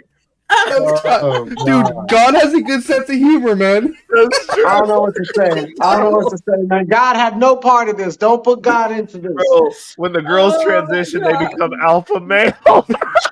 Stop it. I don't even know what to say. I can't believe I never heard about this. What year Alpha starts? Hold on. We'll look it up. 2022. Listen, I'm Gen Z and I'm 24, so I'm well out of high school. There should be 24-year-olds maybe after in college. 2010. After 2010? Born in or after 2010? Jesus Christ, there was kids born in 2010? Dude, they're 13. The kids born in 2010 are 13 years old. Yeah. They are 13 years old. Yeah. Bro, Mr. Youngblood said you go start selling litter boxes on Fuck it, get your money up. One thing I want to fucking know right now. Their mother or the father, what the fuck kind of drugs were they on when they were fucking each other? Because exactly. I would never let my kid become a cat. Parents are still alive with the kid who's doing this. Those kids, those parents should be put in jail. How can you let your child become a cat? Come on, I'm fucking shoot goddamn parents myself. Someone's going viral. Like the imagery with that. This is too much. Bro, have you? Bro, I blame all this on the parents. All this stuff that's happening with these kids, it's the parents' fault. You know what it is? I'll give you one. Kids, we're raising kids. That's the fucking problem. So you have a fucking 17-year-old, 18-year-old, 15-year-old, 16-year-old trying to raise a baby when she's a fucking baby herself. How the fuck are you supposed to tell the parent, your kid, don't do that. Don't put your hand on the stove. Oh, my hand on the stove too. Seriously? You're eating goddamn Tide Pods. You think you're smart? You're the dumbest motherfucker I ever seen. You should have been swallowed and hope the condom didn't break next time. Hey, you know what? And I think we need to someone needs to start a grandmother podcast because once you get this title of grandmother, do you know what I'm saying? Like they're 28-year-old grandmothers right now, and they have no idea. They have no idea of what they're supposed to do, how to do, what that really means. Do you know what I'm saying? Someone needs a grandmother podcast. That's what you guys were saying before that the mainstream culture doesn't have more influence in family. This is exactly what I'm talking about. You see? Of course it does. Who said it doesn't? No, Who said it wasn't? Who was it earlier? Was it you, Ray? When we were having the conversation, somebody on here said that. Hey, look. I'll hold my L's, bro. But what I'm saying is, I think that you have a choice when it comes to. No, because we were talking choose about to engage. we were talking about the globalist families, and I was saying even those younger generations, they can be indoctrinated by the same mainstream culture that those families started. I'm telling you, man, there's no escape from this bullshit out here. Every time we cammed up together, I told you should put a dress on. How many interactions with me is it going to take to get you to be in that dress, bro? Never. I just need to know because I'm about to start getting all you YouTube niggas in dresses, bro. Because I'm a super villain. I'm just gonna be like, hey, bro, maybe you should put a dress on. And you're gonna be like, fuck you. But then, like, after the 100th time you came up and you got a dress on, I'm gonna be like, I won. Okay, Ray, but we're not children. If you do that with children, it's gonna have an effect. So Moy, here's what happens with children. This is how it works with children. Children function on a very carnal level of reinforcement. So, like, for instance, it'll be if you're picked on or fucked with in school, and like you're not to the point to where you fight back, and they intercede and recruit you and go, yo, if you just say that you not what you are, you can rock with us. And then anyone who does anything to you, it's a hate crime, and we'll get them up out of here, and no one can say anything to you. But what about the litter boxes? What if your kid goes to one of those litter box schools? The issue is that's a slippery slope, bro, because now anybody who says anything, like technically speaking, if my kid goes to school and he's like, they fucking with me, I'm gonna be like, bro, tell him you a toaster oven, and that if you get water on you, you're gonna electrocute everybody, and they better treat you as such, and they better put bread down the back of your shirt and figure out a way to get it to toast itself, or else, bro. Like, that's a slippery slope when everybody has to do these. I identify as a bully, and if you fuck with me, I'm gonna haze you or some shit. You gotta come up with all this new shit. Come on, man, bro. I have two very, very funny stories to tell you. I'm getting my kid a zoot suit and sending him to school as an identified mobster, bro. Like, it's gonna be good. Reckless. I got two funny stories to tell you. You want a funny or crazy first? Crazy. Let's go crazy first and then funny. Okay. All right. I remember I told you a couple weeks ago I went to beginning of October. I went to Comic-Con New York. Okay, I'm leaving Comic-Con. Had my shit, walking in the rain, whatever. My hood is up. This lady stops me. Oh, you got great beer. I'm like, thanks. I get my beer Comic-Con all the time. I didn't think anything of it. So I give her my business card, my channel. I go, here, check out the channel, pass it along. Yeah. I go, she started talking about she was part of the LGBTQ. She's a trans. Oh, bro, she wanted you to help her with her beard. So I didn't know. I'm going back and forth. Back and forth. Towards the end of the conversation, she goes, you know, I used to be an M and I went to an F. I'm like, huh? The fuck is an M versus an F? I go, male to female. Yeah, I didn't know what it, I was heated. I was like smoke coming out my ears. I was going back and forth. Why you give random people your card at Comic-Con? Bruh, he almost ended up on the receiving end of a sword fight, bro. Yeah. So it doesn't have a number. It just has the channel's information and that stuff like that. I'm like, okay, I can get a prescriber. That's what I'm thinking about at this point. I'm arguing this fucking bitch like, oh yeah, you know, you should be a certain, have a transsexual thing is change, whatever you want. You should be allowed to do it at any age. Like, fuck you, I went to her. You should not be allowed to do it at all. It should be illegal. If you do it, you should be. Oh my God, you're definitely on a list, bro. You ain't gonna be able to go back to Comic-Con no more. No more Comic-Con. Banned from Comic-Con, bro. Yeah. So the second funny story, this one you're gonna get a kick out of this one pretty much. So when I first became single a year ago, so I'm talking to a chick, she's pretty hot. She's like in her 30s. She goes, I have a daughter. Cool. I went to her. I'm my grandmother. Like, yo, what? You're a grandmother. I'm like, turn around for me. He goes, why? He goes, doesn't grandma supposed to be wrinkle and gray hairs, all this shit? She goes, well, condoms do break. I'm like, I'm fucking walking away at this point. Before I say something, you're gonna slap me with. You didn't. I'm thinking about like, bitch, you like trying to bust down grandmama. I would have. I will. Thank you. That's what I was about to say. I was like, what are you talking about? She's fine. She's Wait, fine. wait. If I She was a wasn't in a 20. happy, Was she a I 28-year-old would have got on grandma? her will and then broke her back, bro. 29, yeah. Like, Wait, she was a 29? 30-year-old grandma. 29. So wait, Dude. at Oh, what yeah. age did you have children? whoa, hold on. 17. Whoa, hold on. So she had Something like a like that, yeah. child with a child. She was like one of them like Russian teacup things. Kind of, Where like yeah. there's a person and the person that's the person. Funny part, she was Russian too. Hold on. How old was the kid? That's what I'm asking. It must have. The kid was I don't wanna know.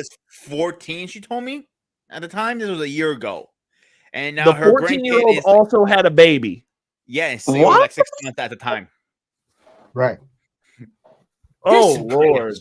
Yeah, I Oh, told there you was she's a gonna lose your breakdown of mind. values in that That's household. why I fucking walked away from that situation. I didn't even want to even trying to figure this out. I don't know how that You didn't is. want to be a I stepdad. would have figured out how to get her up You out mean of her step clothes, grandpa? bro. You mean step grandpa? Listen, grooming. I'm gonna tell you. Listen, you're gonna figure stuff out. You figure it out after she's naked, bro, and then leave.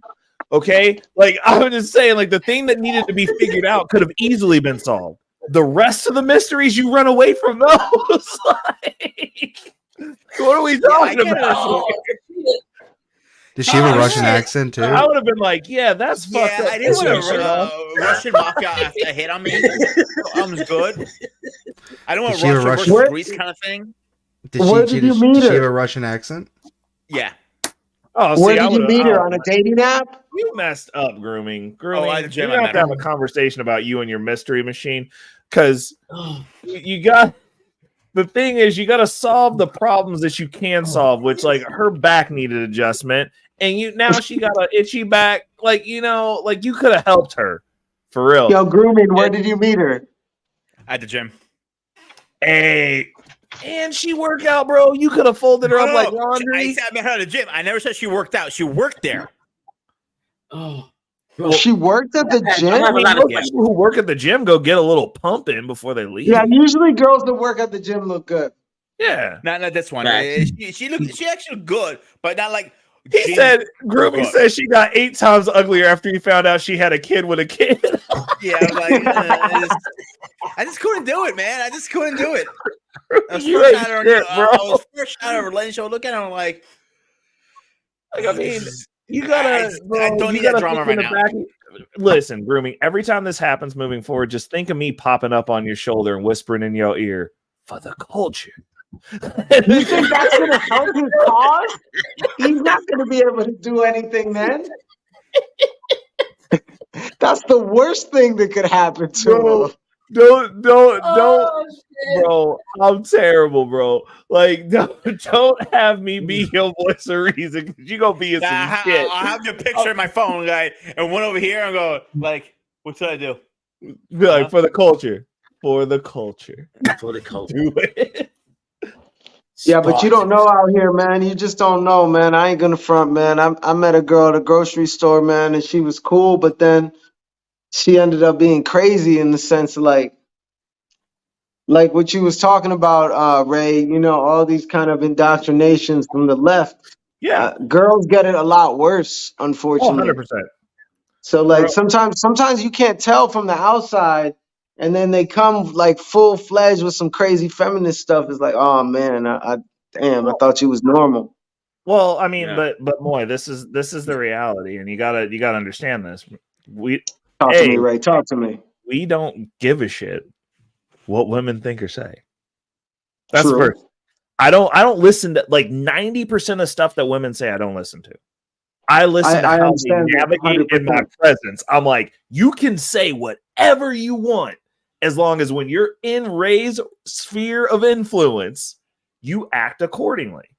Like that's the thing that I think a lot, because like you can like a Ray, chick you can be make like, it oh, seem I'm like gonna that's something that feminist. And I'm women like, are taught in today's time.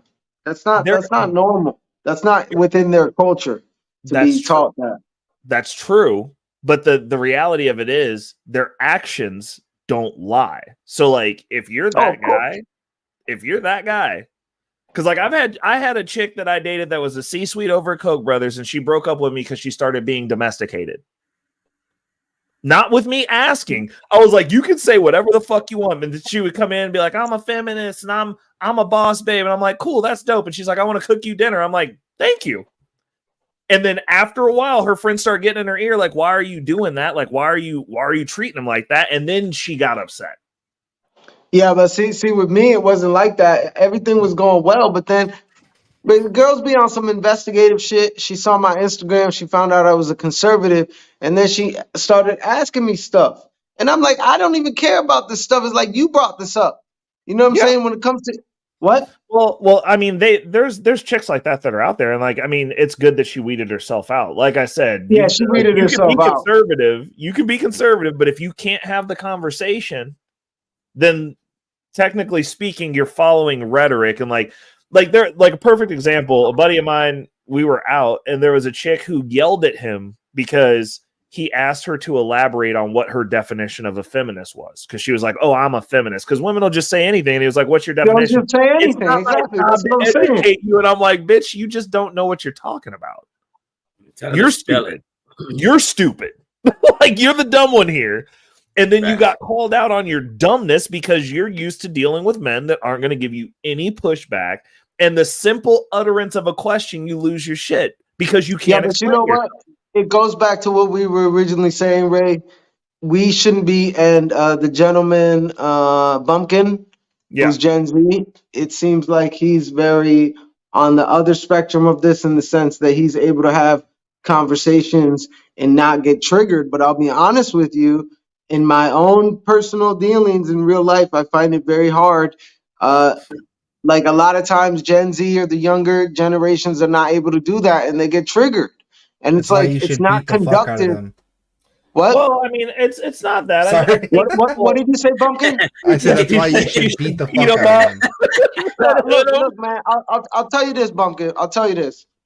I have like a understanding in the sense of I still remember what it's like to be in your teens or 20s. So I have a certain understanding of the like what it's like to feel like you left out, right? So I get that. But conducive to being able to get along in the world, you're never going to meet anybody who's just like you. And most of the time, everybody on this planet, one way or another, is going to have different perspective than you because we're all living our own unique lives. So if you're not able to have interactions with people in your own life, because honestly, outside these YouTube streets, I have friends, all types of walks of life I interact with. And we don't always see eye to eye on everything. It doesn't have to be that way. And it's unfortunate, Bumpkin, that sometimes with the younger generations, and that's why I said you don't seem that way. But yeah, it can be sometimes that like you have to have the same ideologies to get along with somebody, and I don't think that's necessarily always the case. No, I was going to say, I'll tell you right now. Yeah, I said, I'll tell you straight up. I was like, if you are the type of person who functions within an echo chamber, meaning that like you have to be around people that implicitly agree with you on all the bullet points of whatever rhetoric you're putting in your head is, you're living a life that's gimped. And I can almost guarantee that you're broke because nobody who's successful functions like that.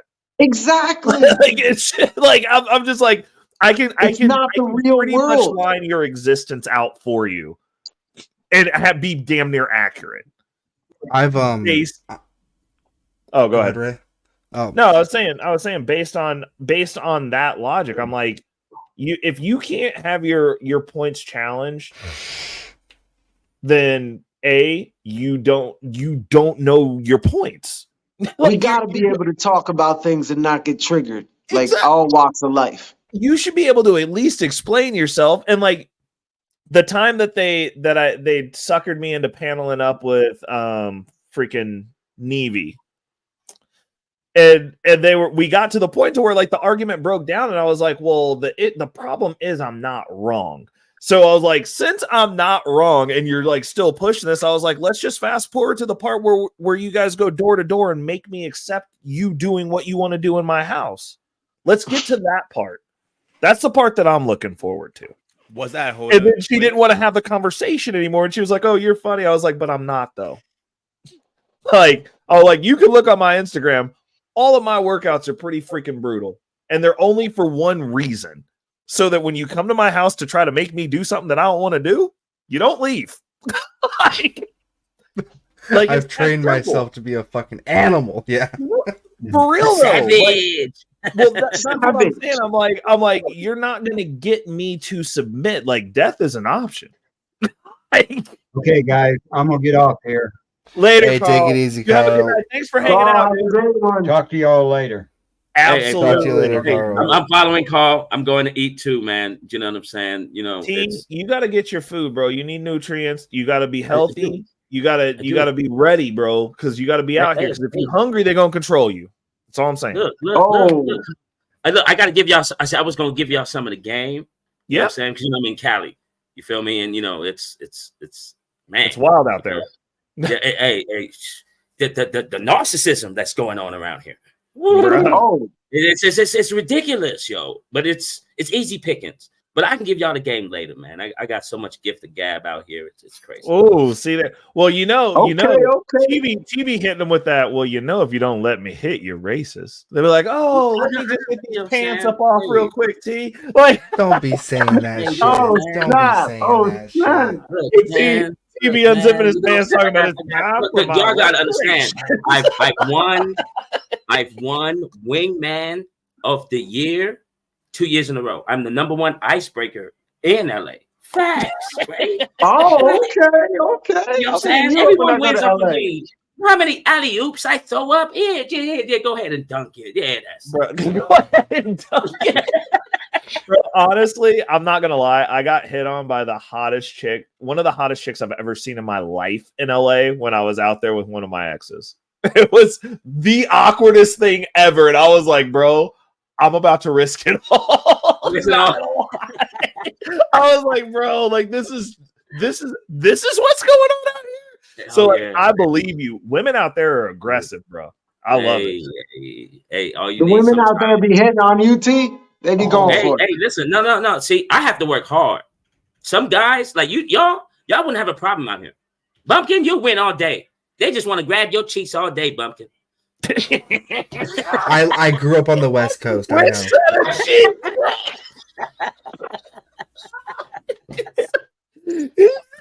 You know what I'm saying? I got to talk to him. I got to trick him. I mean, like, you know what I mean? And then all of a sudden, no, my panties are off. Yeah, it's too late. You know what I mean? Too late. No. You know what I'm saying? It's hard. So this is where I get the gift of the gab from. You know what I mean? So, yeah. Well, we might have to go to Greece and get our masters. Bro, we're gonna have to go to Greece to get the masters. We'll stop off in LA when we get back after we graduate. You know what I'm saying? Quick stop on the way home. We can pick up some refreshments. Man, I love you guys, man. Thank you, Ray. Thank you, Ray, for having me. You have a good one, brother. Thank you for swinging through. Have an awesome one. Thank you. Oh my God. Good talk to you, man. But yeah, man. I mean, so every once in a while, Moy, you're gonna find the nutty ones, and honestly, I would say that even more now because they're more galvanized. You know what I'm saying, bro? But you know what the thing that's crazy is the entitlement and the fact that 99% of what's crazy. The craziest thing in my perspective is that I didn't grow up knowing about this stuff. Like I grew up like thinking. This is gonna sound mad corny, but like I grew up thinking that like we all grew up like thinking we wanted to have like families and like I don't know the traditional life. You know what I'm saying? I think deep down, like, at a certain level, they do. But the whole I didn't know about feminism and all that stuff until late in the game. I honestly thought girls wanted the same fucking thing as we did. Like, see, here's the thing where I was mostly culture shock the last several years. I thought it was like, a woman gets with a man fucks the shit out of her, knocks her up, marries, have a kids, a whole 9 yards. It doesn't matter which order, right? Whatever. Okay, that's what I was raised as. But I realized things have flipped the script. Like, you try to talk to a girl, she goes, sexual harassment. I'm like, lawsuit. I'm like, Like, bruh. He said he can't even say hi, bro. I didn't even say hi. I was saying, excuse me, I want to pass through. And like, they're so up their own fucking asses right now. He's Like, right. He's not lying. I still want a family. I still want one woman, excuse me, that I can call my fucking wife. I want a house, a kid, the dog. That's what I'm saying. Most dudes do. Most people, most guys grow up that way. And you think, oh, girls are thinking the same thing. And then you realize girls is in delusional la la land. Well, until they have like 3 kids and they're over the wall. Well, then nobody wants them then. Then they want a family. It's the issue But is even then they're delusional. Even then, because they don't lower their standards, they'll be a single mom with 3 kids and thinking they still have the same market value as a 25-year-old chick with no kids. Fuck out of here. They're gonna shame you for talking to the 25-year-old chick. What they're gonna do? I know that. And what I'm saying is the reality is the reality. And like, you know what I'm saying? Us as men, nobody put a gun to any one of these women's heads and said, follow feminism. Most dudes actually the opposite. You know what I'm saying? So like, yo, if girls choose to do this crazy stuff, it's on them, the repercussions and the consequences they have to face later in their life. But nobody said go have a whole phase through college, then wait and go to work and then continue a whole phase until you're 40, 50, and then finally you want to settle down when you're a prune. Nobody told you to do that. Well, or what's going on in us? Or they do exactly those things, and then they're like, cool, I'm gonna go through my party phase, but then I'm gonna put the dudes, because like me personally, I always get slotted as boyfriend or husband just because of the way I carry myself, which is fine. It's whatever. But they're like, oh, well, I'm gonna put you through extra paces because of that. And I'm like, no, you're not. Like you can think whatever the fuck you want, but like there's a couple of things. First Ray, I know what you're going through, or those kind of things, because like they'll respect that, but still, most of these girls are so used to simps. When you that guy that doesn't tell them what they want to hear, most of the time they ain't fucking with that. At least American girls. No, but that's fine though, because the thing is this: it depends on how you navigate. Like me personally, I don't navigate with expectation. Like for instance, I can go out and have an expensive meal, and I don't like to eat by myself. I want to have that expensive meal with the best looking girl at the bar. So I'm like, cool. You want to slot me in and make me go through the paces? Totally fine. You can come to this meal.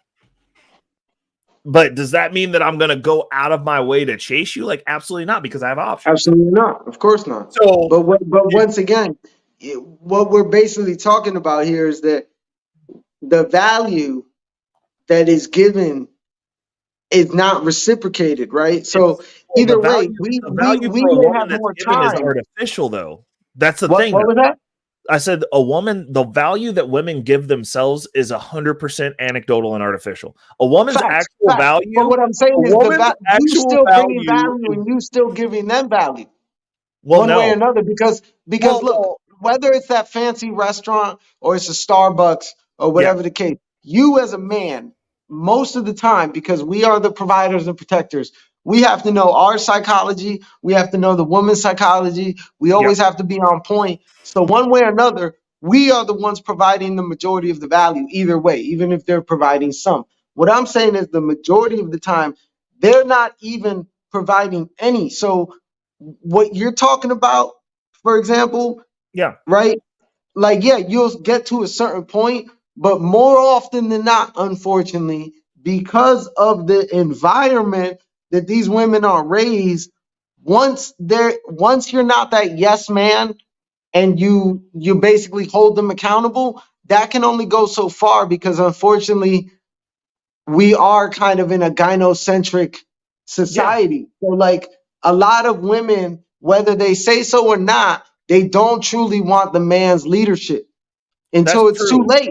But then again, once again, it's too late. They're going through the wall. No man wants them truly. At least the man that has options that they want, right? That so-called Chad or whatever, that high value dude that they want, those men are not going to seriously take them into a serious proposition. It depends. I see it happen. I do see it Okay, happen. it happens, but what I'm saying rarely and relative to the 25-year-old. But what I'm saying is, I'm not saying that. Well, no, the reality of it is, it's like most men that are wealthy, like to be honest, most rich guys don't have time for a 25-year-old.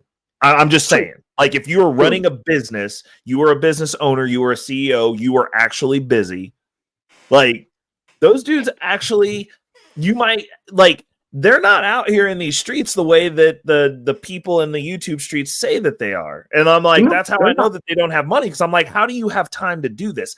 I have 1, maybe 2 days a week, maybe, that I have time to go be out here.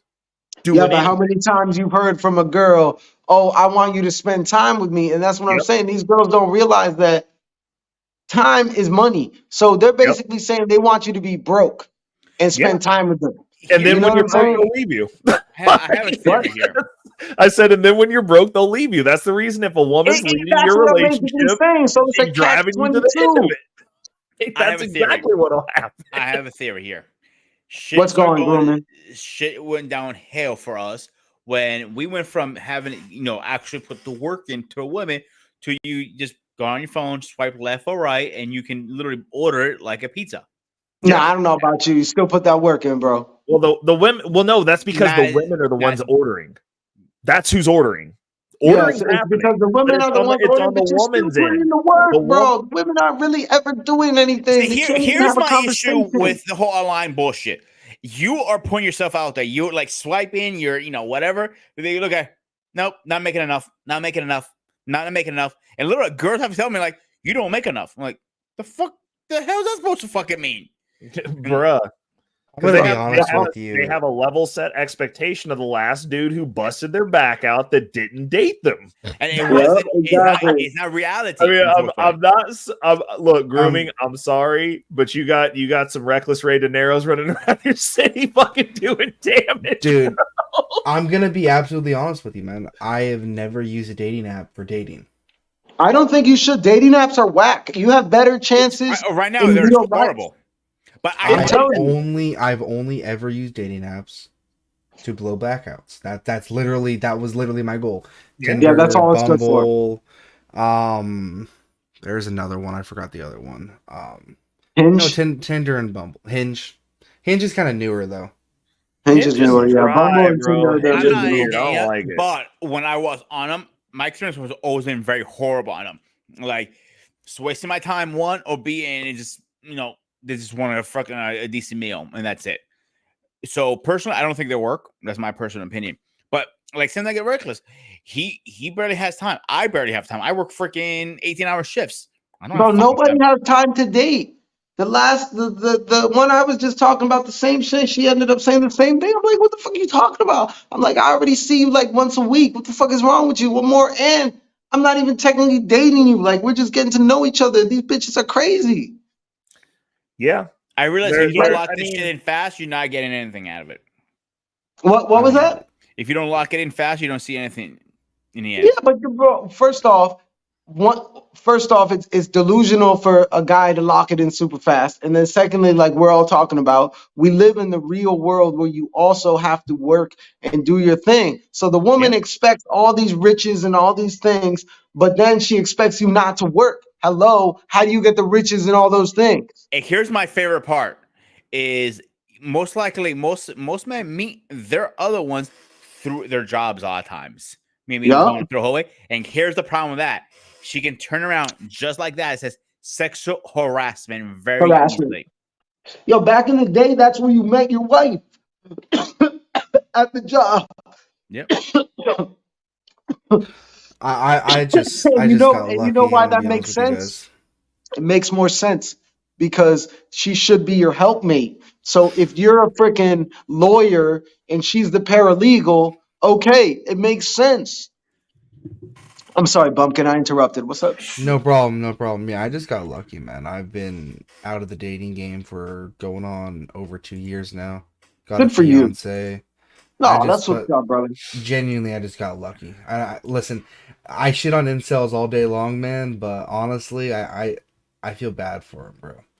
Because it is a wicked world, especially when it comes to dating. It's a very wicked world, man. I'm not gonna lie. Like, I was with my girl for 3.5 years, and I timed that by 2 because it was too COVID. We worked together, whatever. My ex, and I started, last year when we ended our relationship.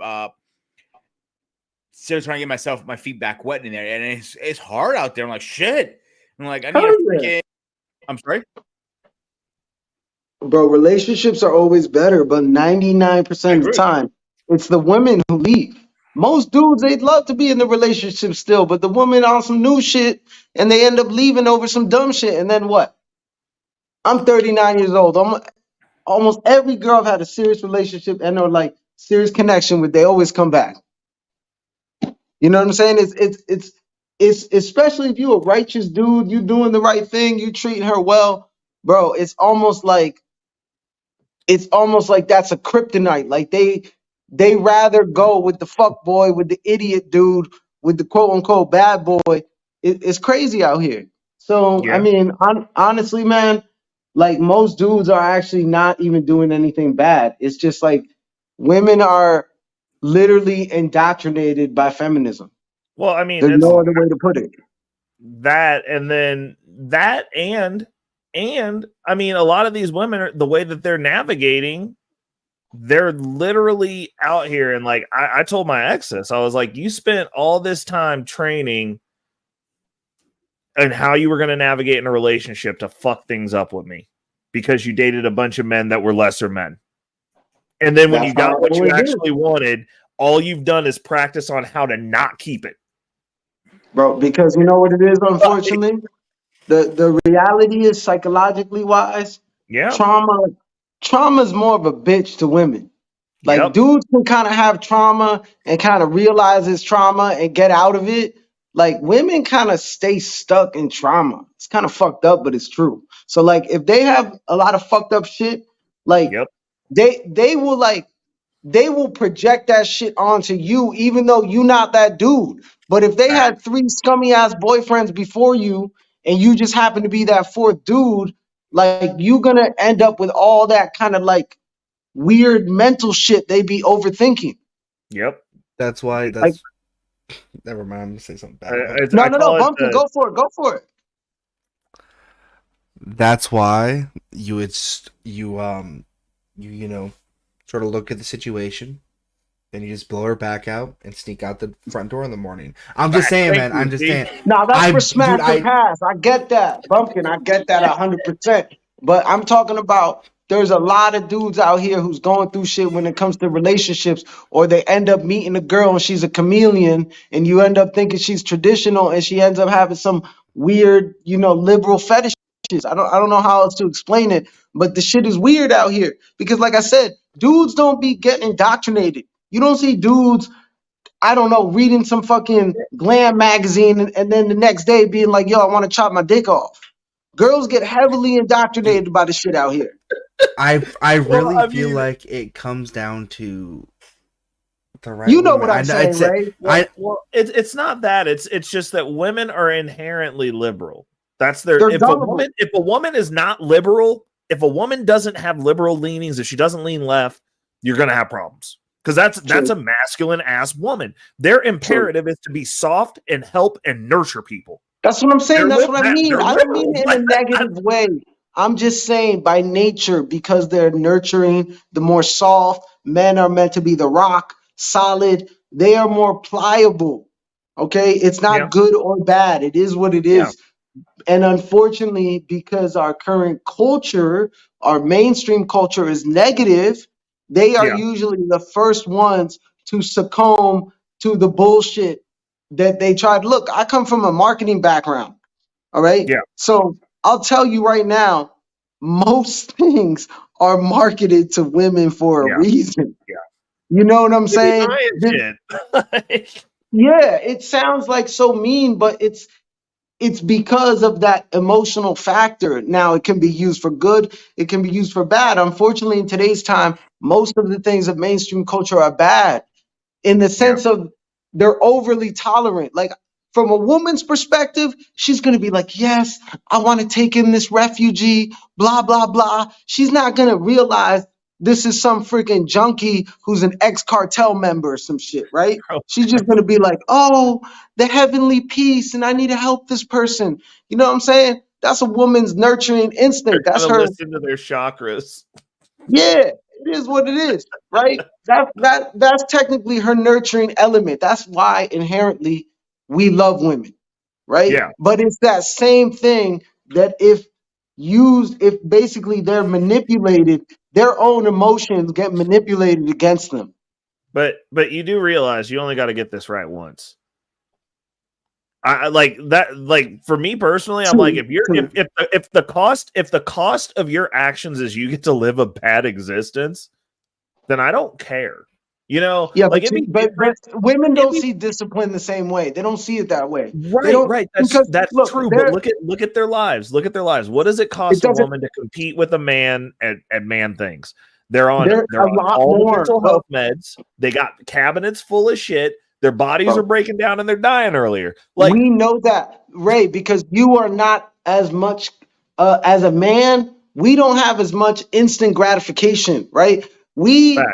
Because we touched that stove early on, and let's be real. I even say myself, if I ever have children and I have a boy and a girl, I already know you're going to be softer on your daughter.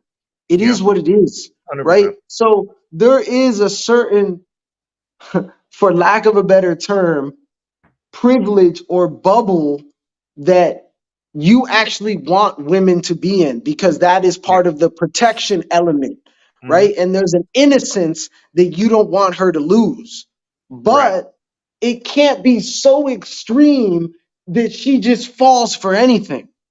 And that's kind of what's happening now, where this kindness is being mistaken for weakness. And what I mean by this is the globalist agenda is using women's kindness against us all.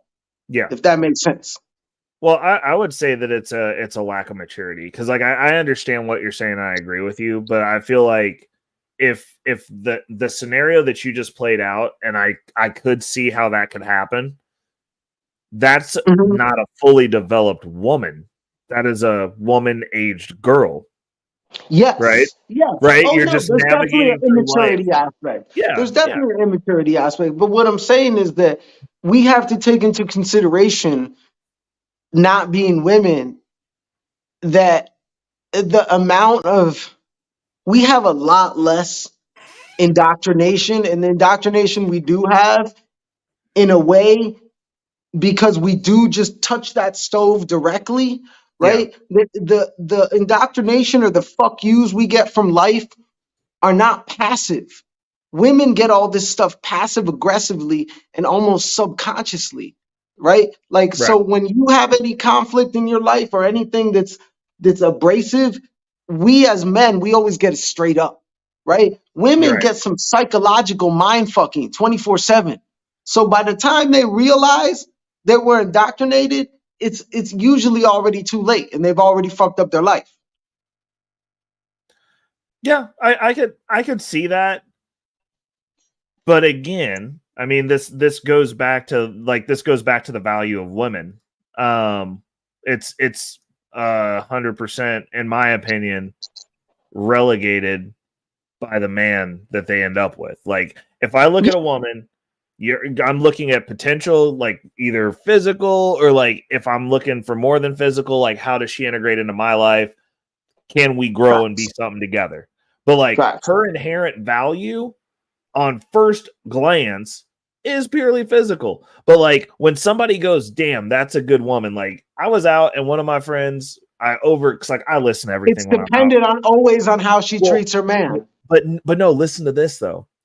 We're out and like we're out and there's like girls that are within the scene. Like if I choose to go out, like I have a scene that I'm in, and there's girls there, and I overheard her, and he would, like, one of my buddies was checking with her about her friend that she had come out, and she was like, "Oh, she's a catch," and I'm like, "How so? Like, you're a woman. How can you, like, how do you get to dictate? Like, you couldn't even successfully hold down a marriage. Like, how do you get to say who a catch is? Are you a catch? Because like, how are you assessing value? And like, it's more like, to your point though, you're correct, because like I do see these women who who used to be like, they're definitely still very attractive, but like used to be like the it chicks that are getting up there in age now. And you're like, they're like, oh, well, like, I don't understand. And like, you know, like you see them, they marry the beta simp orbiter that was chasing them for 5 years. Yup. And then leave that dude with cash and prizes. And you know, Always with cash and prizes. You see them bumbling around, and I'm like, and they're telling everybody that like, oh yeah, my friend's a catch, and I'm like, under what circumstance? But then like you look at the person she's talking to, and I'm like, oh well, this dude just busting down women like a wild beast, almost 50. Like, okay, like you don't have your shit together, so like whatever. I guess everything that looks nice is a catch. Like whatever. But like the value is based in like what they're amplified to or what they're allowed to be after they link up with a man and they're building as a family. And that's like, what I'm saying. When people say, that would "Oh, be she's like the catches," that's the reason that there's a saying that all wives are found. Facts. Yeah, and that's what I mean. So like the value is dependent. Like if you ain't one, you ain't one. You ain't one. Yeah, and that's what I'm saying. But if we lose the culture, and Bumpkin, please correct us if we're wrong because you're currently in a relationship right now. If we lose the culture where women are no longer valuing themselves as, let's say, girlfriends to audition, if you will, for wives, then it's kind of like you have a I'm not. I guess the only term I could come up with right now is hopeless, like a hopelessness, because you know the like what you said is exactly the nail on the head. Eventually, right?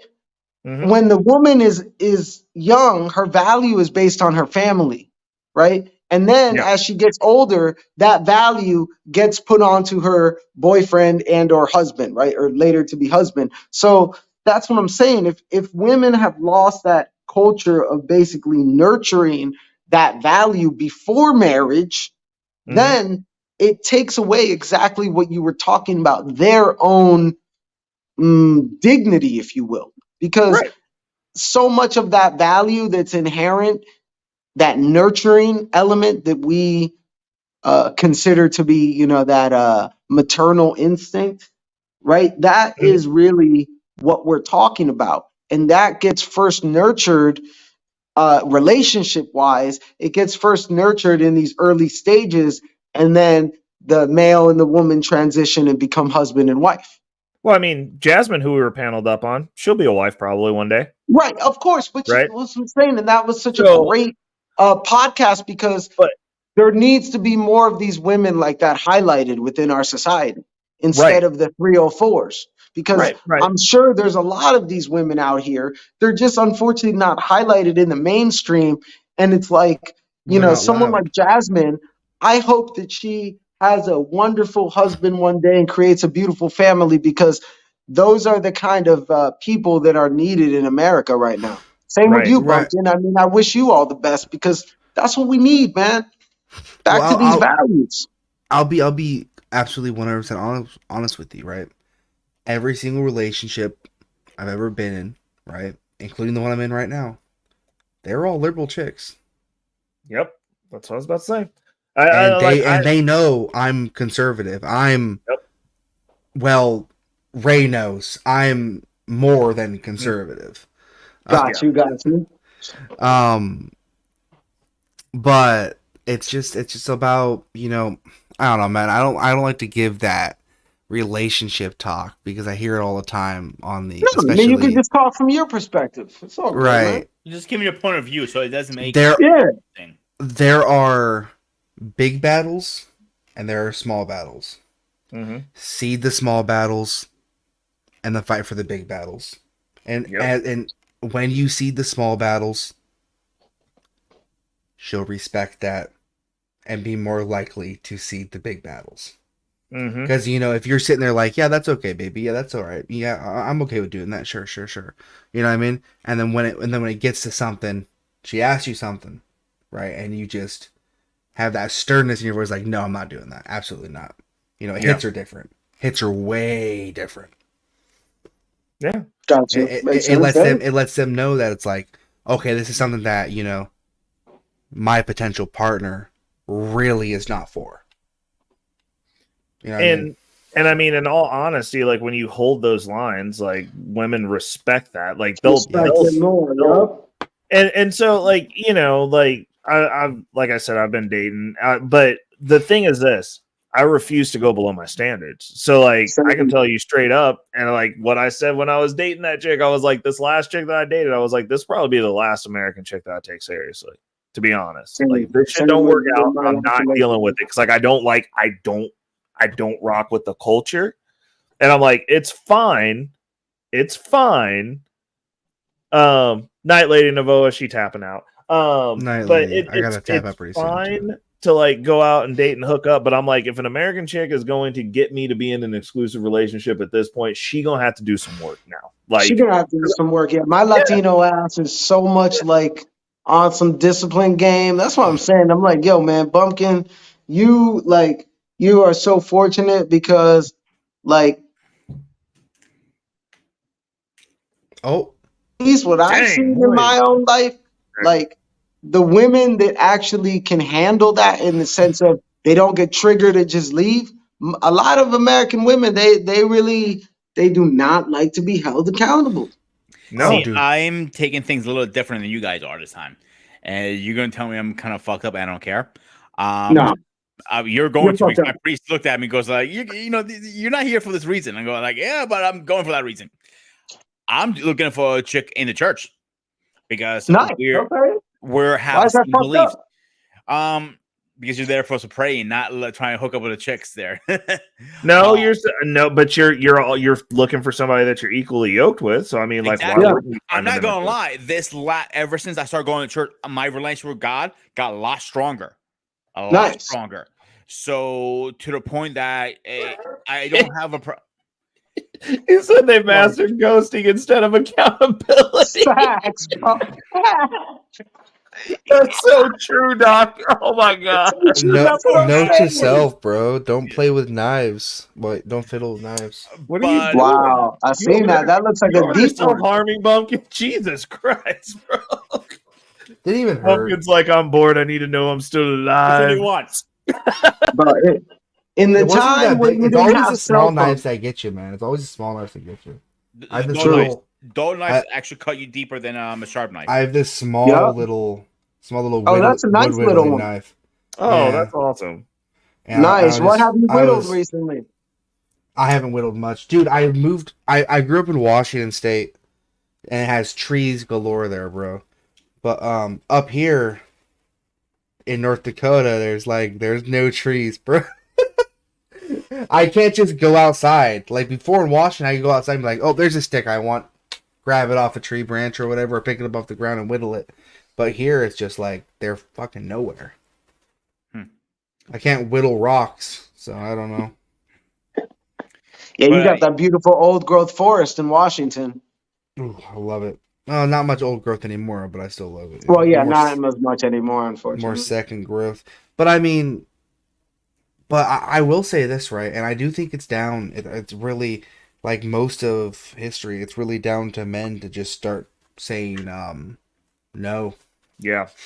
I think if men collectively just started being a lot more stern and a lot less fuckboyish, and this is very hypocritical coming from me because in my I know I'm young, I'm 24, but in my, teenage years leading up into my 20s, I was a man whore. Come on, you gotta sow your wild oats, man. You know how it is. But they just gotta be more stern. Be more stern with it.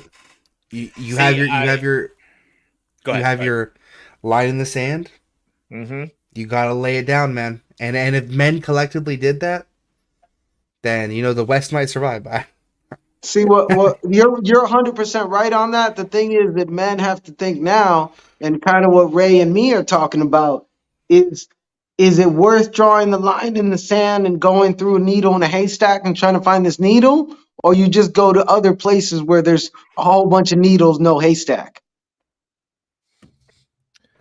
Oh, I don't like my deal is no, go ahead. You gotta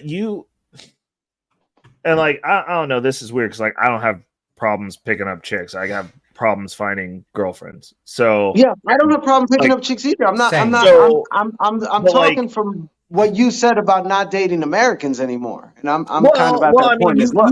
you can do it either way, but it's like you have to be like, obviously, like if a chick's trying to get my attention and like she's trying to get whatever, I'm like, I got to figure out what headspace I'm in. I'm like, am I just trying to get these rocks off, or am I looking to like court you to like, am I gonna see you again? Basically, the way that I look at it. It's like I would say that, like, generally speaking, like anyone that I hook up with repeatedly, I'm like, I'm trying to fill you out to see like if you can be around me. Like, Of course, that's the whole point. But it's about having those standards, and like the thing is, like, women can pretend for quite a while. Facts. That's what I'm saying. We're in a different culture. The thing. It's but and that's the reason I say it boils down to expectation, because if you do things with expectation of the other person, it's hard to walk away. It's not hard for me to walk away from anybody, because like I honestly know that like my life, especially now, like I'm getting the money. I'm like starting to hit that stride with the money. Like my business is doing phenomenally great. My investments, it's crypto year, next 12, 24 months. This is the rich year for me. Like, I'm going to have fun by myself. Like, I don't need anyone around. Like, I don't need shit. And like the trajectory that I'm on, I know where I'm going to end up. It's going to be one of two places, and both of them are decent. Like, one's decent, the other one's great. We'll put it that way. Or I'd say one's good, the other one's great. Because of the decisions that I've made, because I am very disciplined in basically fucking everything. How much money do I have to give you? I don't manage money for people. I'll help you manage I'll help you strategize. No. I just want a screenshot. A screenshot of what? I just want a screenshot of I just want a screenshot of what you're going into on crypto, just like 5 days before you do. After I finalize my portfolio, I'll send that over to you. Like what it's gonna be, most likely. Yeah, I'll send you that. You're my friend, I'll give you that. But what I'm saying is, like, I don't do things with expectation, which means that, like, when it's time, like, when I see that, like, you are airing over my boundaries on a regular basis and there's no fixing it, because, like, I'm not cutting people out without giving them ample fucking time to fix the issue.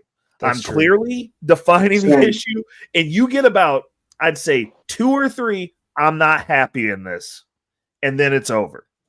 Yeah, but look what that dude just said. They rather ghost than take accountability. Well, which is fine though, because I don't need you around.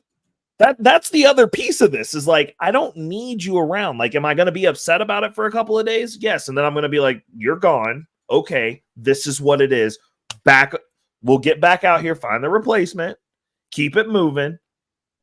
Like, at this point in my life, at least, as long as I have access to sex, sometimes you can the rest of the time I'm working. So like if I'm upset, like I don't like me spiraling is just going and making another 10 bands. Like like what are you doing? I'm upset. I'm gonna keep making money until I manifest a fucking Porsche in another house. Boo. Like I'm not out here like taking a bunch of downtime, and like honestly, it's taken a while to get here, but like now that I have I legitimately have other shit to do. I really do. Like before I'm going back and forth or letting a chick get under my skin to where I'm upset, I'm too busy. I am too busy. I wake up every day and I'm like, there's money to go get, and if I'm upset, I'm like, I'm gonna go get a little bit more of it, because I don't want to be sitting around here moping. Like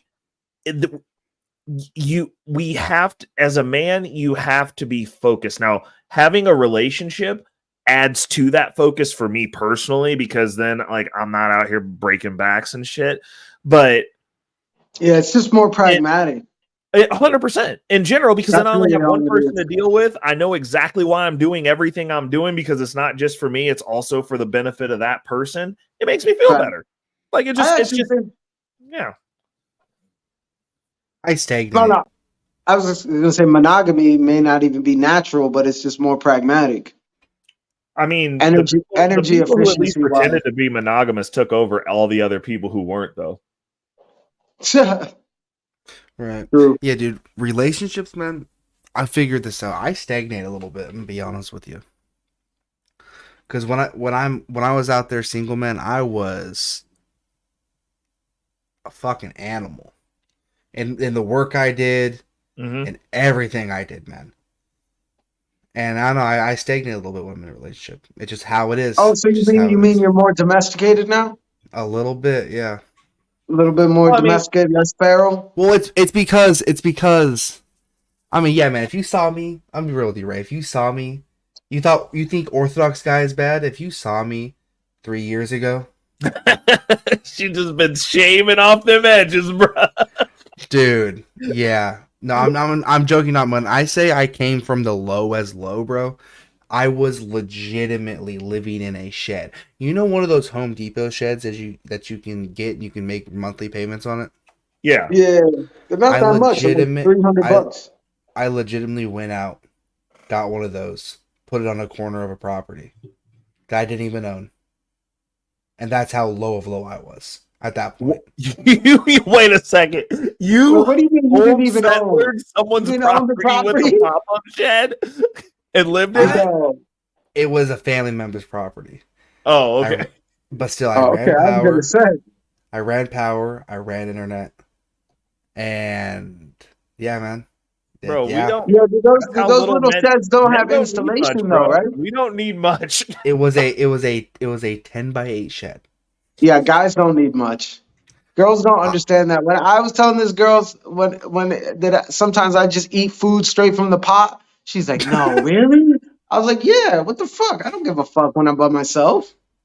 Bro, you could give a dude a book, a can of Vienna sausages, and he'd be satisfied for at least 6 hours. Bruh. 6 hours? Well, yeah, I guess it takes him how long it takes him to read, but maybe not modern day. Listen, I'm different. I'm a different type of Gen Z. I was raised by. Then you got an old soul. You seem like you got an old soul. Yeah, because I was raised by a shed. He was. I was raised by an old. My man is Gen Z, but he had a Gen X upbringing. He lived in a shed. He was out here camped out in his shed. Dude, my He-Man woman haters flag on the outside of it said, "Bitches be gone."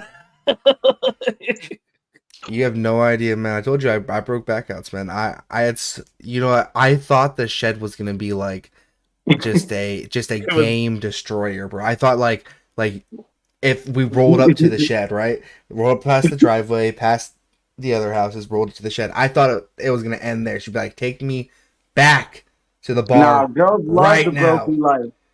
Girls love you more when you broke than when you make money, bro. Dude, bro, every turned single into one. The shagging shed, bro. Yeah, dude, yes. Chicks love that. They I don't know what it is, but you be living in a fucking blow up mattress with fucking cockroach infested place, man, and you be getting more girls than if you be living in a mansion. Like, dude, I'm not gonna I don't lie. know what When it is. I literally had a blow up mansion, a blow up bed, and it was we always had cats. And who hasn't had a blow up mattress? Well, no, but check this out, dude. It had a slow leak that I couldn't find, so the mattress deflated itself like over the night. So like you would fall asleep and just wake up on the floor. And bro, I used to have chicks over, and like I'd have to wake up in the middle of the night and reinflate that thing while they were there. Bro, they probably didn't even notice. They was probably just sleeping, right? They didn't notice. Yep. And you got to turn that loud motor on. They're like, "What's going on? Like, why are we floating low?" like, oh god, I got some explaining to do. My life is bad, and you are over here, and you can't unfuck me, bro. Yo, but you know what? You a different breed, and you know you good in life if you was able to get girls at times like that. You know what I mean? That's why. Man, I'm so happy I grew up in the times I did, because it's like I don't know, when I talk to guys and they tell me they can't get girls, I'm like, how do you not be able to get girls? Like there's so much harder things in life than being able to sleep with women. I out of all the things in life that are considered hard, bro, that's the least hard thing. But yeah, but these dudes don't actually talk to people in public no more. That's why it's hard.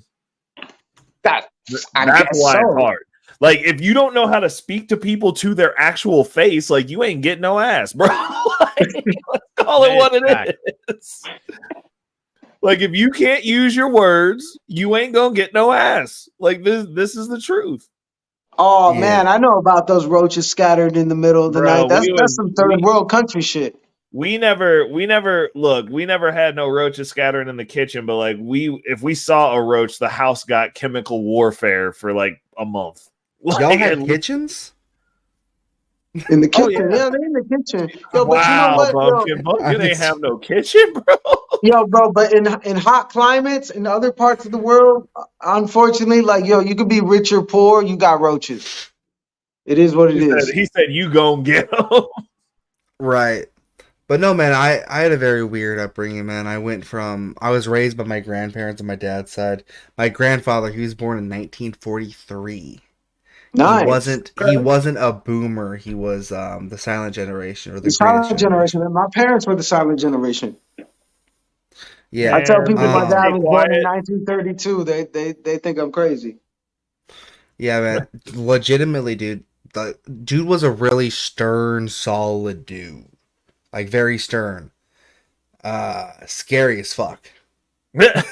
Scary as fuck. Scary. Sounds like scary as an old man type of scary. Like, oh, Jesus. Like, I'm not a small dude. He still towered over me. He would still tower over me. Dude, that's freaking wild. Dude, in his prime, he was the silent generation, man. The silent generation built different.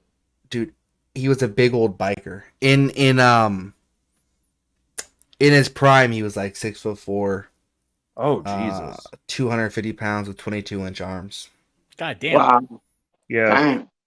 Forget your grandpa, bro. I don't want to You meet see him. how broad my shoulders are? Double it. Wow. The dude had, like, I have small hands for a man, by the way. Fun fact. I got Donald Trump hands. But like his hands were like mittens. Like, legitimately. He could hold a can of peas and his fingers would wrap around the can of peas. Oh no! Oh, so he had them Andre the Giant hands, like when you get punched, like your whole head breaks. Dude, like it's just not even. It's like, why even try to fight the man? It's just like it's not even worth it. He don't slap the taste out your mouth. He slaps the thoughts out your skull. Dude, what's so fucked up, dude?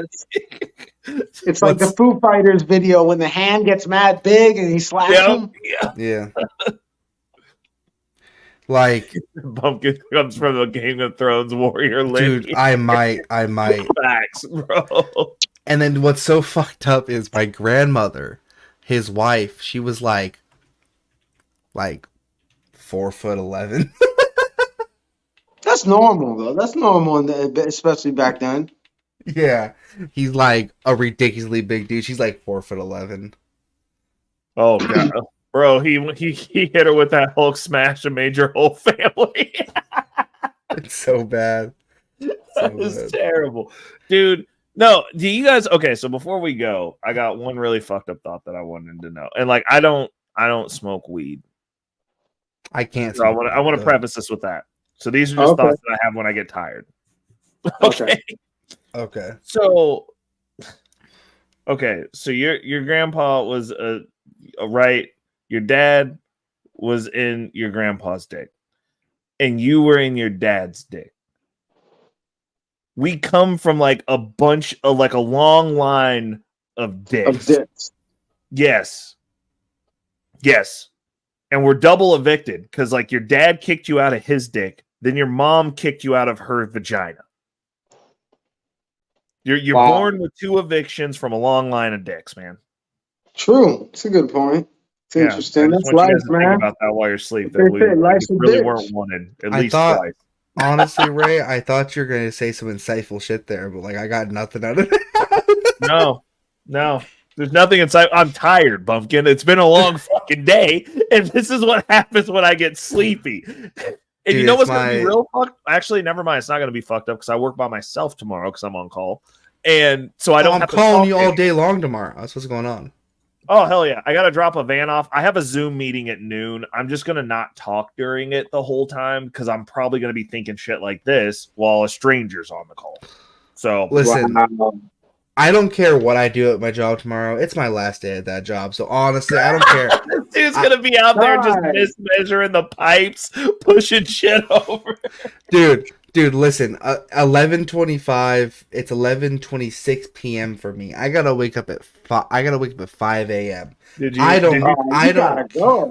threaten them all? Are you gonna threaten them all as you leave? Just be like, "Hey, bro, I know this is my last day here, but don't let me see you at my new job. You get fucked up." Fuck you. Hey, cool. We're gonna be keeping my job status in the down low, though. Hey, bro, it's congratulations. Congratulations, man. Hopefully we're all something dickheads. even Ray's better. ending thought. Yes. We're all dickheads. Exactly. We're all dickheads. Oh my god. Okay, do you guys have anything insightful to say? Because obviously we're not getting anything good out of me. I'm tired now. Don't eat dicks. What? Don't eat dicks. Oh, he said don't eat. Yeah, that's true. You probably don't want to unless you want to, but like make it a conscious decision. Don't eat dicks because you're on drugs. How about that? Come on. You shouldn't be eating dicks in general unless you're a chick. Listen, I've heard this argument before. I'm sorry, but if you suck a dick for crack, you are gay. Oh yeah, definitely. Dude, it doesn't matter if you're kids nowadays said you can give up the whole booty and you not gay if it's for drugs, bro. No way. Come on, that's not true. No, at they're all. justifying it. They're Gay. saying that it's not gay. Nah. If That's it's bullshit. for drugs. Nah. These new school kids are crazy. Dude. That's not true. Hey, bro, these alpha males out here just doing some of the most, bro. You're gay. They're going. They're. It's not even prison rules. It's not even Roman rules. They're No. just saying. Like, they're just like, what are you doing? I will do anything to get another hit, and that's gonna be my decision, and you can't judge me. Wow, bro. The Generation Alpha's catchphrase is "Mind your business." Yo, but I heard the Generation Alpha. They were like more on point because they're getting hip to it, right? Aren't there more? They're getting Alpha there. generation is more on point than Gen Z, supposedly. It's cyclical. The pendulum's starting to swing a little bit. They're annoyed. Gen Z is very polarized. You have Gen Yo, Z. man, I'm sorry, Bumpkin. I always be trashing on Gen Z. No. But this is a good conversation to have. Gen Z. I know Ray's trying to leave. I'm sorry, Ray. Gen Z is very polarized. You have Gen Z like me, which I am a political extremist. Bro, I wish I had more Gen Z like you, man. I never do, unfortunately. I'm so sorry to generalize. Right. In the city I'm in, bro, I do not meet all the Gen Z are the opposite of you, unfortunately. Yeah, but then there's actually more of me than you think. But then you have on the other end, right? You have the other Gen Z, which are also political extremists. It's so polarized, right? It's so polarized that legitimately, when the boomers die, y'all millennials got to get us in line. Y'all Gen X got to get us in line because we will kill each other in the streets, bro. Like we will. As soon as the argument gets to a point where it's like, oh, I'm not convincing you, you're the enemy. And I'm like, bro, use your words better, please. I know, right? That's crazy. That's what I'm saying. I can't believe, like, Gen Z, you guys are, like, I'm not you, but what I mean is within your culture, like, man, I never got so heated I know. as a youth that in my 20s or my teens that I would want to, like, be enemies with somebody and, like, hurt them. Listen, man. Listen, you gotta understand, bro. Gen Z whores are wonderful. Yeah. Yeah, they are. Bro, yeah, but grew up with them. Especially if they have. Honestly, the worst part of this is it's like the blue hairs are the best. I'm not gonna lie. Like you'll get them there. They'll be like, oh, I'm a feminist, and then like as soon as you get them home, they're like fucking do the most god awful shit to me, and it's like okay, like you degraded yourself. They right? really do be like that. But what about outside the bedroom, though, Ray? What about outside the bedroom? Oh, they're terrible. They want you to refer to people as toaster ovens and shit. It's crazy. Yeah, it's insane. And, well, actually, you know what? It's not the request in and of itself. It's how they present it. Like, you have to do this. And I'm like, Yeah, as it's soon as you entitled. say you have to, oh, like, you know who says you have to do shit to me? My mother. And you know why she says that? Because one time when I got bigger than her, when I first got bigger than her, she choked me till I fell asleep. Okay. So she gets to tell me what I have to do because she's scary. Like, oh, like, if you ain't gonna choke me to sleep, I don't have to do shit. Like, that's the most upsetting thing to me because, like, my family runs on respect. And so, like, I'm like, well, if somebody's telling me what I have to do, I'm like, now you're insinuating that, like, you've got some sort of control in this situation. And if you have control in this situation, that means you think you can whip my ass. And now that you think you can whip my ass, I'm like, you might have to prove this one because, like, like, who are you calling to enforce this rule that you, a man? Are you going to call another man to come enforce this thing that you're telling me I have to do? Usually they're going to call another man. It's called the cops. Right. Right. And I'm like, open a can of worms there. You don't want to. Like, I don't like it, Yeah, dude. you definitely don't want to open that like can of worms, bro. Go easy with the blue hairs, Ray. Go easy with the blue hairs. Like, as soon as you get to you have to, I'm like, bro, we got a problem. We got a problem. I just tell him to get the fuck out of my house, but that's yeah, I tell him to get the fuck out of my house. Ain't nobody gonna tell me that I gotta call him a toaster oven in my house. I'm like, why'd you bring a toaster oven in here? I've got two. Yeah, what's the toaster oven thing? Is that really a thing? What's up with the toaster oven thing? What is that? Because I haven't heard about that. It's a polite euphemism. It's a for what? Euphemism. Oh, for the buns?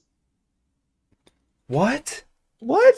I don't know. Where are you? Like, we're over on one street, go and I back feel to like your cutting my GPS. fingers, bro. It's like when man, you iPhones guys- what are first you got guys talking GPS, about bro. there? There was always a block off. That's where you're It's at. a Right? euphemism. It's a euphemism for transgenders, Moy. Oh my God, it is. Why the fuck do they call it a toaster oven? Because you can identify as whatever you want, and the toaster You can oven's identify fine. as like I want to identify as an Apache attack helicopter, and I'm a Oh fucking my killing God, machine. yo. I'm a I fucking can't killing believe. machine. Oh, because of Transformers. I got you. Yeah. And I mean, sometimes when you're hooking up with chicks, you can identify as a rose, you know, depending on what position you're in. You know, it's cool. I hear that. Fucking just laughed and closed his eyes. Hey, listen, back to the Gen Z talk. Then I gotta fucking go to bed, right? Okay. But the reason why it's so polarized is because the school system and the system in general that I grew up in, right? Mhm. It taught me to hate yourself. It taught me, especially me as a white man. I'm just gonna go on Yo, this you guys field here. really learn that shit in school? Yes, critical race theory. White people That's are evil. crazy to think about. We Colonization was never had any of terrible. that shit in school. Can you Bro. believe we actually had like a childhood and we like learned things in school? Dude, I mean, we actually went outside too, Moy. Like, you Yeah, keep we went forgetting that, like, outside. they didn't even go outside. Yeah, They we had a stayed playground. inside and learned all this shit. So the reason why it's so polarizing, right, is because you have everyone that didn't buy into that shit, right? And they see the destruction of their culture and their nation, and then you have the fucking people that bought into that. And at that point, right, they had a choice. They can either not buy into it or buy into it. When they decided to buy into it, they are the fucking enemy. Right? They are the perpetuators of destruction of the nation. And listen, man, I stopped having online debates a long time ago. I will debate libertarians. I will debate people that I know would be quasi on my side, right? But I won't debate leftists. There's no reason for me to debate them because I'm not going to debate someone that I could potentially be shooting at in 30 years. I'm not doing it. It seems extreme, but like that's the point that we're at in the U.S. So I'm saying, dude, really? Gen X and millennials, y'all got to get Gen Z underhand, right? Because if shit really pops off and y'all don't institute some structure, we're gonna be doing some Spanish Civil War shit in the streets. Yeah, bro. You know what? I can't even see. I mean, you're a different side. Let's say a different story. But the side you're talking about, the other side, that's Gen Z. I can't see them picking up any kind of firearm, man. Let's be real. I mean, you guys see these how this kids stuff are is scared, run? just scared to interact with other humans. You know what I'm saying? And Yeah. they got trigger warnings and this, that, and the other. So, I mean, I think if that time ever does come, you're going to be fine. You know, there's an entire sect of Gen Z that are trannies that own firearms, right? Really? Yes. Not just between their legs, Moy. They're legitimately they're specifically live left, but lean libertarian. But that's not the point. They are transsexuals that own firearms for the I didn't even know about this. specific reason of protecting trans rights. So these are the types of, and Antifa in places like Texas and Chicago and all these places, they run with firearms. There's been several instigations where they run with firearms. So like when me and my boys with the shit I do are out there feeding the homeless, they can roll up with firearms and call me a fascist or a Nazi or a racist, right?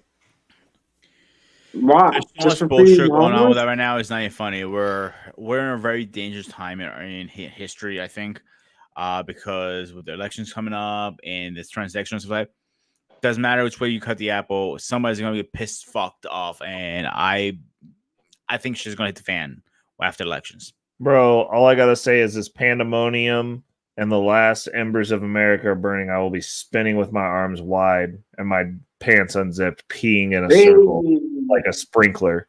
It's called my chaos sprinkler in the streets. Oh, dude, it's and I'm gonna have an external speaker that's playing R. Kelly tracks the whole time. I'm gonna be absolutely real with you, man. I can't say that on air. Listen, if everything falls and crumbles down, right, and it's truly every man for himself, I will still persist with my mission, right? I will still create some sort of convoy and start picking up people along the way. Are you gonna pick up the people that I pee on? I don't know if it's your peer. No, they're not allowed. They're not allowed in the new world. Ray, I would hope that you would also be in said convoy, right? So I know, but it's after I mark the people that I'm peeing on, so why that they are you can't pissing go. on people? You know It's what? like You're gonna be dead in 2 like, seconds if you're just worried about peeing on people, Ray. with my circular pee stream. Nah, Ray, you got better things to do during those times than pee on people. No, the hell I do. Like Ray, me and you got to go hit up all the gun shops. Facts. For no particular reason. We have to take over a Cabela's, actually, is what we need to do. Fuck You taking it gotta take over. the guns away from the Transformers. More give me the eye, Transformers. More give me the eye. Fuck that, dude. We're gonna be doing some Mad Max shit, right? So you know those little ATV things? Seriously? Those little ATV things, right? We're gonna have a Toyota Tacoma, right?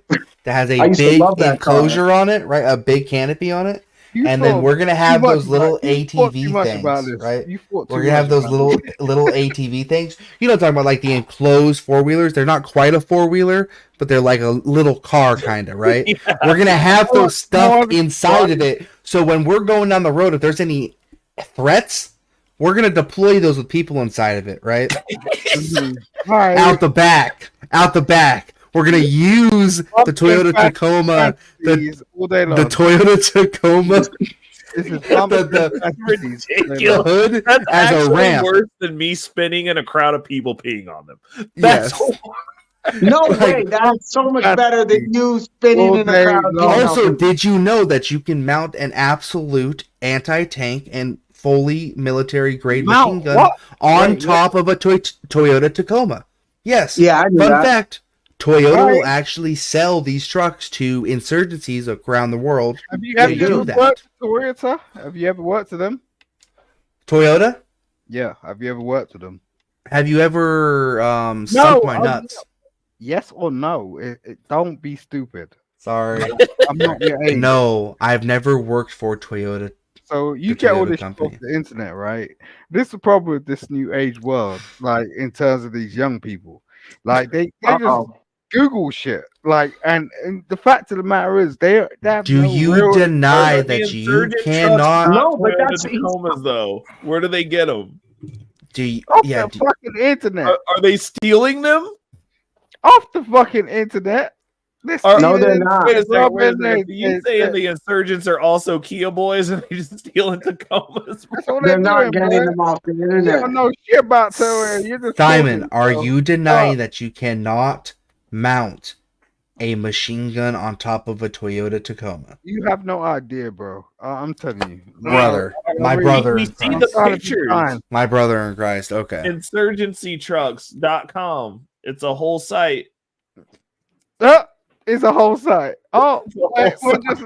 Oh, okay. All right. Only We're trucks. just watching Where shit on all the the insurgents go to get Okay, their truck. right. okay, No, Simon. no, Simon. Does Amazon not exist since it's a site? Yo, you're just sitting in your house. So stop being stupid. Like you ain't been in no damn military complex. What are you talking about? Like Jesus Christ. No, but that's the point. Bro, That's the you can point, see Simon. it in pictures. I've Simon. even seen it on the news. You can see the dudes with the Toyota. We can see it. We can see it. Oh, Simon. That's the point, though, right? Because we can't compound up now because the federal government will come in and how Waco much coke you us. got stashed in your house, bro? What you talking We're not about? allowed. How to much have coke you got stashed in my compounds house, anymore, Simon? None of your fucking business. That's Yeah, how much coke I exactly. got. Yeah, exactly. You don't know shit. Stop that shit. No, seriously, I don't have any coke. You can search me. No, anytime. I like you. I know you know I like you. I come up on your panels and stuff. Like on my know panels. All right, if you want to be like that, then I could be stupid as well. All right, yeah, I come up on your damn panels. You want to be What stupid panels? about it? With chaotic truth, nigga. What's wrong with you? You want to be stupid? ABC. Well, One, I'm two, gonna be real with you. I don't really count those as my panels, but go all ahead. right. We're gonna turn a whole white person into a black person like Michael Jackson. What the fuck? Oh my It's god! like, what's wrong with you, Newt? Simon, you don't need to Simon, do we that. did my final thoughts. Simon, you yelling at people. Give me your final thoughts. Get it off your chest, bro. Simon, you're not even black. You're like what, British? Like what, Jamaican? Like what are you? Yeah, this shows how much white people know. I don't know what you are, bro. Your picture would indicate. I'm clicking that. Like whenever somebody comes up, I don't care anymore. I don't care anymore. Yeah, Listen, I've had enough. I've had enough of black YouTube, bro. I'm at my breaking point with people, dude. I'm at my breaking point. You don't care. That's what he said, right? You're right. I don't care. You're absolutely correct. Yeah, white. All right. So as a statement, this nigga is up here saying white people do not care what black people care about. No. Sorry. I don't care what an ambiguous black person from the UK cares about, Simon. Oh, you in all due respect, for two reasons. One, you are either a product of immigrant parents or an immigrant yourself to the UK, which is Europe. For two, I don't like the British. All right. Okay. The Brits are coming. Every good Anglo with good DNA immigrated to fucking America. All right. Damn. See why they fed you so much. That's what I want to know. Simon, why'd your father beat you so much to make you this brain dead? Oh, I have a father, dude. I never met my father in my life. That You raggedy bitch. Your father not being there, Simon? Big surprise. All I'm saying. Okay. But what you don't check is I had a stepfather, and he took care of me. Was he white? Yeah. He's Jewish.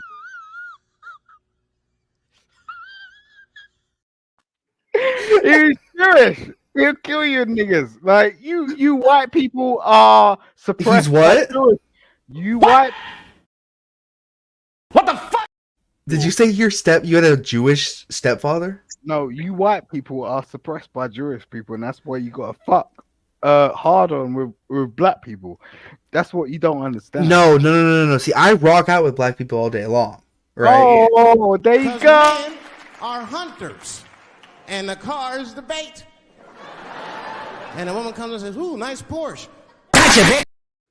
I got a black friend. I got a black friend. No, it's not about having a black friend, bro. It's under this impression, right, man? All right, I'm way too tired to deal with this shit, right? Have you ever fucked a black woman? Absolutely. Oh God, here we go. Listen, buddy. They used to. I shouldn't. Let me tell you about old Bumpkin. Let me tell you about old Bumpkin, bro. Listen, bro. Listen. My brain might have racial prejudice, but my dick does not. All right.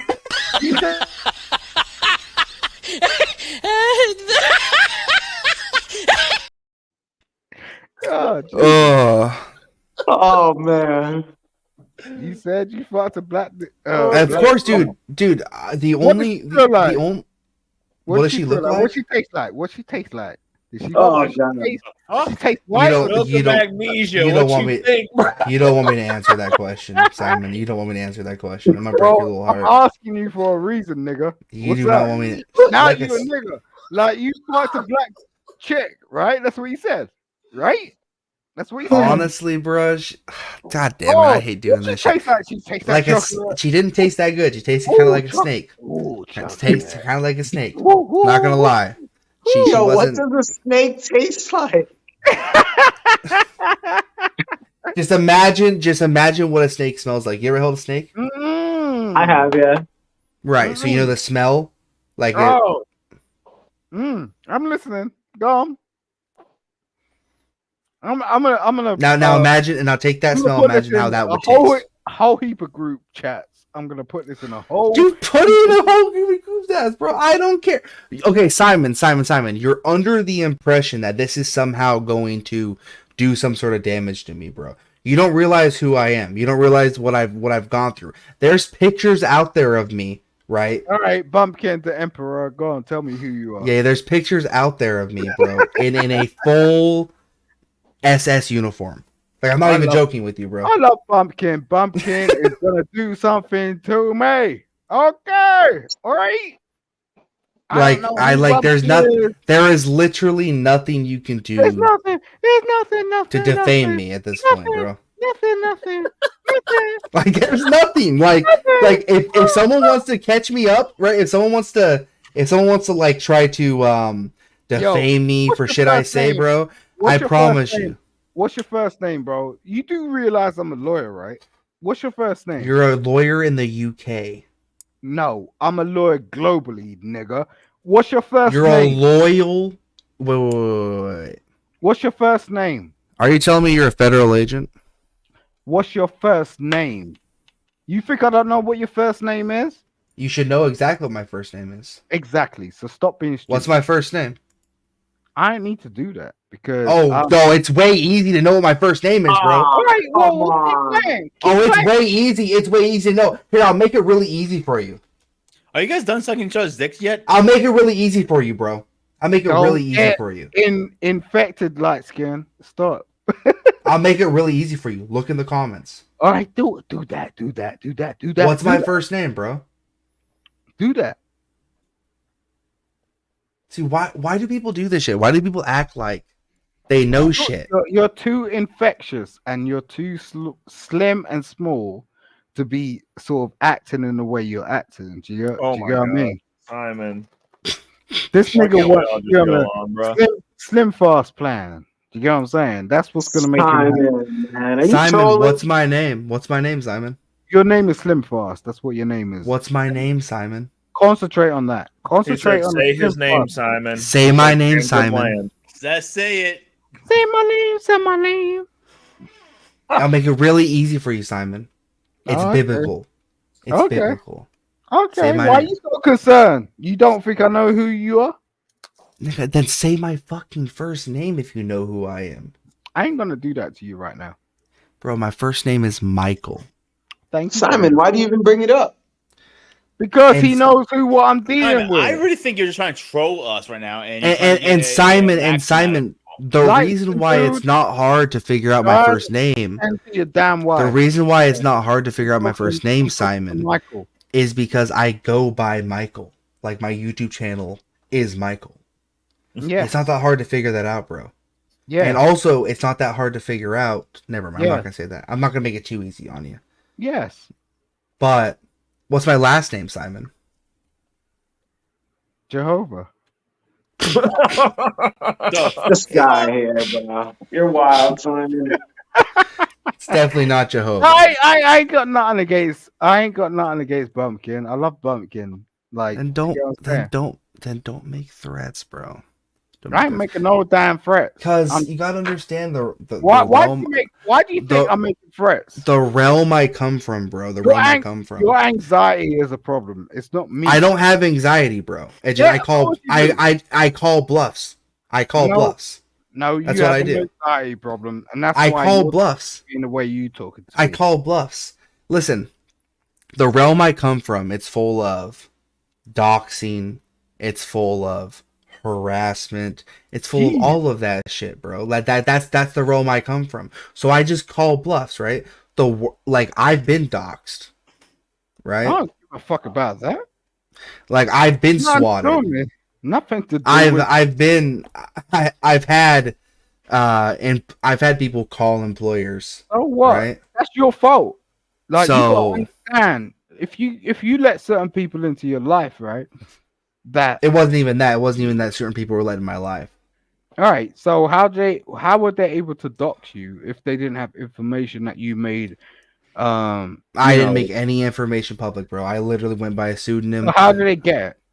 Dude, they slowly collect all. Dude, Oh, I've seen people dox people by knowing by them on a live stream, right? And there's a window outside, and they've mapped, the time zone, bro, and they've been able to fucking. They've been able to are smarter than you.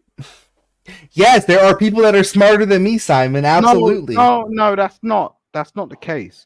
The thing is you're letting yourself go. You're not catching up to what you're doing. So when people are doing this sort of shit, you need to be understanding, right? That they are just stupid as fuck because they're taking time out to pay attention to you.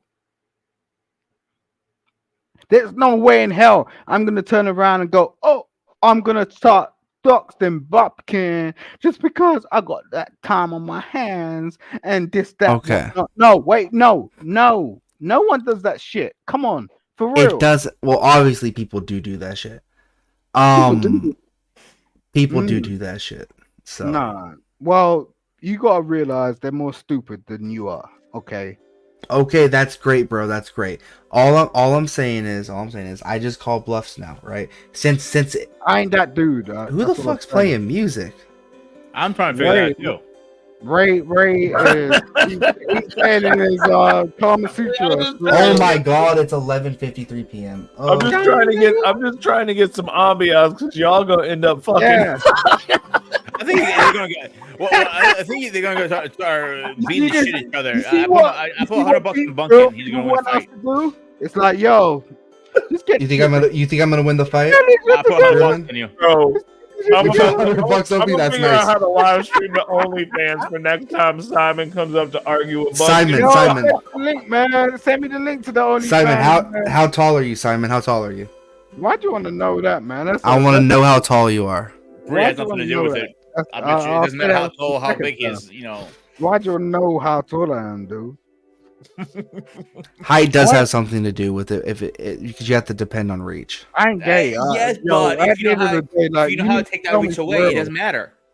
You need to tell me for real why you want to ask that damn question, because okay, I'll tell you. I'm 6 foot on the dot. I don't care how tall you are. I'm asking why you want to know how tall I am. Because I want to know that how you'd wage up in a fight. Because Grumman already said he have $100 on me. Oh, you want to fight? You want to fight me? A Russian versus the American. I might take a trip to the UK. You want to fight? You want to fight? I might take a trip to the UK. What if I took a trip to the UK next year and we set up a boxing match? I could do that. I like that shit. I'm so whole into WWE. Like WWE. I've been in that shit since I've been born. So like I've been fighting. Do you mean UFC? Fake, no. Right? What you talking about? Yo, if you want to fight, let's fight. I don't give a fuck. Okay, do you want to just street brawl? Do you want boxing? Do you want MMA? Like what? No, we're just having straight Go fight. to old school way. start No with that. cups, no nothing. Go first person down in a pool of blood. You want to wins. fight for real? Because I find that I get something out of it. Like when I fight somebody, like it allows me to vent in a way that I can't talk. So like if you box the shit out of me and like you win, then that's cool. Right. Be prepared because I might fuck you up. Like for real. I'm telling you, I might fuck you up, and you need to speak to your family about that shit. So if we're gonna actually set this shit up, like we can do this for real. But I'm just saying, I don't have no if you family. lose, he's gonna indoctrinate you in Shire Law, and you gotta be his girlfriend. Probably never meet in real life. I don't have no family to report back to. Okay, I don't want to take you out for Christmas and make you. You have a whole ass kid. You do too have a family. Why do you say these things? I don't get it, man. All I know is Simon. Simon, will you abuse this child? Simon, stop it. No, Simon. I'm gonna say this last thing, and I have to get off because I gotta work tomorrow, and I gotta be able to function somehow. Simon, all I'm gonna say is, right, if this does happen, and we actually have a genuine street fight, I hope you can prepare yourself for the fattest German suplex you've ever fucking experienced. Because Simon, if we're street fighting, I'm dropping you directly on your head. All right, cool. Bumpkin. I'm sorry.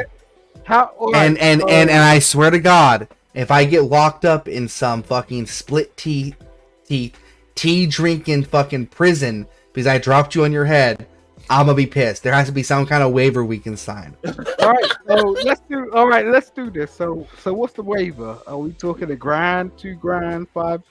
What are we talking about? No, a waiver. Like if either we party. can do it for pay-per-view though. I'm sure some people will watch it to watch y'all fight. We can Dude, do I this. think if we talk about BMU and some of the other guys we know, we probably make some good money off this shit. Reckless can like stream. We can live stream it to all the major channels. Yeah. Come on, Bumpkin. You know what? Honestly, Chaotic would stream the hell out of that. Yeah, we can do this. All right, let's do this. Are you serious? I'll do this, man, for real. I bet you guys will never meet in real life. Wait. I'll do this for real. If we're gonna do that for the opener, can we have Angel fight that one dude that talks weird on Chaotic's channel? Who? Angel and Dale? Yeah. We can't have two retards fighting each other. Reckless, that's fucked up. Why not? It's equally yoked. They're on the angle. Like, it's equal. It's fair. That's fair. I guess hey, bro, and then they can use their full retard strength on each other. Somehow, I think Dale's winning that. Oh, really? Dude, I don't know, man. Angel, when he gets mad and like freaks out, he gets real strong. I could see it. I don't know, bro. Unless he's like one of them tall natives, then it might be different. But he looks like really short and scrawny compared to Dale, which Dale's scrawny, but he seems a lot more built, taller. Dude, that's what I'm saying. That would be a good bout. That'd be an initial one because Angel got a lot of fans, Dale got a lot of fans. You know what I'm saying? They'll pay pay-per-view, right? Yeah, get some of the state money in there. You know, I would definitely put $100 on Dale. Angel, you were just saying it's kind of fucked up to retarded kids fighting. Now you're gonna put $100 on them. Which one is it? The more tired I get, the more my morals go out the door. I'd put $100 on Dale. Today is today's the 10th of November. Okay, let's say next year, and me and Bumpkin get in a ring. Let's do that. Mm-hmm. We can try to make that happen, Simon. All right. Cool. Either you're flying to America or I'm flying to the UK. Well, one way or another. Well, let's go to the UK so that Ray can pick up wives. See, here's why I don't like the UK thing. You know, he's gonna follow the whole crown rules because he has to follow his Majesty's master shit, and it's not gonna be fair for him. No. But check it out.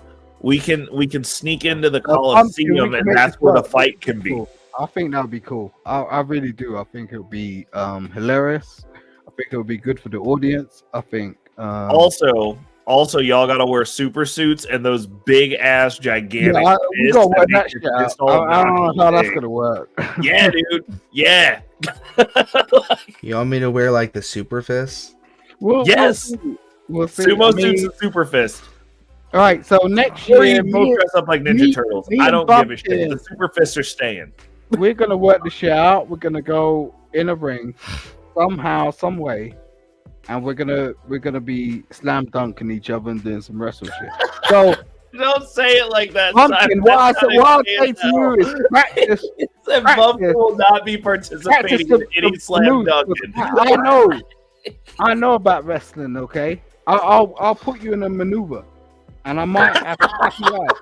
Like, okay, so when you say I know about wrestling, do you mean like wrestling? Yeah, like Olympic wrestling, or do you mean WWE? I'll tap you out, bro.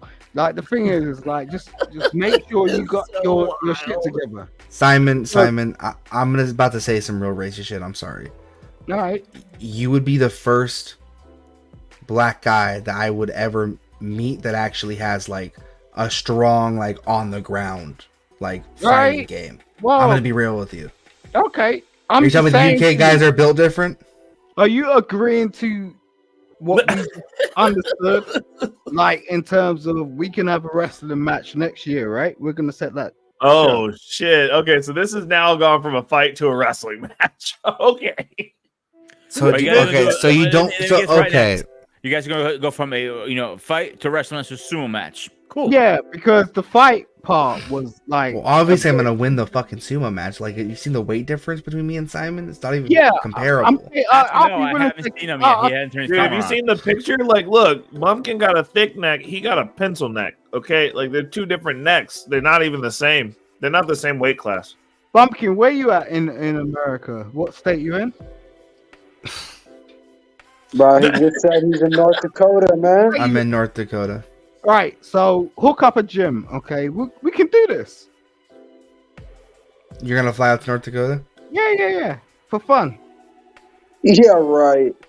If you unironically fly to North Dakota, right now, I'm telling you right now.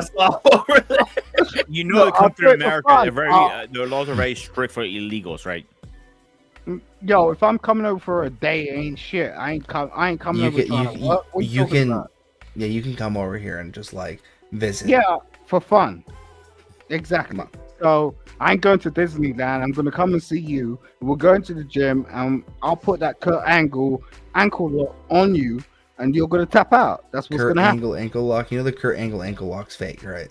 That shit don't. No. You know the WWE is fake, right? No, it's not. Have you met Vince McMahon? Have you met him? Who?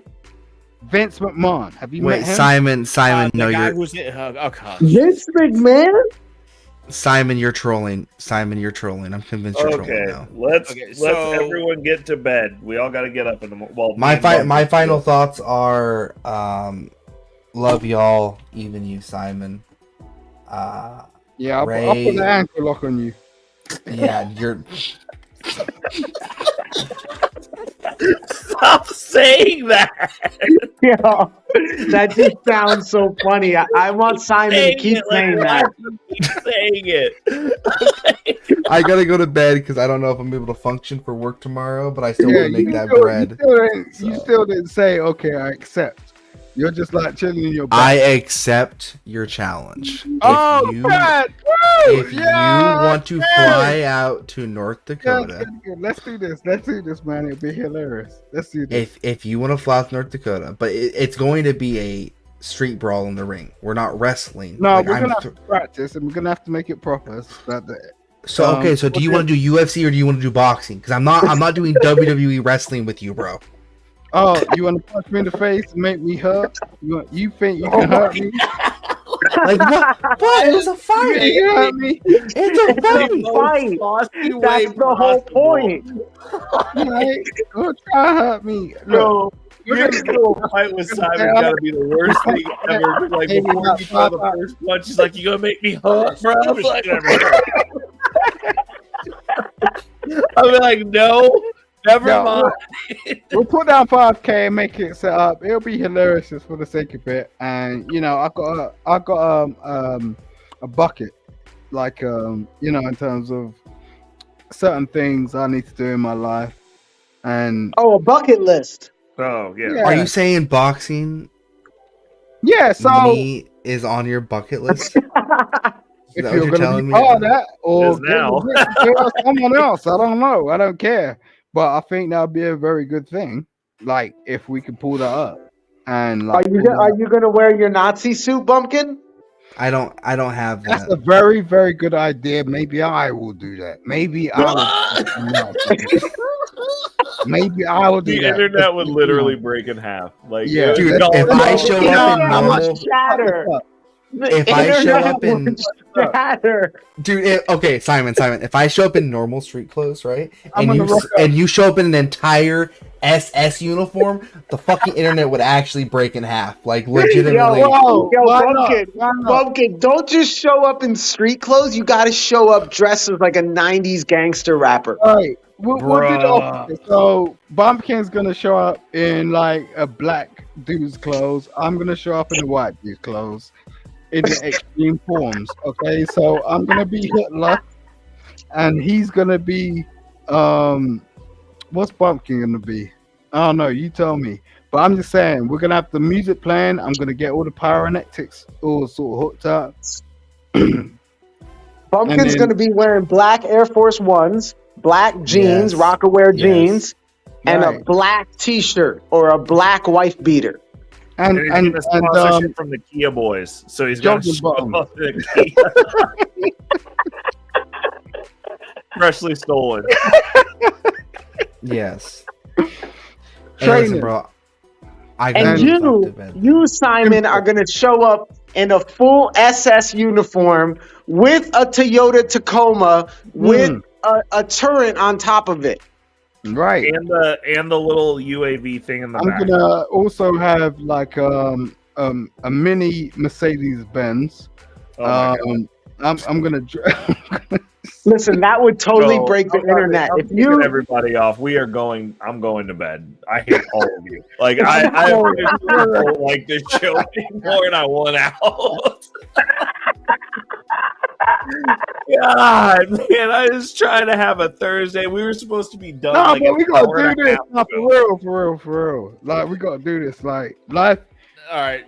You know, life is significant. Pay attention and relax. All right. Good night, Simon. Thank you very much. Moy, you got anything to say before I kick you out of here? Shit. Got anything for us, Moy? Oh man, what a great show! I just want to say that I learned so much, and yeah, man, if we could have a duel where Simon and Bumpkin duel it out, that'd be great, bro. I mean, honestly, I think a channel where people just duel, like King Chenard versus anyone who he's annoyed, and we just have boxing matches, right? That would be great.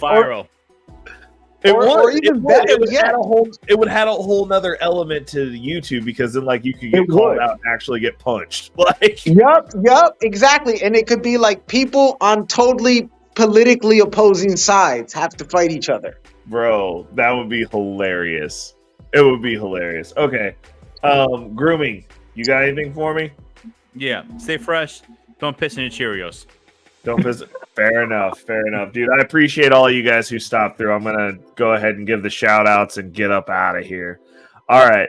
So, first of all, thank you for everybody who came and joined the panel and kept me up way too late. Mandrell came and did his part, got the conversation started, and then Simon came up and finished the job by keeping me up past my bedtime. Grooming tutorials and reviews. Shout outs. Bumpkin was up representing NF. Shout outs. Orthodox guy was up here tonight as well. Shout outs to him as well. Shout out to everybody who stopped in through the chat. EAE, NS Luby, Dr. Nakumbi. Cody is King rolled through. Will Crypto as always. Daryl Long, brother, stopped through. Mrs. She Said rolled through. Lawrence Ritano rolled through. Murder 100 as always. He's got an intro because he's been a day one going hard in the chat. T Wriggles B, Not Lost, Lady Navoa, Quantum Love, Crucified for my opinions. You know, shout out to my people over on Twitch. Crucified for my opinions, I think, rocked out with us the whole show. He's listening in the clouds. Appreciate you, brother. Carl Albertston. Reese from Philly was in. I'm sure you've been working, homie. I'm excited to hear about what progress you've made because you've been gone so long that I know you got to be doing something. Jay Rillo and Mr. Youngblood City, I appreciate you guys all so much. I would not be here if it wasn't for you guys. Until next week, which we already have scheduled. Shout outs. It's your boy Reckless Ray De Niro, and we're going to call it a good night. I'm going to turn off the lo-fi music, and then we're going to go ahead and do the outro video, and we out. Peace.